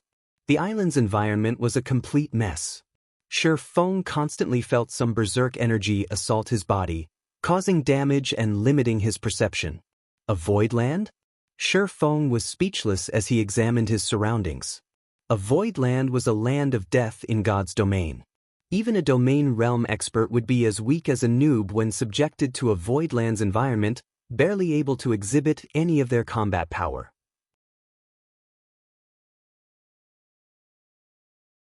When he spotted the island's level 100+ void creatures, a chill crawled down his spine. Void Worm. Void creature, Great Lord. Level 101 HP 120 000 000 /120 000 000 Void Viper. Void creature, Grand Lord. Level 102 HP 300 000 000 /300 000 000 Void creatures had extremely high resistance to physical and magical damage. Normally, even Tier 3 players would have to work with a full party to defeat a level 100 Great Lord ranked void creature. Unfortunately, not only was this barren island home to thousands of void worms, but they also moved in groups of 3 to 5. As for the void vipers that floated in the air, a single one of them could easily annihilate an entire Tier 3 team. Not even Tier 3 players would survive long on this island, much less Tier 2 players. System. You have accepted your Tier 3 promotion quest. Quest content. Locate the Blade Saint legacy sealed in this void land and remove the seal to obtain the legacy. Sure enough, the promotion quest for one of the 10 Saint legacies is vicious. The corners of Shifeng's lips twitched as he read the system notification. Read latest chapters at Wuxia World. He'd be at his limit fighting a single void worm. He'd have no choice but to flee if he encountered two at the same time, yet these void worms roamed in such large groups. Just exploring the island would be a problem, not to mention finding the Blade Saint legacy. Fortunately, he was allowed to use items in this void land, and as such he immediately pulled the Bible of Darkness from his bag and summoned a Tier 3 demon. He summoned Anna and Kite as well. He then relied on the Tier 3 demon as his mount, while Anna and Kite offered support from the sides. The void worms might be a problem for ordinary Tier 3 players, but they were merely practice targets with high HP to Anna and Kite. Their battle with the void worms was completely one-sided, and after just half an hour, 5 void worms had fallen. As they died, the void worms granted Shifeng a ton of EXP and dropped a crystal that was as dark as night. A mana crystal! Shifeng could not believe his eyes as he held the crystal. How is this possible?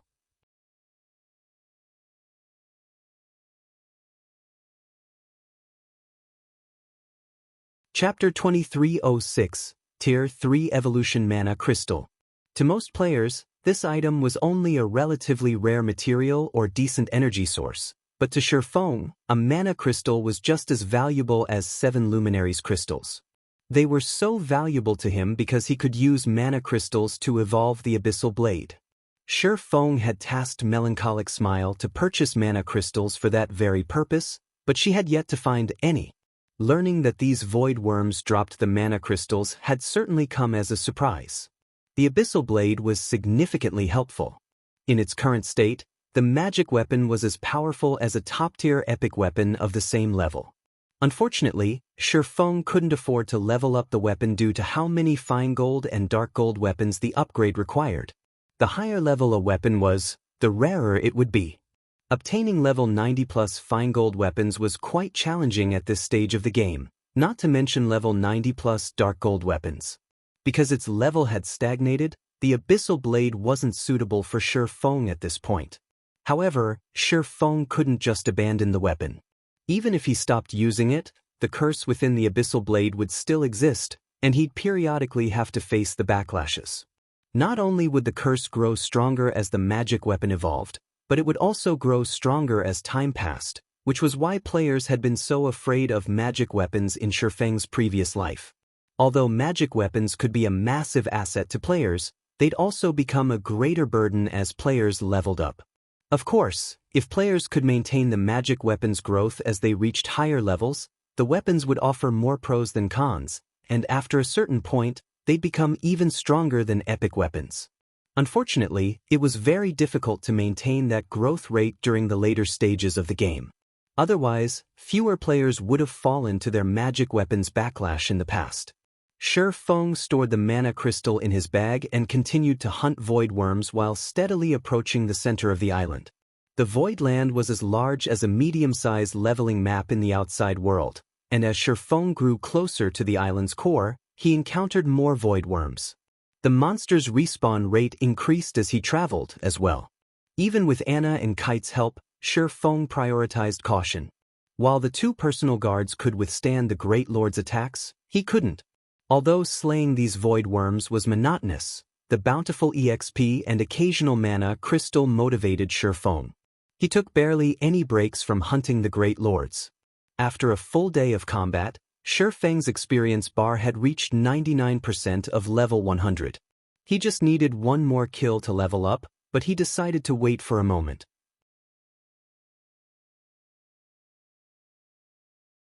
He locked his experience bar and summoned his Thunder Eagle, allowing the flying mount to benefit from the awarded EXP instead. Flying mounts and land mounts had different mechanics. While land mounts' levels would be determined by their owner's level, flying mounts had their own experience bars. This was why nurturing a flying mount was so troublesome.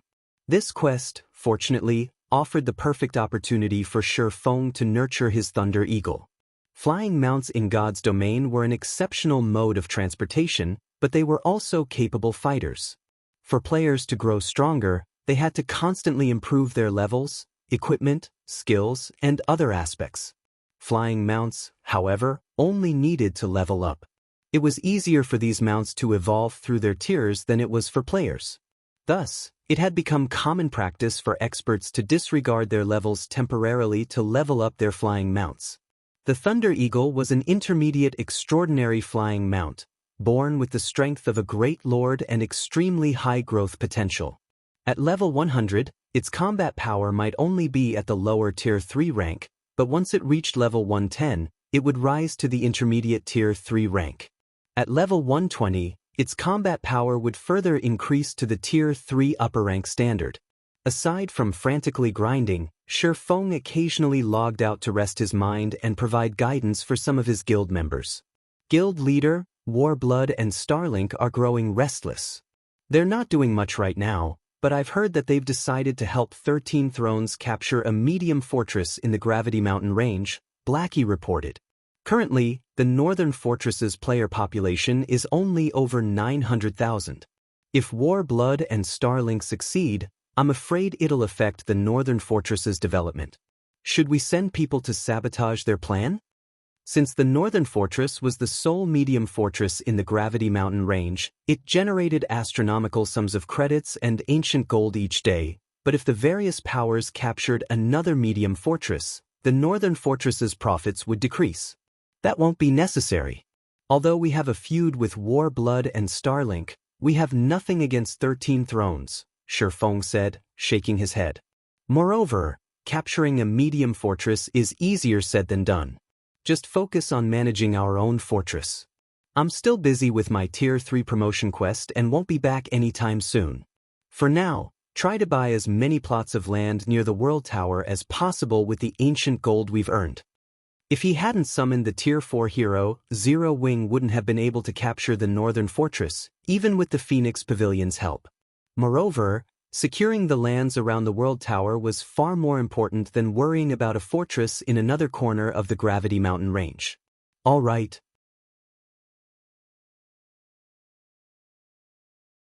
I'll make the purchases as soon as we have the money, Blackie responded. Although he was a little disappointed that he couldn't cause some trouble for Starlink and Warblood, his anticipation began to build with the thought of the lands near the World Tower. Feng had explained these plots' function, and if Zero Wing could claim every one of the lands available, Dragonheart City's various powers would live in fear of their guild. After training the guild's members, Feng quickly returned to God's domain and continued to venture deeper into the barren island. With the Thunder Eagle as a part of his party, the party's overall DPS had considerably increased, and as a result, Feng was able to advance much faster than before. After 3 days of grinding, Feng had moved into the island's inner region. The 3-day grind also allowed the Thunder Eagle to climb to level 103. Feng knew that flying mounts didn't need as much EXP as players to level up, but he couldn't help his surprise at the Thunder Eagle's leveling speed. Feng had also obtained 73 mana crystals from the slain void worms.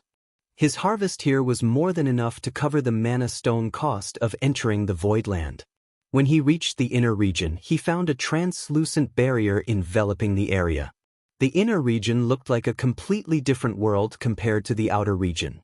The island's outer area had been a barren wasteland, while a lush forest occupied the inner region. Within this lush forest, Feng spotted graves of varying sizes. The smallest were simply dirt mounds, while the larger graves looked like majestic palaces. He also spotted a large number of undead wandering through this graveyard.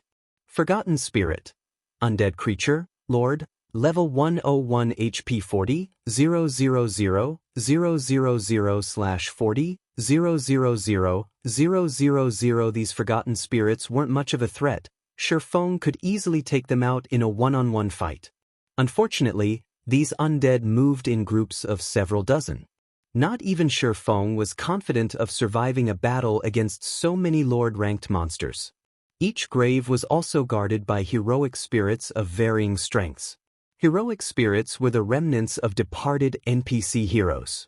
They might not be as powerful as they had been in life, but the Tier 3 heroic spirits could easily slaughter Tier 3 players, not to mention a lowly Tier 2 player like Shifeng. Even Tier 3 players have little hope of surviving in this place. Shifeng could not help but frown at the undead wandering within the magic barrier. He'd have no choice but to flee from a one-on-one battle with a level 100, Tier 3 heroic spirit. Fortunately, he had personal guards like Anna and Kite to support him. Otherwise, finding the Blade Saint legacy would be utterly impossible. The instant Shifeng stepped through the translucent barrier, however, Kite, Anna, the Tier 3 demons, and his Thunder Eagle vanished. A silencing barrier? Shifeng stared at the barrier, stunned.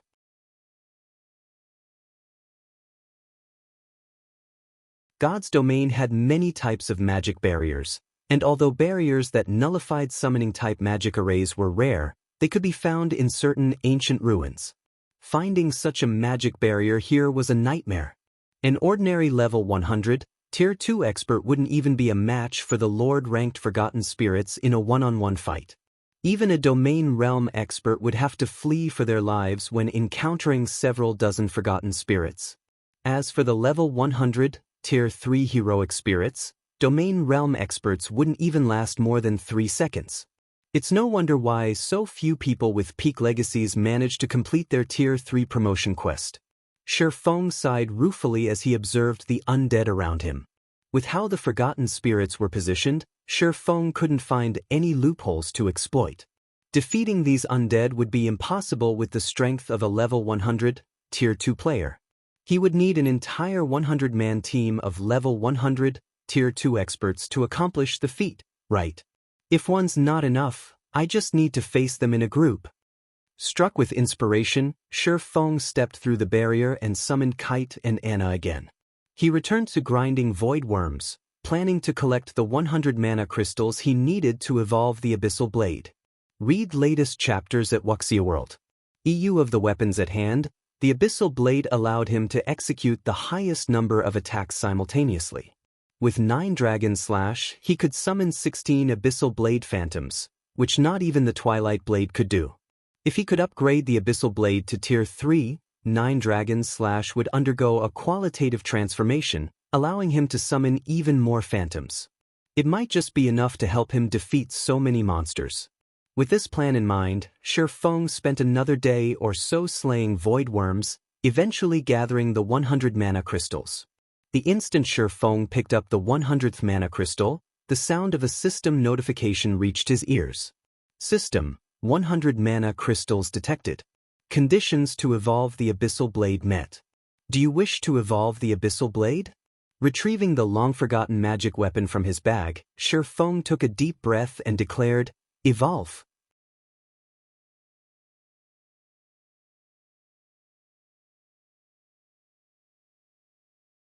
Chapter 2307, Tier 3 Abyssal Blade. The moment Shifeng tapped on the Evolve * button, the Abyssal Blade transformed into a cloud of black fog that moved toward his bag. The black fog began to devour every mana crystal in his bag like a ravenous wolf. The mana within the mana crystals was only slightly less pure than within 7 Luminaries crystals, and a single mana crystal contained enough mana to obliterate a small town from the face of the continent. When the Abyssal Blade devoured all 100 mana crystals, space around Shifeng trembled violently with the transfer of such a frightening amount of energy. At the same time, a dragon's roar echoed across the island. It felt as if space were about to explode, making room for a dragon's arrival. Is this a backlash? Shifeng's expression darkened. With every evolution, there was a chance that the magic weapon would release a backlash, and each backlash would be stronger than the last. If the weapon's owner couldn't cope with a single backlash, it would cripple their account. Initially, Shifeng had been confident of contending with a potential second backlash, but based on the mana fluctuations he sensed, he doubted that he had more than a 50% chance of surviving. Fortunately, the mana only fluctuated for a few moments. After 3 seconds, the island returned to normal, and a pitch-black sword, decorated with engraved, draconic patterns, appeared some distance away. Despite standing 5 yards away from the Abyssal Blade, Shifeng could feel the magic weapon's intense dragon might weighing him down. His heels even sunk into the ground. Abyssal Blade, one-handed sword, magic weapon. Attack power plus 4055, all attributes plus 320, attack speed plus 33, ignore levels plus 25, attacks have 70% chance to cause 250% damage. 40% chance to cause 300% damage. Every attack increases damage by 2% to a maximum of 30%. If wielder belongs to a swordsman-related class, all skill levels plus 6. Increase free ability points received for every increase in level by 2 points. Equipment level 80. Can be upgraded, devour 40 level 85 dark gold weapons to upgrade to level 85. Equipment tier 3. Can be evolved, devour 5 god crystals to evolve to tier 4. Additional active skill 1, Phantom Kill, tier 3. Instantly creates a doppelganger under the wielder's control. Doppelganger has 95% of the wielder's attributes and all skills. The wielder can swap positions with the doppelganger at any time. Duration, 2 minutes cooldown, 5 minutes additional active skill 2, Abyssal Bind, tier 3. Binds up to 5 enemies simultaneously and prevents movement, reducing defense and magic resistance by 100%. The higher tiered the target is, the weaker the effect will be. Duration, 5 seconds cooldown, 40 seconds additional active skill 3, 9 Dragon Slash, tier 3. Instantly creates 21 phantoms of the Abyssal Blade for wielder's use. Each phantom sword deals up to 80% damage. Duration, 60 seconds cooldown, 8 minutes additional active skill 4, Abyssal Curse, tier 3. Prevents all targets within a 100-yard radius from moving or attacking for 6 seconds and reduces their attributes by 20% for 10 minutes. Effect doubles if there is only one target in range. Cooldown, 30 minutes additional active skill 5, Dragon Soul, tier 3. Grants a doppelganger a dragon soul, transforming it into a black dragon. The transformed doppelganger will have the same life rating as a black dragon and can use the skill Dragon Breath. Duration, 5 minutes cooldown, 24 hours additional passive skill, Abyssal Will. Improves wielder's physique depending on the surrounding mana density. The higher the mana density, the greater the improvement. Additional Profound Inheritance, Black Emperor, tier 3. When activated, every critical hit will accumulate 1 stack of Death Aura. Each stack can be used to increase all attributes by 4% and attack speed and movement speed by 3% for 12 seconds or to reduce the cooldown of a skill by 5 seconds. Maximum of 27 stacks of Death Aura. Duration, 10 minutes cooldown, 6 hours. The famed Smith Alice's personally created the Abyssal Blade using the Black Dragon King's fangs as material. It is one of 36 famed swords, ranking 31st. However, the Black Dragon King himself has cursed this sword. Beyond the immense strength the blade offers, the wielder must face a backlash after a certain amount of time. However, after Jack had remodeled the Abyssal Blade with a star crystal, the strength of the backlash has been reduced greatly. If the wielder is unable to suppress the backlash, the wielder will receive the Black Dragon King's curse, permanently reducing all attributes by 50%. Unable to be dropped. Unable to be traded. Unable to be destroyed. So powerful. Shi Feng was stunned when he saw the evolved Abyssal Blade's attribute panel. The Abyssal Blade's attributes might not compare to the Twilight Blade and Killing Ray quite yet, but its attributes could rival that of a top-tier level 85 epic weapon, despite being only a level 80 magic weapon. However, the improved attributes weren't the most shocking aspect. The Abyssal Blade's skills had drastically improved now that it was a tier 3 weapon. Now, it was the perfect weapon to use against groups. Not even an ordinary fragmented legendary weapon would be its match in this regard. Seeing the tier 3 Abyssal Blade, Shi Feng couldn't even imagine how much it would improve once it reached tier 4. Of course, evolving the magic weapon further would be immensely more difficult than it had been thus far, requiring god crystals, and 5 of them at that. One could only rely on luck to find god crystals, which were even rarer and more difficult to locate than epic weapons. Shi Feng then unequipped Killing Ray, replacing it with the Abyssal Blade. So, This is the Abyssal Blade's power after another evolution? As he equipped the magic weapon, Shi Feng was astounded. His attack power and basic attributes might have decreased, but he was more compatible with the Abyssal Blade than he was with Killing Ray. The weapon felt like an extension of his body in his hand, and it was now unimaginably sharp. In its current state, the Abyssal Blade could easily slice through a level 100+ Great Lord scales. Moreover, the magic weapon's effects had substantially improved, and he could feel his physique growing considerably stronger. Despite replacing Killing Ray with a lower-leveled weapon, his overall combat power hadn't decreased in the slightest. Rather, it had risen. After taking a moment to familiarize himself with the upgraded Abyssal Blade, Shi Feng shifted his attention to the graves within the inner region. The goal of his promotion quest was to locate the Lost Blade Saint Legacy. Obviously, it should be inside one of those graves. The countless forgotten spirits wandering through the forest and the heroic spirits guarding each grave were the only obstacles in his way. A few minutes ago, Shi Feng had been helpless against the wandering forgotten spirits, but now that he had the Tier 3 Abyssal Blade, defeating the undead wouldn't be a problem. Now, he only had to figure out a way to distract the heroic spirits while he opened the graves. Unfortunately, since he didn't know which grave contained the legacy, he decided to challenge heroic spirit guarding the nearest and smallest grave. The instant Shi Feng crossed through the translucent barrier, the undead roaming near the chosen grave sensed Shi Feng's aura and charged toward him. Although the forgotten spirits didn't have very high intellect, even a peak expert would have to flee if several dozen attacked together. Go! Shi Feng immediately activated 9 Dragon Slash. Like a group of experts, the 21 Abyssal Blade Phantoms flew forth to open a path for Shi Feng.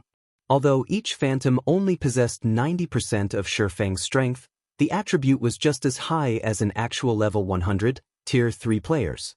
As a result, the Abyssal Blade Phantoms effortlessly suppressed the approaching forgotten spirits.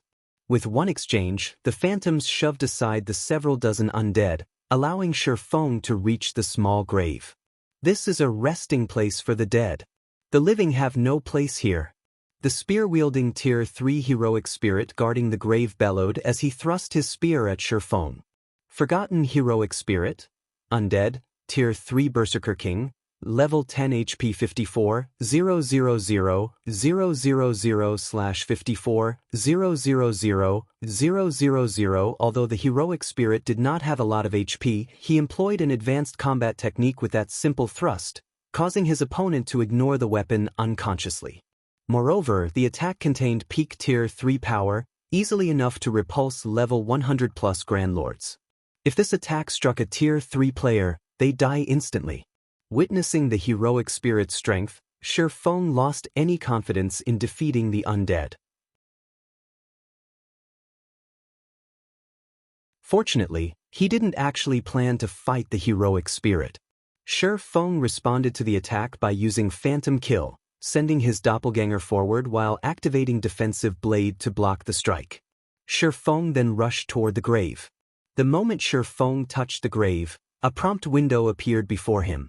System, do you wish to activate the grave and absorb a portion of the grave owner's legacy? Ecstatic, Shi Feng activated the grave. However, a loading bar appeared the moment he did. Activating the grave would require a total of 8 seconds. When the heroic spirit sensed the grave's activation, he flew into a rage. Ignoring Shi Feng's doppelganger, the heroic spirit dashed toward the offending player. Sure enough, this won't be that easy. As the heroic spirit ran toward him, Shi Feng stopped holding back. He had his doppelganger activate its legacy berserk skill, Blade Liberation, focusing all of his attention on controlling the doppelganger as it attacked the heroic spirit. Lightning Flash. A web of sword lights enveloped the heroic spirit, yet the undead didn't seem concerned in the least. He spun and met the attack with his spear. The sounds of clanging metal echoed throughout the forest. Not only had the heroic spirit blocked every sword light the doppelganger had sent at him, but he managed to do so without stumbling a single step backward. The doppelganger wasn't a match for the heroic spirit, but Shi Feng didn't care. His only goal was to delay the Tier 3 heroic spirit for 8 seconds, not defeat him. Shi Feng finally absorbed a portion of the grave owner's legacy as he sacrificed his doppelganger. As he did, a legacy completion rate section had appeared in his quest window. System: Legacy completion rate 15%. Do you wish to accept this legacy? So, that's how this works. Shi Feng immediately understood how he was supposed to complete his promotion quest. Every grave in this lush forest contained the Blade Saint legacy, but each grave contained a different completion rate of the legacy, which couldn't be combined. It was up to him to decide how much of the legacy he wanted to leave with. Following which, Shi Feng abandoned the completion rate he had acquired from the small grave and escaped through the barrier. The moment he crossed the magic barrier, the forgotten spirits and heroic spirit chasing him gave up and returned to their original positions. Now that he understood his quest's mechanics, Shi Feng set his sights on the higher quality graves in the island's inner region. Naturally, the more magnificent graves were guarded by stronger heroic spirits. The largest grave sat within the forest core, as opulent as a palace with a level 100, Tier 4 heroic spirit standing guard. Read latest chapters at Wuxia World. The graves that were a grade inferior to the palace-like grave in the center were protected by heroic spirits with titles. Heroic spirits that earned a title after their deaths had been heroes among heroes during their lives. Killing apex experts of the same tier would have been child's play. Although they had lost a significant portion of the strength after death, they could still kill apex experts with little to no effort. I can only give it a try. Shi Feng gritted his teeth as he set his sights on a greatsword-wielding, titled heroic spirit. He knew he had no hope of activating the grandest grave in the cemetery. The gap between Tier 3 and Tier 4 existences was massive, let alone the gap between Tier 2 and Tier 4. The moment the Tier 4 heroic spirit noticed him, he'd die. However, he wasn't willing to settle for third-grade graves. After all, the legacy's completion rate would severely affect the Tier 3 promotion quest's rewards. At the very least, he had to try for the second-grade graves. Once his skills cooldowns had finished, Shi Feng dashed into the inner region once more, running straight for a grave that was the size of a small high-rise.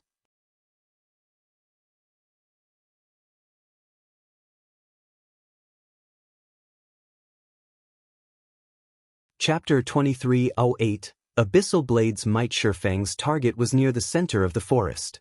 Simply approaching it would be incredibly difficult due to the groups of forgotten spirits that moved closer together near the forest's core. If Shi Feng relied on his own strength to reach the grave, he wouldn't get close to it, much less activate it. Several hundred forgotten spirits flew toward him, and Shi Feng felt his scalp go numb. Fortunately, he was barely able to keep the forgotten spirits out of attack range with the 21 abyssal blades fighting for him. 9 dragons had a time limit, however, so he couldn't stop the undead like this forever. Although Shi Feng was confident that he could escape these monsters with his life, if he couldn't keep the forgotten spirits at bay, that would be it. He wouldn't be able to do anything more. If he wished to secure the second-grade legacy, it was crucial that he utilized 9 dragon/'s duration efficiently.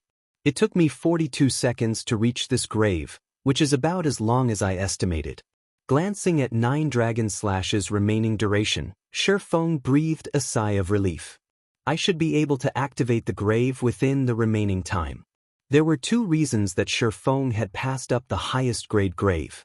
Naturally, the first was the Tier 4 heroic spirit that guarded it. His second reason was the lack of time.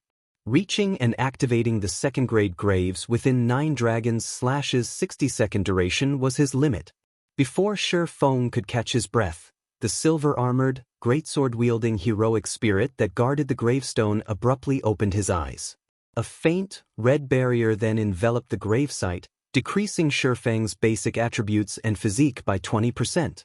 Erdia, Flame Knight.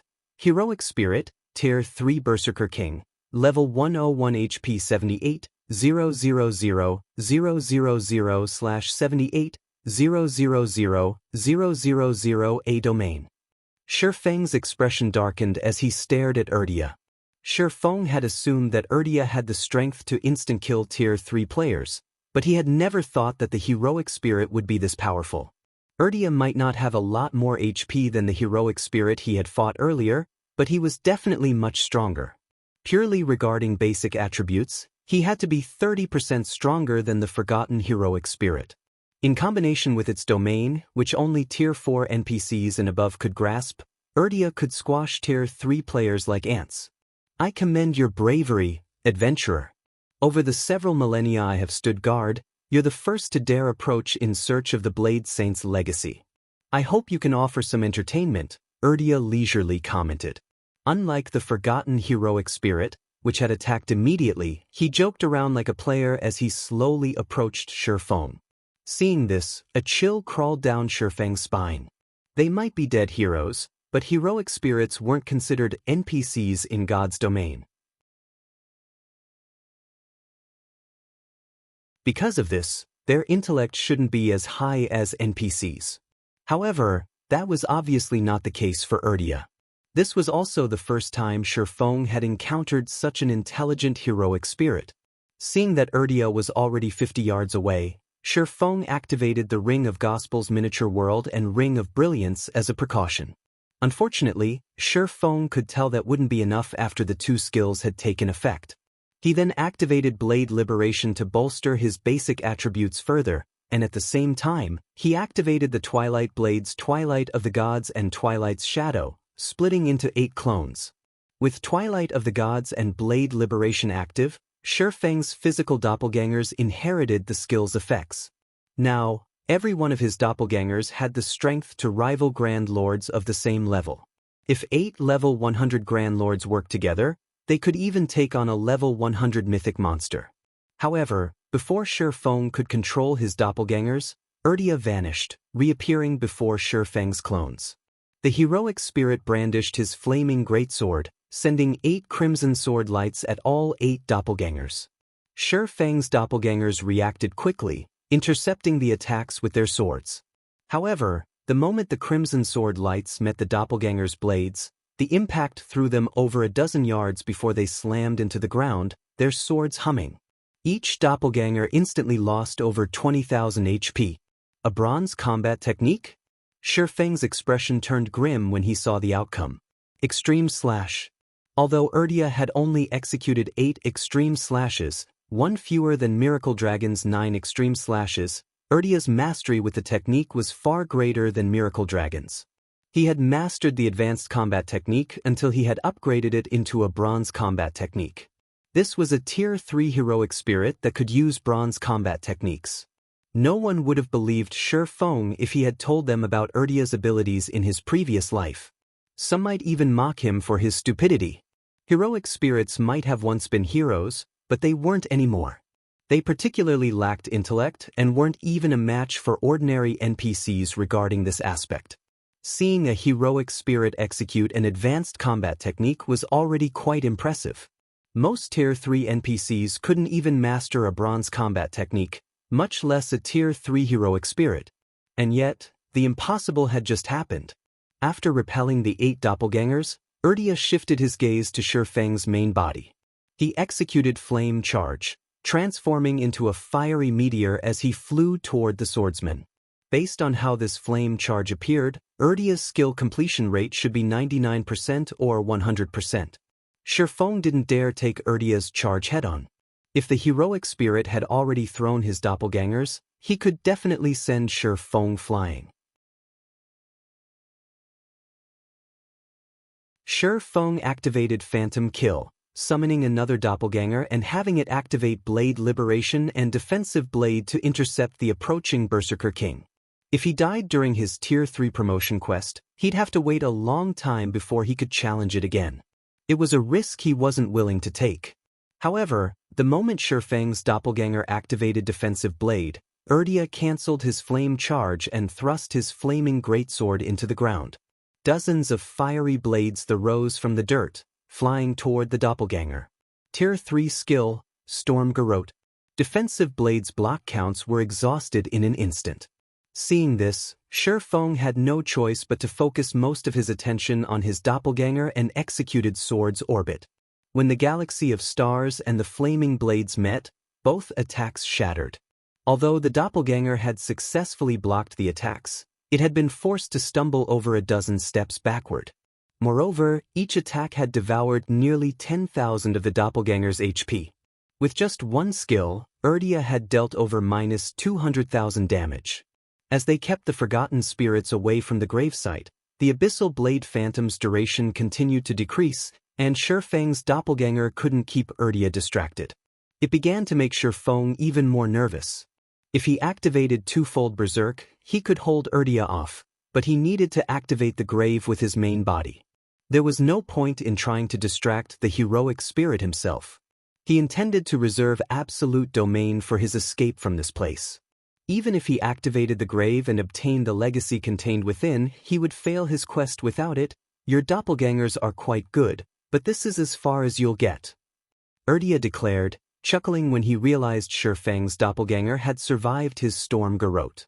Erdia pulled his great sword from the ground and appeared before the doppelganger. He executed 8 extreme slashes once more, but this time, he concentrated all 8 attacks on a single target. Dragon Soul. Read latest chapters at Wuxia World. Shifeng understood that if his doppelganger died, this quest would come to an end. Hence, he decided to use the Abyssal Blade's strongest skill, Dragon Soul. Right now, every attribute point mattered. Shifeng's doppelganger roared, the sound filling the entire forest. As it did, the doppelganger transformed into a 10-meter-tall, pitch-black dragon. It had more than doubled in size than when the Abyssal Blade had only been a Tier 2 weapon. Seeing the 8 sword lights fly toward it, Shifeng's doppelganger swiped a single claw to block them all. Boom! The sword lights slammed into the doppelganger's claw, and an intense shockwave shook the forest, only fading after extending 100 yards away. A spatial tear had even appeared before the dragon's claw, and the doppelganger only stumbled a step back.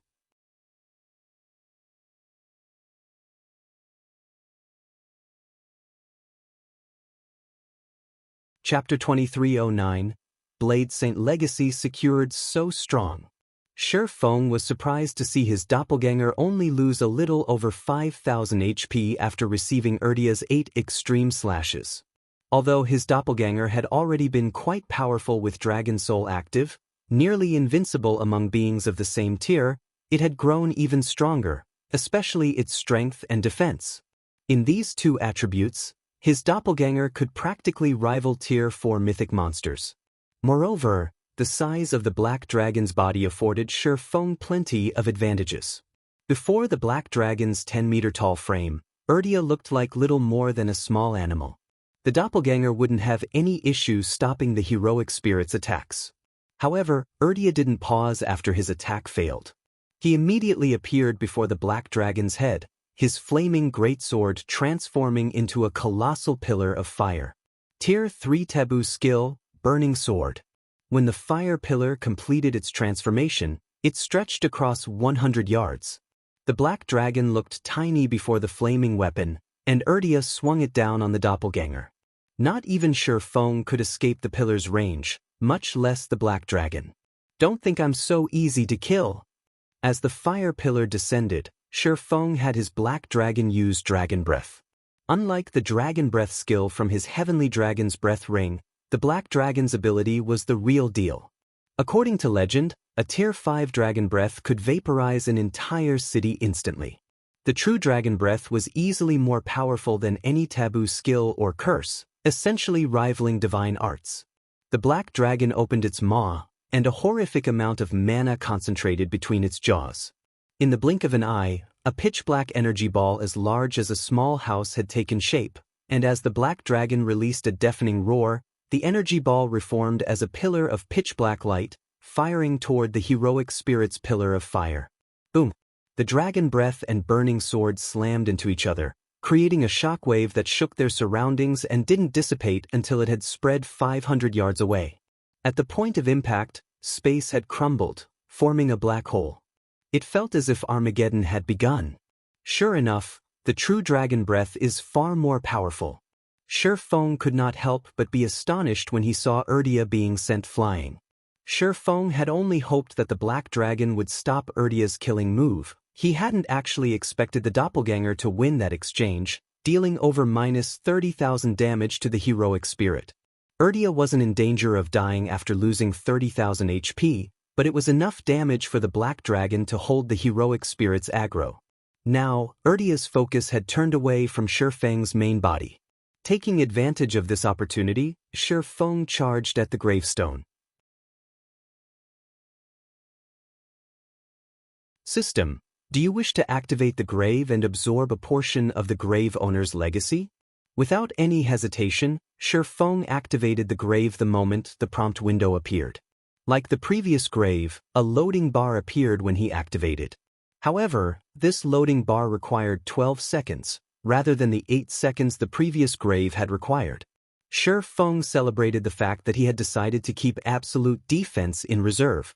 Had he used the skill to stop Erdia, rather than rely on Dragon Soul, he would have died halfway through the activation process.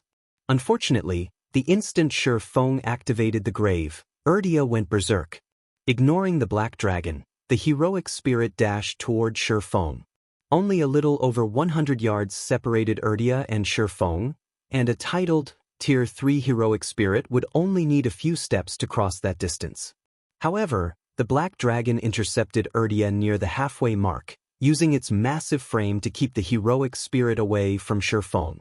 The black dragon then swiped a claw at its foe. The black dragon's claw was the size of a car, and although Erdia sensed the incoming attack, he couldn't dodge it in time, relying on his greatsword to block it. As the claw slid along the massive blade, dazzling sparks flew from the weapon. Erdia knocked away the black dragon's claw with his greatsword. Now, he fully displayed the strength of a Tier 3 heroic spirit. Even a Tier 2 dragon would find him a difficult opponent. Fortunately, there wasn't a particularly large difference between the two combatants' basic attributes. Although the heroic spirit had knocked away the black dragon's claw, the dragon steadily remained in its original position. It had only taken a little over minus 2,000 damage from the clash. The black dragon had tens of millions of HP, so this amount of damage was nothing. Realizing this, Erdia stopped relying on brute force to break past the black dragon. Instead, he executed a combat technique, transforming into 7 phantoms that charged at Shifeng's main body. Advanced combat technique, Flowing Shadow. The 7 phantoms looked and felt exactly the same, not even Shifeng could tell the difference. But he wasn't ready to give up just yet. In response, he executed Lightning Slash through his black dragon. As a bronze combat technique, Shifeng even had trouble executing Lightning Flash with his main body, not to mention with a doppelganger, but the black dragon's physique was far superior to his, so Shifeng barely managed to pull it off. 14 claw strikes then plowed into the 7 phantoms.